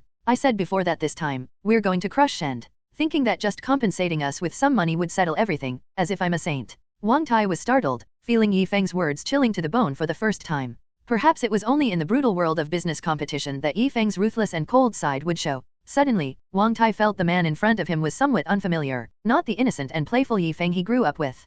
Yes, you're right, Brother Feng. Wang Tai nodded, his expression complicated, but no matter what, he would follow Yi Feng's instructions. Seeing him somewhat dazed, having forgotten to light his cigarette, Yi Feng lit the lighter for him. Wang Tai, the business world is a battlefield. Sometimes it's just this cruel. Think about it from another angle. If I let Shen Company survive and watch them turn the tables, do you think Nai Xian and that old guy Pan Chinfu would let us off? Exposing them online this time has already cost Shen Company a significant portion of their business. That's a lot of money. If it were you, would you be content? Who knows if Shen Company would use some dirty tricks against us in the future? If they learn to use similar tactics, wouldn't Zai Feng be in big trouble? Wang Tai was startled, then nodded. I understand now, Brother Feng. Yi Feng got up, walked over, and patted his shoulder. We can't pin our survival on the kindness of others. This statement struck Wang Tai like lightning, making him see the harsh reality for the first time. Starting a company, entrepreneurship, was no longer a large-scale house-playing game, but a dangerous game where a single misstep could ruin everything. This statement would also accompany him for the rest of his life, becoming his motto. Brother Feng, you're right. We really can't let them off so easily. Wang Tai finally showed a smile. Feng smiled. Good that you understand. You go ahead with your work. We'll leave at 12 o'clock. At 12:30 p.m., in the luxurious private room of Tao Taoju, Hmph and Xin, along with two vice presidents of the company, Yu Guangchun and Cai Tongming, were already waiting inside. Yu Guangchun glanced impatiently at his watch. President Pan, why haven't Feng and his company arrived yet? It's already half an hour late. Guangchun, don't worry, let's wait a bit longer. Pan Qinfu, drinking tea, looked somber. He glanced at the composed Cai Tongming. Cai, a new high-level executive recruited with a high salary, had worked in the computer accessories industry for 5 years. Though he had only joined 3 months ago, his capability was outstanding. Not only was his work excellent, but his skills on the wine table were also refined, earning Pan's trust. Tongming, it's up to you later. Getting through this crisis is very important for our company, Pan Qinfu said seriously at Novel Bin Adat. Cai Tongming nodded. If he agreed to come, it means there's room for negotiation. I'll do my best. But, overall, I still think we should not continue with that part of the business in the future. Even though the profit is high, the risk is equally high. He had always been against Shend Company dealing in defective and refurbished parts. Although they were usually mixed with batches of genuine products, and small problems could be quickly resolved, it still entailed considerable risk. Yu Guangchun expressed his dissatisfaction. Tongming, that business has made us a lot of money, several million a year. How can we just give it up? Besides, we were essentially cleaning up after the factories.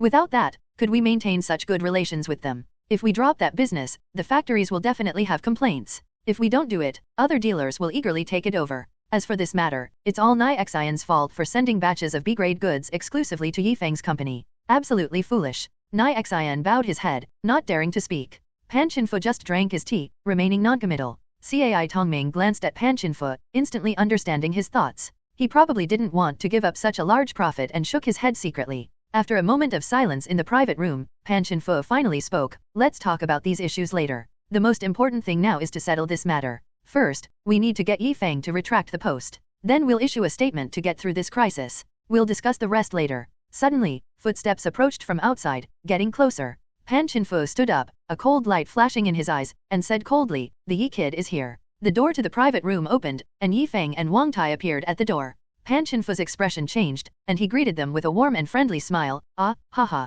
President Yi, hello. I'm so happy you could grace us with your presence. President Pan, I'm really sorry, we got a bit held up in traffic and are late. You haven't been waiting long, have you?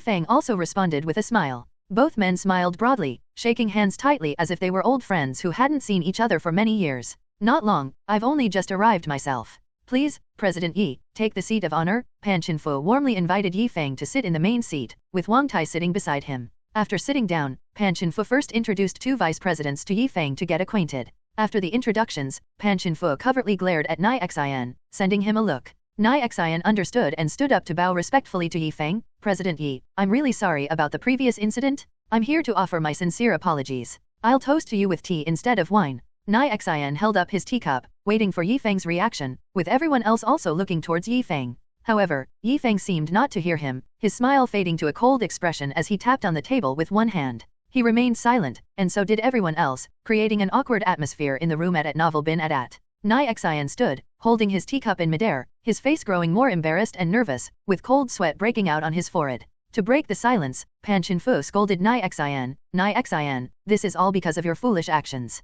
Yes, President Pan, I was wrong. Xion nodded vigorously in agreement. Pan Qinfu then turned to Feng, whose expression was unchanged, and quickly tried to soothe him. President Yi, our company, Shend, also bears responsibility for this matter. I've said it, we will take full responsibility for all the losses it caused you. Absolutely no second words. Feng snorted coldly, stood up, and said, President Pan, this matter indeed caused us significant losses, but what angers me the most is the serious damage to the reputation of our Feng Electronics. Slap. Feng slammed the table and angrily shouted at Xion, you F-King come here. His angry shout was filled with rage, like a volcanic eruption. Wang Tai struggled to suppress his laughter, secretly admiring that if Feng became an actor, he would definitely be an award-winning level. Before coming here, Feng had already told him that it was necessary to raise his voice first, to show his anger, so that they could take the initiative in the subsequent negotiations. If you show no reaction or simply accept it lightly, it might make the other party think you are easy to bully, losing the advantage in negotiations. After all, they were in the right in this matter, and since they had the advantage, they should make the most of it. Everyone in the room was stunned by Yi Feng's anger. Yu Guangchun and Pan Qinfu exchanged glances, both somewhat shocked. They hadn't expected Yi Feng to explode in anger, indicating the serious damage Nai Xian's actions had done to Zai Feng Electronics, particularly harming its reputation. Otherwise, why would Yi Feng be so angry? Nai Xian, frightened by the outburst, shivered but obediently walked over to Yi Feng, head bowed, like a student who had made a mistake standing in front of a teacher. Manager Nai, I've said before, what you do, heaven sees. You're trying to screw me over, treating me like a sucker? Fk. Yi Feng became angrier as he spoke, suddenly raising his hand and slapping Nai Xian hard across the face. Slap. The slap was heavy, loud, and clear, reddening and swelling Nai Xian's face. None of the people present, except Wang Tai, expected Yi Feng to become so angry that he would resort to violence. All were startled. Pan Qinfu's expression darkened, thinking that even when hitting a dog, one should look at its owner, which was quite disrespectful, and he was inwardly furious. However, he maintained a smile on his face and quickly tried to calm Yi Feng down. President Yi, please calm down, take care of your health. Wang Tai also cooperated by standing up to hold back Yi Feng. Brother Feng, please calm down. President Pan is here to resolve this issue, let's talk it out nicely. Pan Qinfu nodded quickly, ah yes, Wang President is right. I'm here with sincere intentions to resolve this matter. Let's not get so worked up, we can talk it out. The other two vice presidents also came over to persuade, hoping not to let the dinner become too stiff and ugly. If the negotiations broke down before they even started, what would happen to the matters discussed online? After a series of persuasions, Yi Feng's expression slightly softened, and he sat back down. Seeing this, Pan Qinfu knew Yi Feng had vented enough anger and turned to Nai Xian. Nai Xian, you can go back now. Nai Xian had apologized and received a solid slap.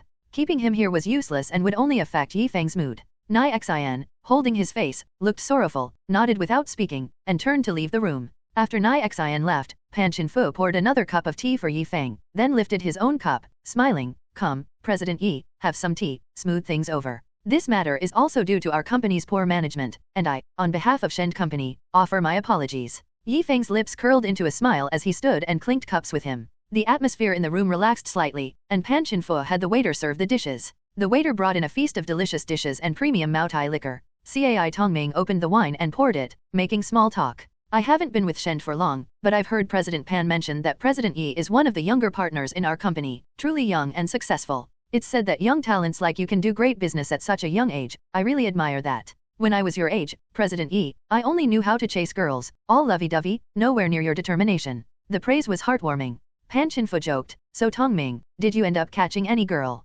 Nope, I lost both money and love. Cai Tongming joked about himself. The room burst into laughter, warming the atmosphere. Yi Feng glanced at Cai Tongming, thinking he was a smart man from his speech. Cai Tongming distributed the wine, first to Yi Feng, then to the others, before sitting beside Yi Feng on his right side. Let's toast to our first drink with President Yi. It's an honor to meet such a promising young man. Cheers, President Yi, this is to you. Cai Tongming raised his glass to Yi Feng. Yi Feng smiled slightly, Vice President Cai, you flatter me. It's also my honor to meet you all, and I may need your support in the future. Everyone raised their glasses and drank together. After a drink, everyone was talking and laughing, not discussing serious matters, just chatting about trivial things, and the atmosphere was quite lively. Yi Feng saw that Pan Qinfu was not in a hurry to talk, so he himself was not in a hurry either. Since he was in a dominant position anyway, he thought they should make the first move. Eating and drinking, 2 hours passed, and after 4 bottles of Maotai, everyone was full and satisfied.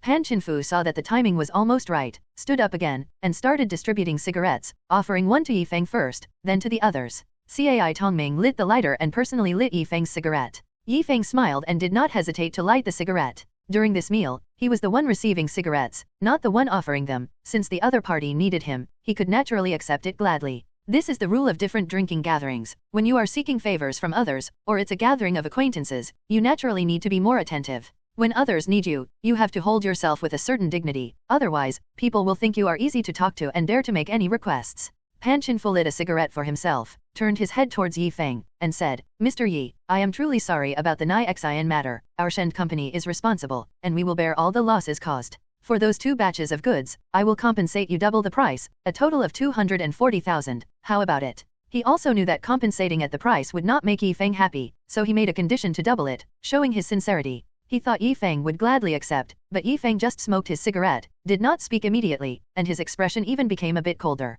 Bringing up this topic, the atmosphere in the private room also subtly changed. Everyone was quietly observing Yi Feng's expression. After a while, Yi Feng flicked the cigarette ash and said, Mr. Pan, I can feel your sincerity in wanting to solve this issue, but the condition you mentioned, I'm afraid I cannot accept. By the side, Wang Tai, holding his dish, chimed in, the procedure for our customers is to return 1 and compensate 3, and even add new parts on top of that. The loss, haha, is far more than that number. In fact, Yi Feng's subsequent handling was timely, replacing new parts for those customers, and not all were compensated threefold. Plus, there were many parts not sold initially, so the real final loss was only a bit over 70,000 yuan. But Yi Feng couldn't say this to Pan Qinfu. His previous display of anger was also to create the illusion of a heavy loss. This was, of course, to heavily knock on Shen Company. Yi Feng secretly sneered, thinking 240,000 yuan was enough to send him away. Wishful thinking? Pan Qinfu squinted his eyes at Yi Feng and asked with a smile, so, what are your conditions, Mr. Yi? Yi Feng took a drag from his cigarette, tapping on the table. This incident not only caused us to lose a great deal in business but also cost us our customers' trust. For us, the loss is far more than just a few times the price of the goods. Mr. Pan, you wouldn't be content with that either, would you? So, I've had those 2 batches of goods recalled, 120,000 yuan worth of goods returned to you, plus 3 times the loss in our return 1 compensate 3 policy, and other losses, adding up to 600,000 yuan. Yu Guangchun's face changed dramatically. What? 600,000 yuan? That's 5 times the price of the goods. Unexpectedly, Yi Feng would ask for such a high price. Insane? Pan Qinfu's expression also became grave, but he did not speak immediately, just silently pondering, weighing the pros and cons. 600,000 yuan, to be honest, was much higher than his expectations, but not to the point of being completely unacceptable. The impact of that online post had already caused Shen Company to lose 90% of its partners, with an expected loss of revenue in the millions. That was the biggest hit to Shen Company. He looked at Cai Tongming, wanting to see what Cai Tongming thought. The two exchanged glances, and Cai Tongming nodded. Pan Qinfu immediately understood Cai Tongming's meaning, took a drag from his cigarette, feeling very displeased inside, but still managed to squeeze out a smile on his face, saying to Yi Feng, I hadn't expected the Nixin incident to cause such a great loss to Mr. Yi. I'm truly sorry, and I feel guilty. Mr. Yi's condition just now, 600,000 yuan is indeed a bit high, but to show our sincerity, and because we still hope to cooperate with Mr. Yi in the future, this compensation amount is no problem. Mr. Pan, Yu Guangchun looked anxious, wanting to speak, but was stopped by Pan Qinfu raising his hand. Mr. Yi, I'll have finance transfer the 600,000 yuan to your account today, Pan Qinfu said, looking at Yi Feng. Yi Feng smiled. Mr. Pan is indeed decisive and efficient. I admire that. Since Mr. Pan is so straightforward, let's let bygones be bygones. Cai Tongming raised his glass and laughed. Exactly, Mr. Yi's words are truly profound. Let the past be the past. In the future, we must continue to work together closely. Here, I toast to Mr. Yi. Pan Qinfu also raised his glass with a smile. Only Yu Guangchun's face was flushed with suppression, his expression strange, but he had no choice but to raise his glass too. Yi Feng glanced at the 3 men, taking in their expressions, smiled, and also picked up his glass. Wang Tai secretly laughed inside. Sure enough, this amount was probably hitting their psychological bottom line. Brother Feng is really awesome. After this incident, his amazement at Yi Feng's ability to grasp human psychology deepened. Everyone drained their glasses in one gulp. Pan Qinfu thought it was time to talk about the most important matter, the online exposure post. Since Yi Feng had accepted his conditions, he assumed Yi Feng also knew what to do about this matter. Mr. Yi, I have a favor to ask, Pan Qinfu said as he offered Yi Feng another cigarette, after seeing his was finished. Yi Feng took the cigarette, pretending not to know what he was going to ask, and said, Oh, what is it, Mr. Pan? At novel bin at. There's a post online recently, exposing and slandering our Shen Company. It's had a big impact on us. Mr. Yi knows about this, right? Pan Qinfu asked. Yi Feng showed a look of sudden realization. Oh, that matter, I have indeed heard about it. Pan Qinfu squinted his eyes at him. I don't know who posted it. Do you have a way to take the post down, Mr. Yi? There is a way. Since Mr. Pan has asked, I'll think of a solution when I get back. Pull some strings. It shouldn't be a problem, Yi Feng said lightly with a smile. Pan Qinfu felt cold inside. As expected, the post was indeed related to Yi Feng, and it was very likely he was the one who posted it. Yi Feng, well done, very bold. We'll see in the future. Ahahaha, then I'm really thankful to Mr. Yi, very grateful. Come, I toast to you. Pan Qinfu feigned surprise, stood up, and toasted Yi Feng. No need to be polite, Mr. Pan, you've been so straightforward with the compensation, how could I not reciprocate? Yi Feng stood up and laughed, clinking glasses with him. After settling the matter, both parties continued drinking and laughing, with occasional bursts of their respective hypocritical laughter filling the private room. This drinking session lasted for 3 hours in total, and Yi Feng, seeing it was getting late, stood up to take his leave. Pan Qinfu made a show of persuading him to stay, then still escorted Yi Feng and Wang Tai out of Tao Taoju, even personally hailing them a taxi and paying the fare. Pan Qinfu watched the taxi drive away, his expression instantly turning gloomy. Yu Guangchun said angrily, Mr. Pan, we really have to compensate them 600,000 yuan? This is too high. Pan Qinfu gritted his teeth, if we don't compensate this Yi fellow, would he agree so easily to take down the post? Fuck. He turned his head to watch the direction of the departing car, cursing silently in his heart. Fuck, Yi Feng, you wait for me. Back at the company, Yi Feng lay on the sofa in his office to rest, feeling a bit dizzy from the alcohol. Wang Tai handed him a cigarette, asking, Brother Feng, are we really going to take down that post as he said? Yi Feng took the cigarette, sat up, and leaned back on the sofa. Of course, the goal has basically been achieved, so it's okay to take it down. Click. Yi Feng lit the cigarette and calmly said, next, we'll just have to wait for Feng Ziyi's cooperation. The trap has been set, just waiting for Shen Company to step into it. Brother Feng, will that old guy really fall for it? Wang Tai took a puff of his cigarette, asking doubtfully. Of course, Shen Company has already lost most of its business, guess what they want to do next? Yi Feng sneered. Of course, they'll want to quickly find business, find new partners. Wang Tai said. Then they will fall into the trap. Once people are in a hurry, they tend to lack rationality, especially that Xin kid, definitely eager to make amends. Yi Feng smiled. Wang Tai, remembering the trap plan Yi Feng had mentioned, finally understood he was 3 steps ahead. Hehe, Brother Feng is awesome. Wang Tai gave a thumbs up in admiration. Yi Feng blew a smoke ring. Wang Tai, make sure to speed up the work on the new store, especially the one next to Zhao Xingyi, and open it as soon as possible. No problem, Brother Feng, the renovation team has already started simultaneously. According to the progress, our 5 new stores should be able to open in about 3 weeks. Wang Tai nodded. That's good, keep a close eye on it. Yi Feng put out the cigarette and lay down on the sofa to rest. Unknowingly, he drifted off to sleep amidst the dizziness. When he woke up again, it was already dark outside. Shit. Yi Feng felt a throbbing headache, rubbed his temples, and noticed that the office was dark, but the lights outside were on. He picked up his phone and saw 3 missed calls from Gu Muxi's family, and it was already 7 p.m. He hadn't expected to sleep for so long. Yi Feng got up from the sofa, opened the door, and saw Wang Tai and Hmph in the company. Ping'an, you didn't rest at home today? Why are you here too? Yi Feng asked in surprise. Brother Feng, I didn't have much to do at home, so I came to deal with the internet cafe's network manager recruitment. Hmph smiled at Novel bin at. You, always working hard. You should spend more time playing with Nanan. Has Nanan's school been decided? Yi Feng walked over and asked. It's decided, thanks to Brother Feng's introduction. She can go to Ziqiang Elementary School to handle the procedures next week. Hmph expressed his gratitude. Nanan's school was arranged by Yi Feng, a private primary school with expensive tuition, which Yi Feng sponsored. For Yi Feng, Hmph was filled with gratitude, as Yi Feng changed his life, otherwise, he and Nanan might still be wandering around, picking up trash. It was like being reborn. Therefore, Hmph put 120% effort into all work arrangements by Yi Feng. That's good, Nanan can study peacefully, and you can work with peace of mind, Yi Feng said warmly. At this moment, Yi Feng checked his phone again for messages, and indeed, the company's bank account had received the 600,000 yuan compensation from Shen Company. Your China bank card ending in 6688 has conducted a transfer of 600,000 yuan on July 30th, with a balance of 1,154,000 yuan. Seeing the amount in the account, Yi Feng's face lit up with a smile. A net gain of 600,000 yuan. In just over a month, the company's accounts had reached over 1 million yuan. Yi Feng was filled with confidence for the future. Being a millionaire was quite an achievement in the current context.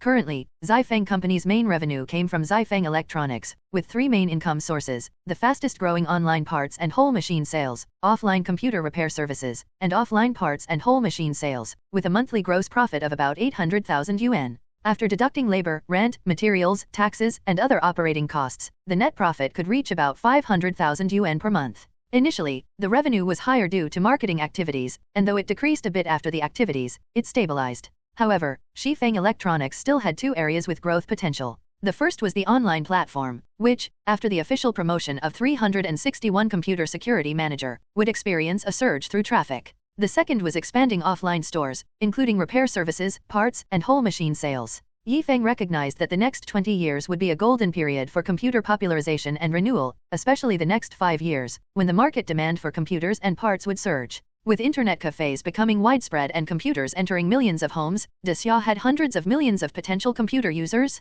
Brother Feng, what's making you smile so happily? Share it so I can be happy too, Wang Tai asked curiously. The compensation from Shen Company has been received, a full 600,000 yuan. Yi Feng laughed. Holy shit! The 600,000 yuan is already in? Awesome! Wang Tai exclaimed excitedly, as this was the largest sum of money he had ever seen. Hehe, come on, let's go eat something, I'll treat tonight, brother Yither Feng's toured. Hooray! Long live brother Feng! Wang Tai cheered. The three then gathered their things and left the company, finding a nearby seafood supper restaurant to dine at. At the restaurant's entrance, they saw a crowd ahead, seemingly egging someone on. Say yes, say yes, say yes. It looks lively ahead, let's check it out. Wang Tai, who loved joining in, ran ahead into the crowd. Yi Feng and Han Ping'an followed. In the crowd, they saw a couple in the center, a young man in a suit kneeling on one knee offering flowers to a girl. The girl, wearing a long dress and with her black hair flowing down, looked pretty from her figure, even though they couldn't see her face clearly. Ah, it's a proposal, how sweet. What an enviable couple. Wang Tai watched the two with a motherly smile. Would you be my girlfriend? The young man asked earnestly. The girl, deeply moved, took the bouquet, her voice choked with emotion, nodded, I will. The crowd cheered for them. The young man excitedly stood up, hugged her, and spun her around in place. Wang Tai couldn't help but clap happily. What beautiful love? May they grow old together. The street lights were dim, but Yi Feng's eyes were sharp. As the couple spun around, he caught a glimpse of the girl's face. Suddenly, a bolt of lightning struck his mind. No way, this is too melodramatic. Yi Feng rubbed his eyes, thinking he had seen wrong, but a closer look confirmed his sight. Wang Tai, do you see who that girl is? Can't see clearly, who is it? Wang Tai, slightly nearsighted, asked doubtfully. Yi Feng took a deep breath. It's your girlfriend, Su Xiaoling. What? Wang Tai was struck as if by lightning, standing frozen in place. He felt numb all over. Impossible. The next moment, he pushed forward into the crowd, finally seeing the girl's face clearly from the side, and was stunned. It really was his girlfriend, Su Xiaoling? Wang Tai watched as the two stopped spinning and hugged each other tightly. At that moment, Wang Tai felt as if his world had collapsed. He stood there, dazed. He could never have imagined witnessing Su Xiaoling accept another man's proposal, to see his girlfriend cheat right before his eyes. His face turned pale, his eyes filled with confusion, pain, and anger. He had given Su Xiaoling his sincerest feelings, only to end up like this? He experienced the most painful betrayal, feeling as if his heart was being torn apart. Yi Feng came over, patted his shoulder. I told you, Su Xiaoling isn't someone suitable to be with. Do you want to do something about it? Yi Feng rolled up his sleeves, ready to fight. Wang Tai was his good buddy, his brother, and now someone had betrayed him. If Wang Tai wanted to fight, he wouldn't hesitate to help. Wang Tai grabbed him, his expression lost, shaking his head. No need, brother Feng. Yi Feng looked at him, asking solemnly, are you sure? Wang Tai came back to his senses, his expression numb, nodding, let it go. Brother Feng, let's go. Yi Feng sighed, then let's go. The three squeezed out of the crowd and moved away, squatting down under a roadside tree. Wang Tai just watched from a distance, tears rolling in his eyes, his expression pained. Yi Feng pulled out a pack of cigarettes, offering one to him. Here, I'll join you. Wang Tai took the cigarette, and the three squatted on the roadside, smoking. Previously, Wang Tai had brought Su Xiaoling to the store to play, and Han Ping'an had seen her twice, so seeing Su Xiaoling embracing another man here, it was clear what had happened. Brother Tai, let's fight. It might make you feel better. Han Ping'an blew a smoke ring, his voice cold. Among the three, Han Ping'an had the highest fighting capacity, recklessly so. He considered Wang Tai a brother and didn't want to see him in such pain. Wang Tai smoked, tears streaming down, chokingly said, what's the point? It's not worth fighting for her. Fuck. Wang Tai cursed loudly, tears and snot streaming, unable to stop. He buried his head in his legs, sobbing aloud, his whole body trembling. At that moment, he completely broke down. Wang Tai crouched by the roadside, crying for quite some time, a good half hour, until he could cry no more. Yi Feng and Han Ping'an just sat by his side, finishing a pack of cigarettes without speaking or offering consolation. Sometimes, men also need an emotional release. Crying it out means not having to bottle it up inside. The crowd in the distance had already dispersed, leaving the street somewhat deserted. Yi Feng took out a new pack of cigarettes, nudged Wang Tai with his elbow, and said calmly, everyone's gone? Wang Tai then lifted his head, his knees wet with tears, his eyes red and tear-streaked dry. He looked at where the crowd had been, lost in thought, not sure what he was thinking. Yi Feng handed him a cigarette, saying, have a smoke, I'll take you out for drinks later. Wang Tai took the cigarette, gave a bitter smile, and asked, brother Feng, do you think I'm a coward? Yi Feng lit the cigarette for him, shaking his head, being able to restrain yourself, to let go, that's the bravest thing. In the past, Wang Tai would have gone up and started a fight without a second thought. But he had changed now, learning restraint. Going straight into a fight might feel good, but it comes at a cost, harming oneself significantly while only slightly injuring the enemy. Wang Tai took a drag on his cigarette, sighed, and said, I thought Xiaoling was the only woman for me in this life. I had planned to propose to her after graduating from college, then get married and have 2 kids. Who would have thought fate would play such a trick on me? Haha. He laughed at himself, then turned to Han Ping'an and asked, Ping'an, do I look stupid? Han Ping'an shook his head, saying nothing. I'm such an idiot. Wang Tai derided himself. Yi Feng patted his shoulder, offering comfort, don't be like that. Some women aren't worth it. Wang Tai took a deep breath, then took another harsh drag on his cigarette, coughing violently. Cough cough. Forget it, brother Feng, I want to drink. Let's go drink, Feng said with a smile. The three went to the seafood supper restaurant, ordered a few dishes, and brought out 2 bottles of beer. Wang Tai downed glass after glass, with Feng keeping pace. Hmph wanted to drink too but thought better of it, knowing if all got drunk, no one would be left to handle things, so he drank less. Feng and Wang Tai had already drunk a fair amount of liquor during the day, and now, after 2 bottles of beer, both were drunk. After getting drunk, Wang Tai cried on the table, I must have been blind. All my sincerity was eaten by dogs. I will climb higher in the future, make that Su Xiaoling regret it. Wang Tai looked up at Feng with blurry eyes, expressing his gratitude. Brother Feng, you gave me the opportunity, I will work even harder from now on.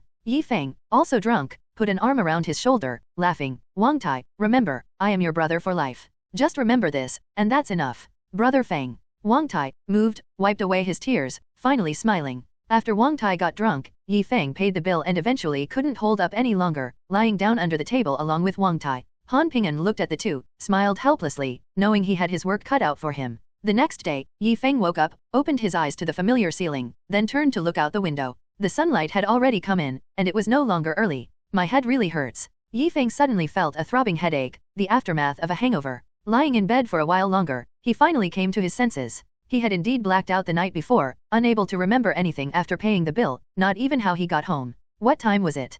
Feng picked up his phone, checked the time, and was surprised to find it was already 10:30 a.m. He hadn't expected to sleep so long after drinking with Wang Tai and Hmph until midnight. Feng rubbed his head, the hangover feeling truly uncomfortable. Getting out of bed, he realized he hadn't changed out of yesterday's clothes, which now reeked of smoke and alcohol.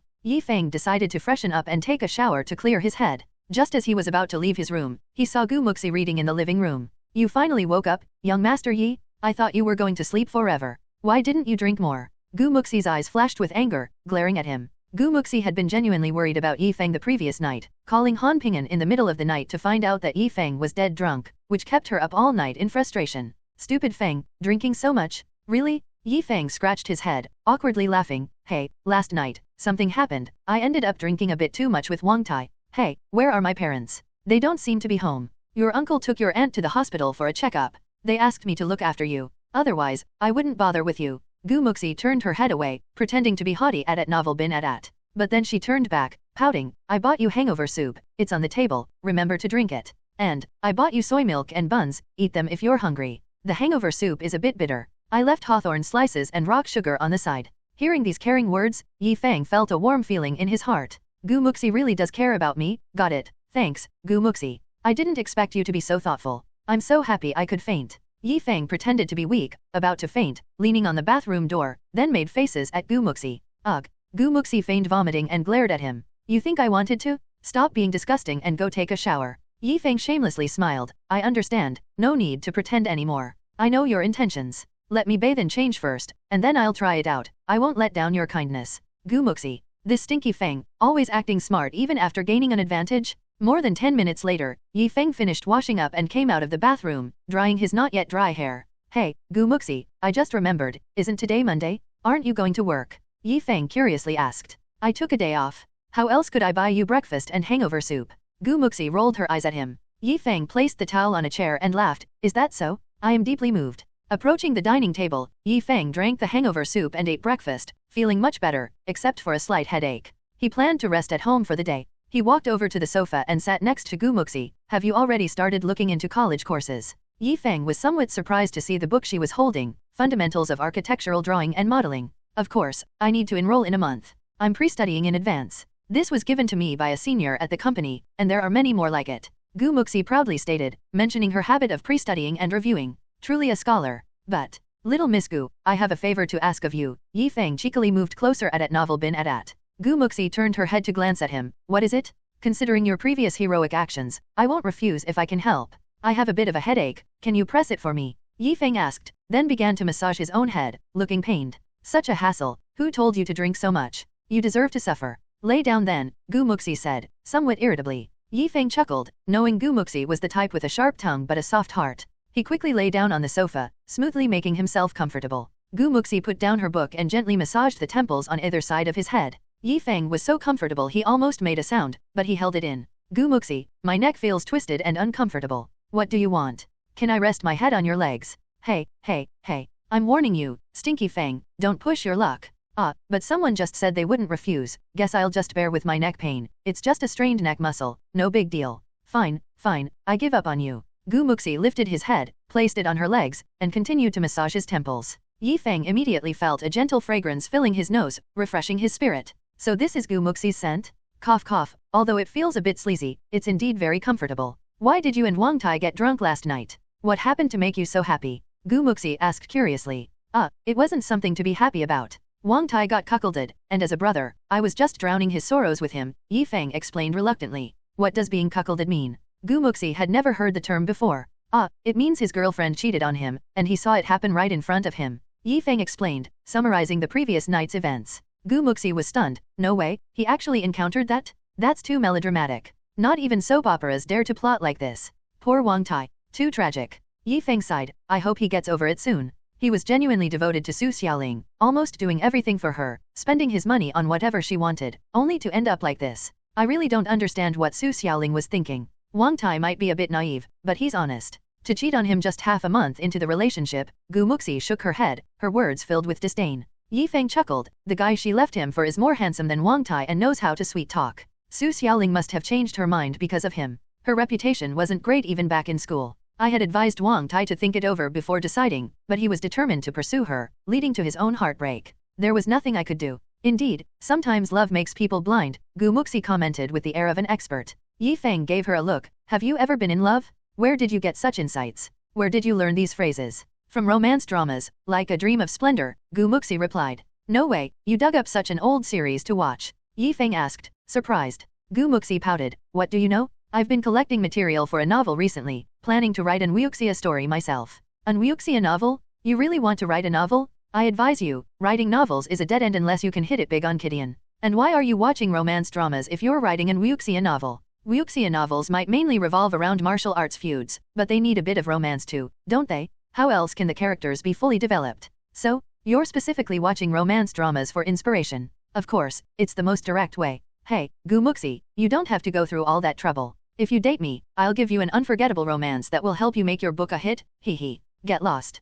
Feng then asked, so, have you decided on a story yet? Not yet, I've been revisiting Jin Yang's classics recently, still looking for inspiration. How about this for a plot idea? The male protagonist is publicly humiliated and dumped at the beginning, then vows revenge, painstakingly trains in martial arts, gains various opportunities, and ultimately triumphs over those who wronged him, standing at the pinnacle of the world. What do you think of this story? Sounds not bad. I've even thought of a title for you, Battle Through the Heavens. At high levels, the protagonist can transform chi into horses, making it impossible for anyone to catch up. What weird setting is that? I'm aiming for a traditional wuxia story, about a heroine traveling the world. A female-centric story? Then I can't help you. I've only read boss novels, never a female wuxia. What's a boss novel? Feng got up, then pinned Muxi against the sofa, his face cold. Woman, you have successfully caught my attention. At that moment, they were very close, their faces less than a fist apart. Muxi, taken aback by the sudden move, blushed, her heart racing. Stinky Feng, what are you trying to do? I want to tell you, this is what a boss novel is. Is that it? A boss novel? I think you're just being a hooligan. Bang. Ouch. Feng was kicked off the sofa. Muxi, I've realized that in boss novels, there definitely wouldn't be a female lead like you. If you were the female lead, the boss would turn into a little puppy. Feng rubbed his stomach, taking in a sharp breath. Muxi, with flushed cheeks and arms crossed, asked, are boss characters very powerful? Can they fight well? Feng gave her a thumbs up, not as capable as you. Hmph, alright, seeing you so spirited, I'm going back to surf the internet. Muxi stood up to leave. Are you leaving so soon? My head still hurts. Feng pretended to be in pain, leaning on the sofa at novel bin at. Hehe, Feng, you should buy a book on the self-cultivation of actors. With your acting skills, it's really hard on the eyes. With that, Muxi didn't look back as she left. Feng chuckled to himself, his acting skills shouldn't be that bad. Maybe Muxi just knows me too well? Yeah, that must be it. Well, might as well go back to sleep for a bit more. 3 weeks flew by, and during this time, Feng was busy with work and attending driving tests, working from dawn till late at night, almost always getting home around 9 or 10. Fortunately, the 5 chain stores were finally completed on schedule. Early one morning, ready for the new store's opening ceremony, Feng, along with his company's staff, arrived at the new store on Changqing Road, right across the street from another computer store, Xingyi Computer Store. Indeed, this store was intentionally opened opposite Zhao Xingyi's. 2 rows of opening flower baskets were placed in front of the new store, some from suppliers like Feng and others purchased by themselves, making the storefront look very impressive with a dozen baskets on each side. The staff, wearing neat and uniform attire, men in short-sleeved shirts and trousers, and women in shirts and knee-length skirts, were busy arranging the goods inside the spacious and well-decorated store, which was even bigger and brighter than the central city store. Brother Feng, when do we start the ribbon cutting and unveiling? Wang Tai approached Yi Feng at the entrance. Yi Feng, smoking a cigarette and looking at the Xingyi computer store diagonally across, smiled. No rush, let's wait a bit more. Following his gaze, Wang Tai saw that Zhao Xingyi's store hadn't opened yet and laughed. Okay, I get it. Looks like Brother Feng is waiting for Zhao Xingyi's store to open. What a strategic move. Let's go in and have some tea first. Yi Feng patted his shoulder and said with a smile. A while later, a Santana pulled up and parked in front of Xingyi computer store. Zhao Xingyi and Gao Hongxing got out of the car, noticing a new store across the street with a modern and minimalist design. They couldn't see the store name due to the red cloth covering the sign. Boss, there really is a new computer store opposite. Gao Hongxing curiously looked over, noticing the computers and accessories displayed inside through the glass door, clearly identifying it as a computer store. This was obviously a move to steal business. Zhao Xingyi's face darkened immediately, sensing an ominous feeling. This decoration style looks a lot like Feng Electronics style. Let's go check it out. Damn it, I want to see who dared to open their store here. Zhao Xingyi said angrily, crossing the street directly. Gao Hongxing hurriedly followed.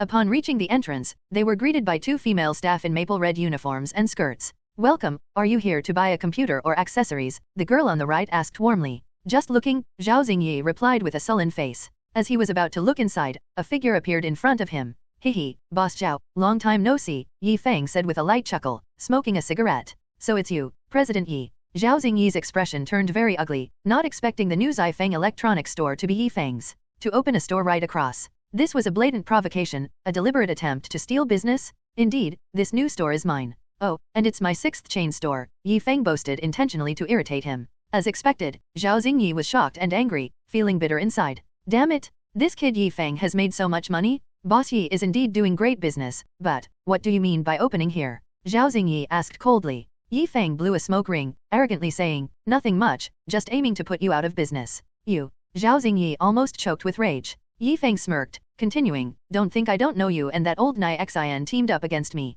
You wanted to take me down, so of course, I'd want to do the same to you. It's that simple. Zhao Xingyi's expression changed, having been unable to contact Nai Xin for weeks, with calls and messages going unanswered. Later, he heard from others that Nai Xin had caused a major scandal at the company, exposed online, dealing a massive blow to Shend company, leading to his suspension. Hearing this, Zhao Xingyi had a vague feeling it was Yi Feng's doing, having lost sleep over it for weeks. Boss Yi, isn't that a bit too harsh? I advise you to leave some leeway, Zhao Xingyi said solemnly. Yi Feng scoffed, when you were scheming against me, did you think about leaving leeway? It's too late now. Wang Tai, unveil the sign, let's open for business. Wang Tai, bursting with energy, complied. All right, Brother Feng. He and another male staff member stood on either side, unveiling the sign. The red cloth fell, revealing the Feng Electronics sign and logo to the public, followed by enthusiastic applause from over 20 staff members, resonating loudly. Boss Zhao, would you like to stay for the ribbon cutting? Yi Feng teased.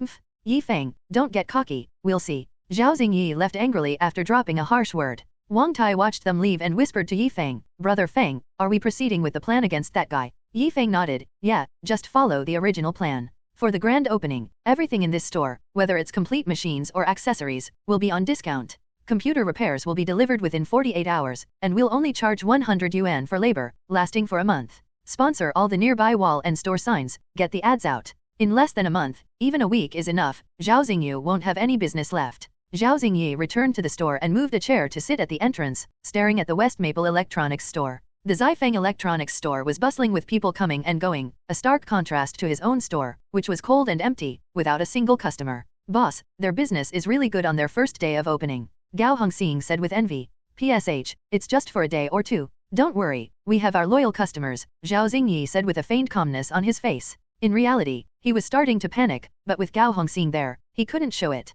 It was important to maintain morale. By the way, Hongxing, can you actually train newcomers now? Zhao Xingyi turned to look at Gao Hongxing with some dissatisfaction. It had been almost 2 months, and Gao Hongxing was still hesitant to train newcomers, which annoyed him. Cough, boss, I'm speeding up my learning. I can train, definitely can train, it's not easy to recruit people now. The last time we had an interview, when they heard we offered a salary of 500 yuan a month, they ran off on the spot, and I heard they went to Feng Electronics, where it said they offer a salary of 1,000 yuan a month, with weekends off and commissions. Gao Hongxing grumbled. What? They offer such high salaries? Zhao Xingyi exclaimed in shock. Yes, I only found out after contacting the interviewee yesterday. Gao Hongxing nodded. Zhao Xingyi's expression darkened. The usual salary for ordinary office workers and skilled workers was around 600 to 700 yuan, and only companies in good conditions dared to offer salaries over 1,000 yuan. He hadn't expected a new company like Feng Electronics to offer such high salaries. This was going to raise the salary standards in the industry.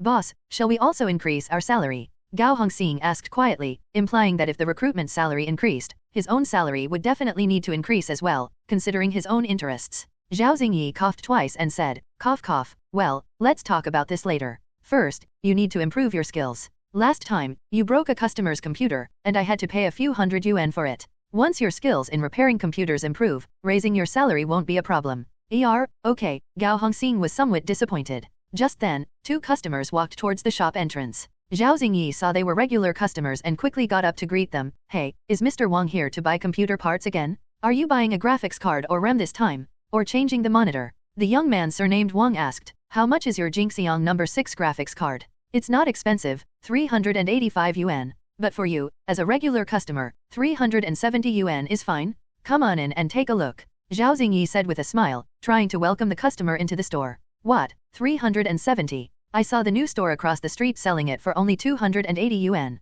I think I'll go there instead. The young man surnamed Wang shook his head and turned to leave. Hey, don't go, the price is negotiable. Our products are genuine, be careful of buying fakes across the street. Zhao Xingyi hurriedly called out. The young man surnamed Wang turned back and said, Mr. Zhao, they advertise genuine products with a fake one compensates 3 policy. It should be genuine. Good luck with your business, I'll go have a look over there. After saying that, the two customers walked straight to the Feng Electronics store. Zhao Xingyi's face darkened. The Feng Electronics store was selling the Jinxiang No. 6 for only 280 yuan. That was close to the cost price. They were engaging in a price war. Feng Electronics could afford to work on thin margins, but he couldn't. With such high monthly expenses and low sales volume, selling at such low prices wouldn't make any money. Boss, those two regular customers left. What do we do now? Gao Hongxing asked worriedly. What's there to panic about? I want to see how long they can keep their discount promotion going. Zhao Xingyi said coldly. 2 days later, at noon, Feng went to pick up his driving license early in the morning and returned home. Meng Xiaoun and Muxi were watching TV in the living room. Hey, son, why are you back so early today? Are you off today? Meng Xiaoun asked curiously when she saw him return at this time. Mom, I have a very important thing to do today, hehe. Feng hid his driving license behind him, planning to surprise them. What important thing? Meng Xiaoun, peeling a tangerine, asked curiously. Feng then showed his driving license. Tada? Mom, Muxi, what's this? What's this document? Meng Xiaoun didn't recognize it at first. Muxi, on the other hand, was startled and exclaimed, not bad, Feng, you got your driving license. Feng sat next to her with a smug look. Of course, getting a driving license is a piece of cake for me. Alright, Feng, we know you're incredibly smart, no need to show off in front of me. Muxi waved her hand. Son, you have a driving license now, but you don't have a car. Meng Xiaoun shook her head. Mom, I plan to go to the car dealership later. If I find something suitable, I'll pay in full and take one, Feng said with a smile. What? You're buying a car? My goodness. Meng Xiaoun was shocked, her mouth agape, incredulous. Muxi was also stunned on the spot. My goodness? Feng, you've made it? Buying a car? Do you know how much a car costs? You think it's like buying a toy car. Feng enjoyed the shocked expressions on their faces, feeling a sense of pride. Was this the thrill of showing off? It felt pretty good. Son, you don't lie to your mom, cars are expensive. It's about 50 or 60,000, right? Meng Xiaoun exclaimed. 50 or 60,000. Mom, you can't buy much of a car for that. The car I want to buy is probably around 200 or 300,000. Feng pondered for a moment before replying. What? 200 or 300,000? Son, did you win the lottery? Meng Xiaoun was even more astounded. 200 or 300,000, she had never spent such a large sum of money in her life, let alone seen it. Really? You're buying a car worth 200 or 300,000? Muxi was equally incredulous. Right, doing business, how can I not have a car? It's a symbol of status and strength. Feng nodded seriously. Meng Xiaoun grabbed Feng's hand, asking in shock, Son, are you making that much money from your computer store? How much have you made?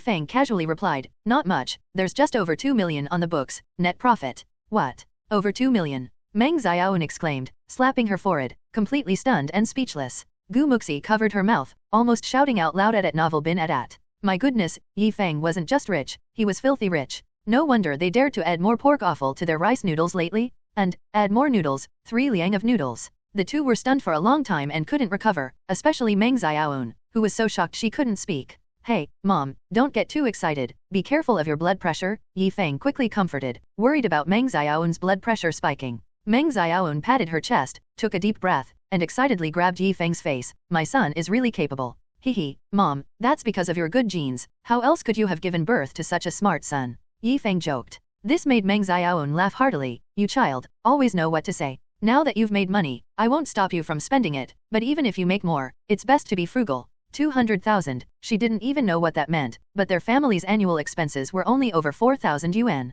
200,000, how many years would it take to spend? Meng Xiaoun tried to calculate but couldn't figure it out. Anyway, several decades. Okay, Mom, I understand, but I definitely need to buy a good car, it's important for business appearances, Yi Feng cheerfully agreed. Go on then, I'll go grocery shopping later. Tonight, I'll add a dish, buy a roast goose for you to try. Meng Xiaoun was so happy she couldn't stop smiling. Yi Feng turned to Gu Muxi. Gu Xiaozu, do you want to come with me to check out the car? Gu Muxi immediately raised her hand and shouted, yes, I want to go. She had never ridden in a sedan before and wanted to experience it. What are we waiting for? Let's go. Yi Feng stood up, raising his arm. Oi, Yi Feng, let's go. Gu Muxi also stood up and shouted.